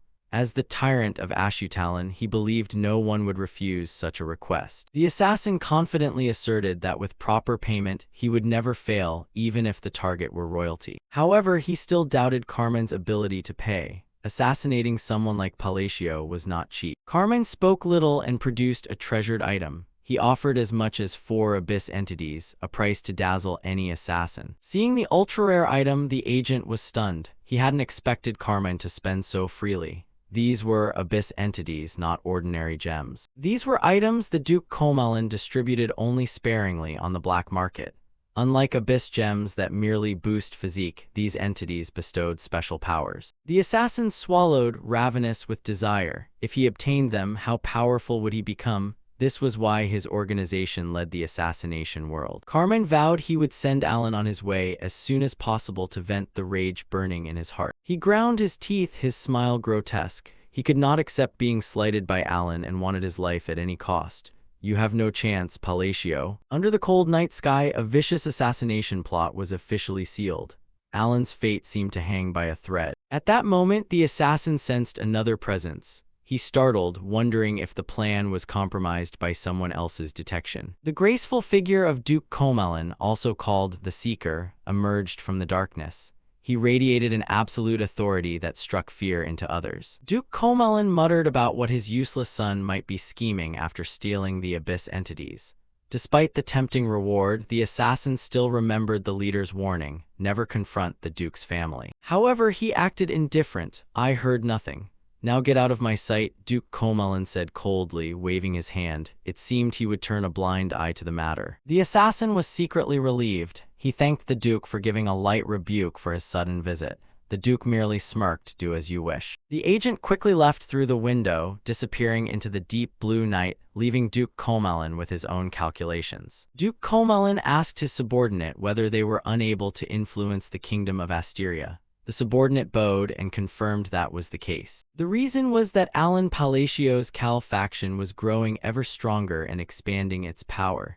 This made the underworld feel threatened. He was Shutro, a formidable underground force of the kingdom Ashutalon. Duke Comelin was pleased, seeing the timing as perfect.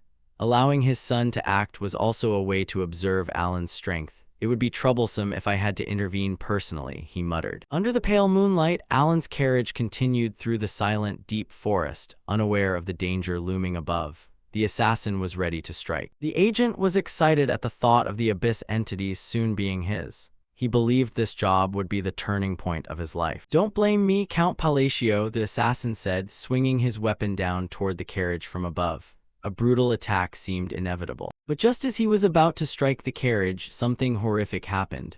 A tremendous surge of power erupted unexpectedly, catching him off guard. What the hell is this? In an instant, the situation was completely reversed. The professional assassin was hurled away at terrifying speed, his face contorted in panic. A brilliant burst of blue energy exploded in the night forest, tossing everything around. The hunter had become the prey, felled in a single blow. The smoke and dust slowly cleared under the full moon.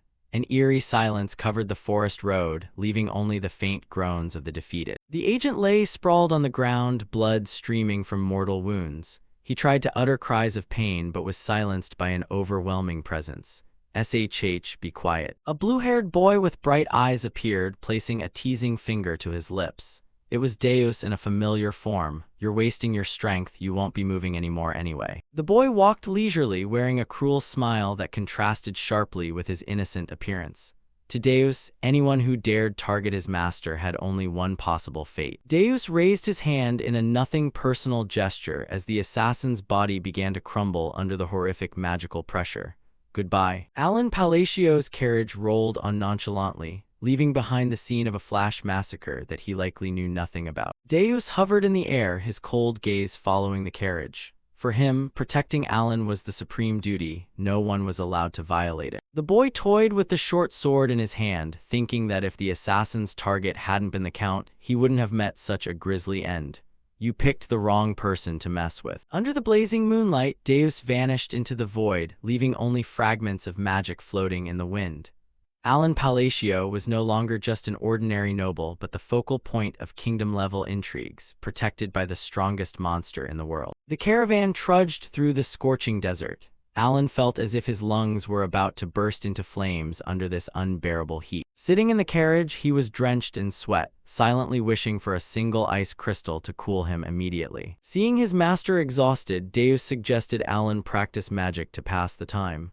Alan brushed it off. How could he train in this heat? Still, traveling with the caravan was the wise choice to ensure safety along the route. Alan noticed the red-haired girl in the opposite carriage staring at him. He asked her directly what she wanted. The blazing sun made sweat stream down Alan's face. The girl was Lion Aggles, daughter of the Red Tower's head and an arrogant rank 4 mage. Lion sneered, assuming mages from the Blue Tower like Alan only pretended to be naive to spy on others. Alan complained to Deus and noticed Lion's carriage hung with ice crystals, typical of a wealthy girl. Without warning, a chain flew in from nowhere, ripping through the air and knocking down the guards. A band of masked raiders surged forward to attack the caravan, and chaos erupted in an instant. The gang leader quickly seized Lion, pressing a weapon to her throat to the shock of everyone. He gloated, demanding cooperation if anyone wanted to keep their lives.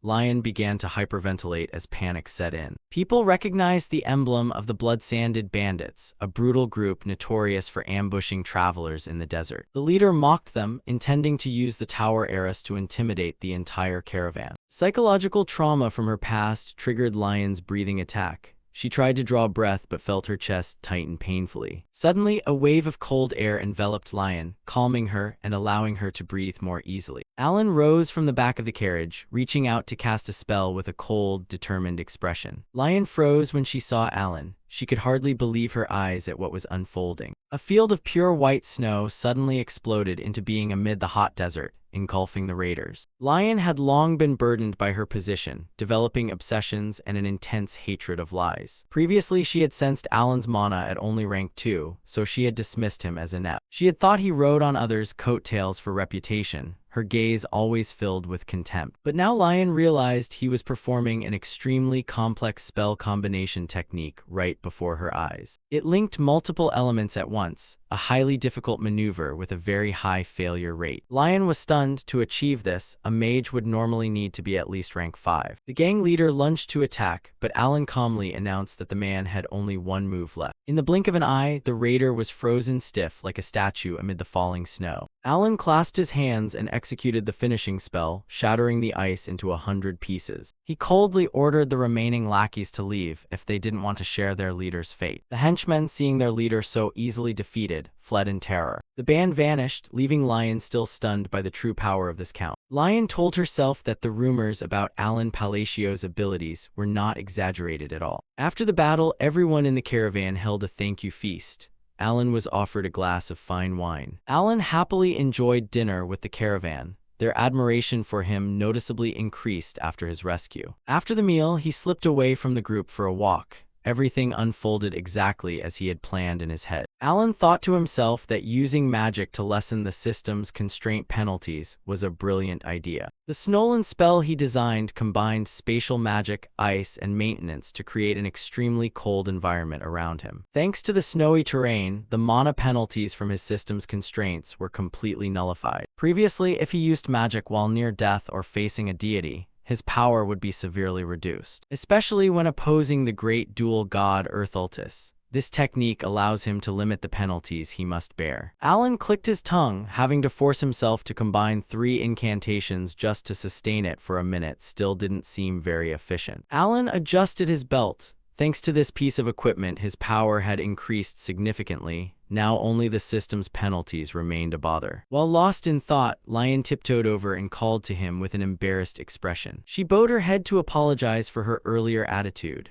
Meanwhile, Deus stood beside them casually sucking a lollipop and watching the scene. Lion asked to discuss magical knowledge with Alan further. Her eyes were now filled with admiration. Alan looked at her and wondered inwardly why she had been so eager to pick a fight before, yet now had turned 180 degrees. With noble bearing, Alan smiled and accepted her apology. Lion beamed with joy, and Deus whispered praise for his master's nobility. During the rest of the journey to Colony, Alan took the opportunity to teach Lion.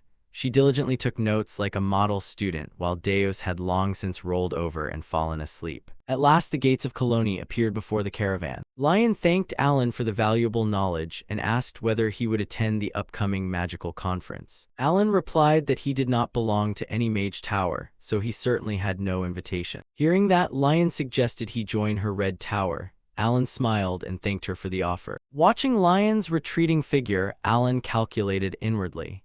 He actually needed something from the conference's Mage Tower organizers, so this was very convenient. Deus announced that the carriage and luggage had been arranged. The two prepared to enter the city. Suddenly, a loud explosion rang out, shaking the entire gate area. Smoke and dust filled the air. Many people lay sprawled on the ground, groaning in pain. Both Alan and Deus were startled and immediately raised their guard against the unexpected incident. A brilliant golden bolt tore through the haze, streaking forward at incredible speed. A series of explosions rang out along with powerful surges of energy. From the rubble, smoke billowed thickly after the recent attack. A radiant blonde girl with animal ears appeared.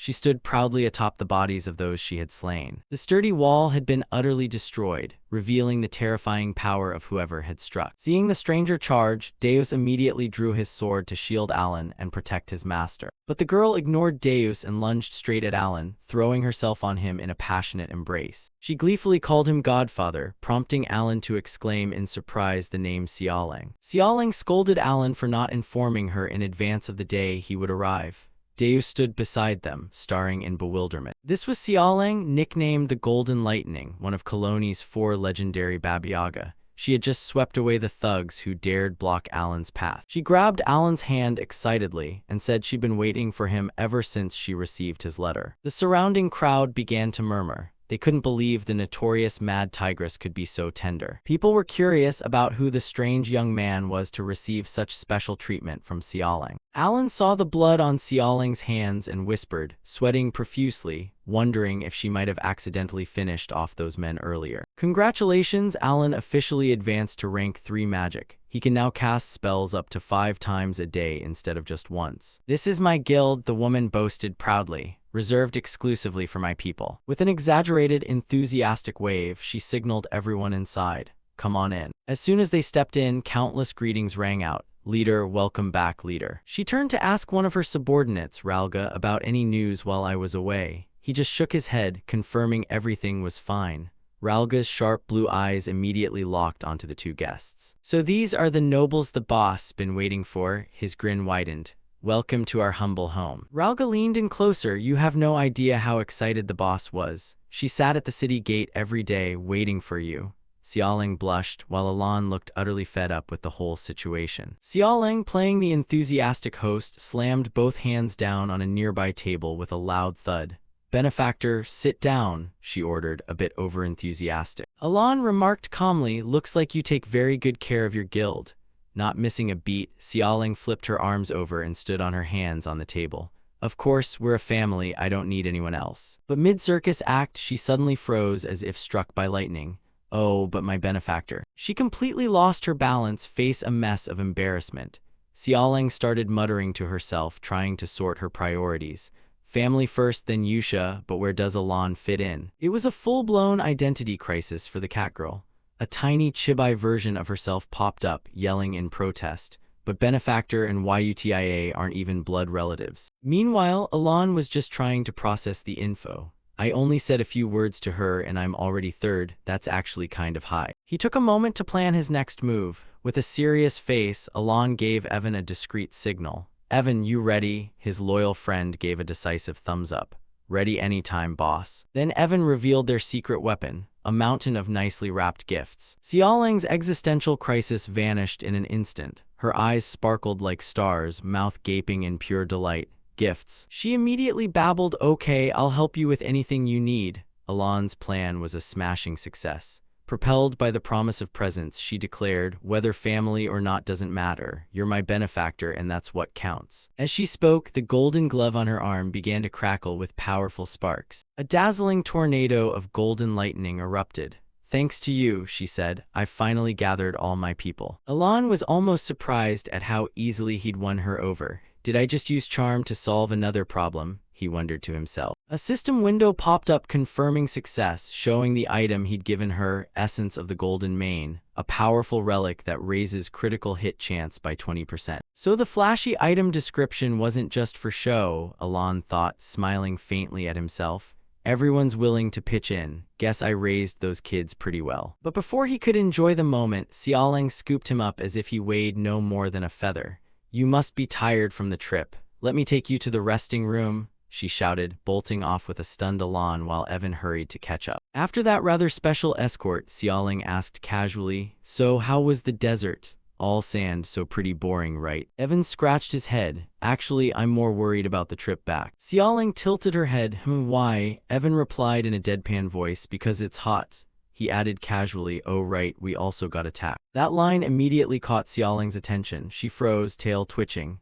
"Attack." Alon explained in his usual cool tone, "By the bloody sand bandits, heard it's common out there." The moment she heard that name, something in Xiaoling snapped. Her cheerful expression vanished, replaced by a cold, predatory smile and an intense, murderous aura. The scene shifted to the bloody sand bandits' lair where hell had spilled over. Blood splattered the walls, bodies flew as the entire base was torn apart from within. And standing amid the carnage was Xiaoling, surrounded by blazing golden lightning like a vengeance goddess.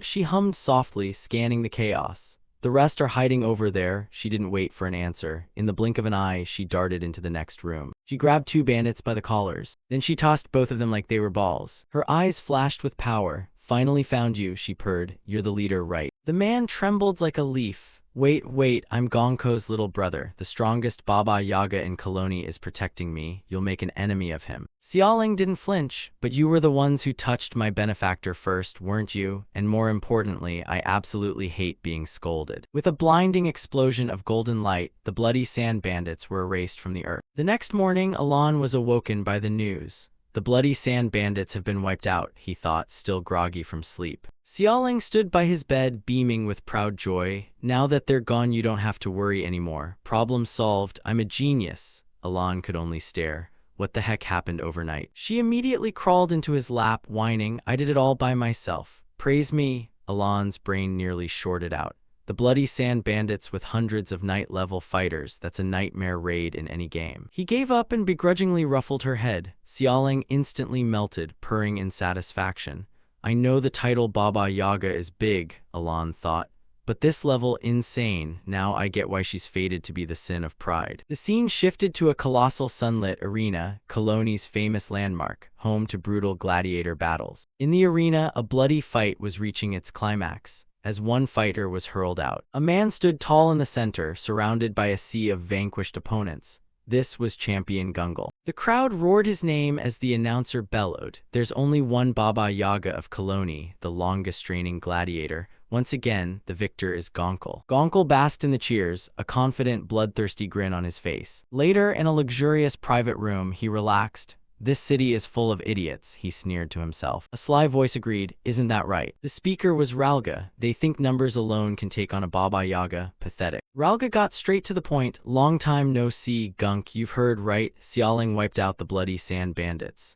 Gungal remained unfazed. "I know." Ralga smirked. "Wasn't their leader supposed to be your little brother?" Gungal laughed heartily. "Just a rumor I planted. He was a pawn for me to control the underworld, nothing more." Ralga flopped onto the sofa. "What a shame. I thought that'd be the perfect excuse to start a war." Gungal's face darkened. "The only reason I've tolerated that brat is because a fair fight between two Baba Yagas is impossible. But I'm getting tired of that kid wrecking my city." "The death of your little brother, vengeance. Yes, the public would eat that up as the perfect pretext for what I'm about to do." Ralga's smile was full of schemes. "So your coming to me means you're finally serious." He pushed a heavy box across the table, a gift from the Great Father. "Use them and you'll gain terrible power." He opened the box to reveal strange, glowing artifacts, 2 cubes and 2 spheres, radiating dark, corrupting energy. Gungal picked up a cube, his smile turning vicious. With this, after I crush that little cat, Kaloni's underworld will be mine, and then, perhaps even the throne. Gungal mused, then let's begin the experiment. As he held the glowing cube, Ralga watched from the side, thinking, I can't wait to see how long you last. 2 days later, Alon's group was on the move again. Escorted by Xiaoling and her guild, they arrived at their next destination, the ancient city of Kahara. The caravan passed through a rocky gorge, heading toward the heart of the mystical ruins. As Alon and Evan prepared to enter the ruins alone, Xiaoling waved goodbye. Thanks for the escort, Alon said. Get back safe, she replied. Now dressed in desert gear, the two stepped into the ancient city, leaving their new friends behind. With Evan holding a lantern to lead the way, they pressed deeper into a dark corridor. Hey, I see light up ahead, Evan said. I think that's it. They stepped out and witnessed a truly spectacular sight, the lost city of Kahara carved straight into the cliff face. Evan could only gape, whoa. Suddenly, an authoritative, sourceless voice rang out from a blazing golden orb, echoing through the empty city. Mate. Alon instantly stiffened on high alert. This voice. A gigantic stone obelisk in the city center began to glow. If you can hear me, come to the tower. Sensing this was a challenge meant for him alone, Alon turned to his friend. Evan, looks like I have to go up alone. Wait for me here, okay? Evan nodded. All right, I'll wait. Alon stepped through the tower doorway. A wave of awe hit him. The central tower, even in the game, this place is totally off limits. He stood inside a colossal cylindrical library that seemed to stretch on forever. The golden voice welcomed him. Welcome, surprising that you can hear me. As Alon stood on a glowing magic circle, a shadowy form began to coalesce from the darkness before him. The voice continued, you have met the minimum requirement. The darkness thickened, forming a horrifying creature of pure shadow. Its face was a permanent, wicked grin. This was the Shadow Demon. Alon's expression turned serious. He'd seen this entity before. Eludis, he muttered, then corrected himself. No, I came because I heard the trickster's words. The darkness swirled playfully around him. The entity chuckled. You know my real name. Worthwhile bet on you then. However, you don't yet hold the proper rank, so I have nothing to say to you. Alon ground his teeth in frustration. The trickster mentioned it too. What exactly is this rank they keep talking about? The library around them seemed to warp and distort. Eludis continued, it's the standard this world uses to judge you. The entity explained mysteriously, an outer god is about to descend, you will have to face it. Alon asked what then, and Eludis sneered, when you reach that, you'll be qualified to converse with me. The Shadow Demon seemed amused, you're at least better than those who only mimic a bit of magic, so I'll tell you something interesting. The entity began a lecture on the core nature of magic, sketching glowing sigils in the air. True magic, it explained, is the order a mage assigns to the world. It begins with the incantation, then the principle. A star map appeared in the void, hinting at a deeper cosmic order. You must embody the incantation, develop it according to the principle, and finally name it to create true magic. Alon listened intently, completely absorbed. A drop of sweat rolled down his temple. The principle, that's a concept I've never even heard of. The Shadow Demon moved closer, its shadowy form glowing like embers. Explanation is useless, you won't understand, it sneered. So I will teach you a shard of correct magic according to the principle.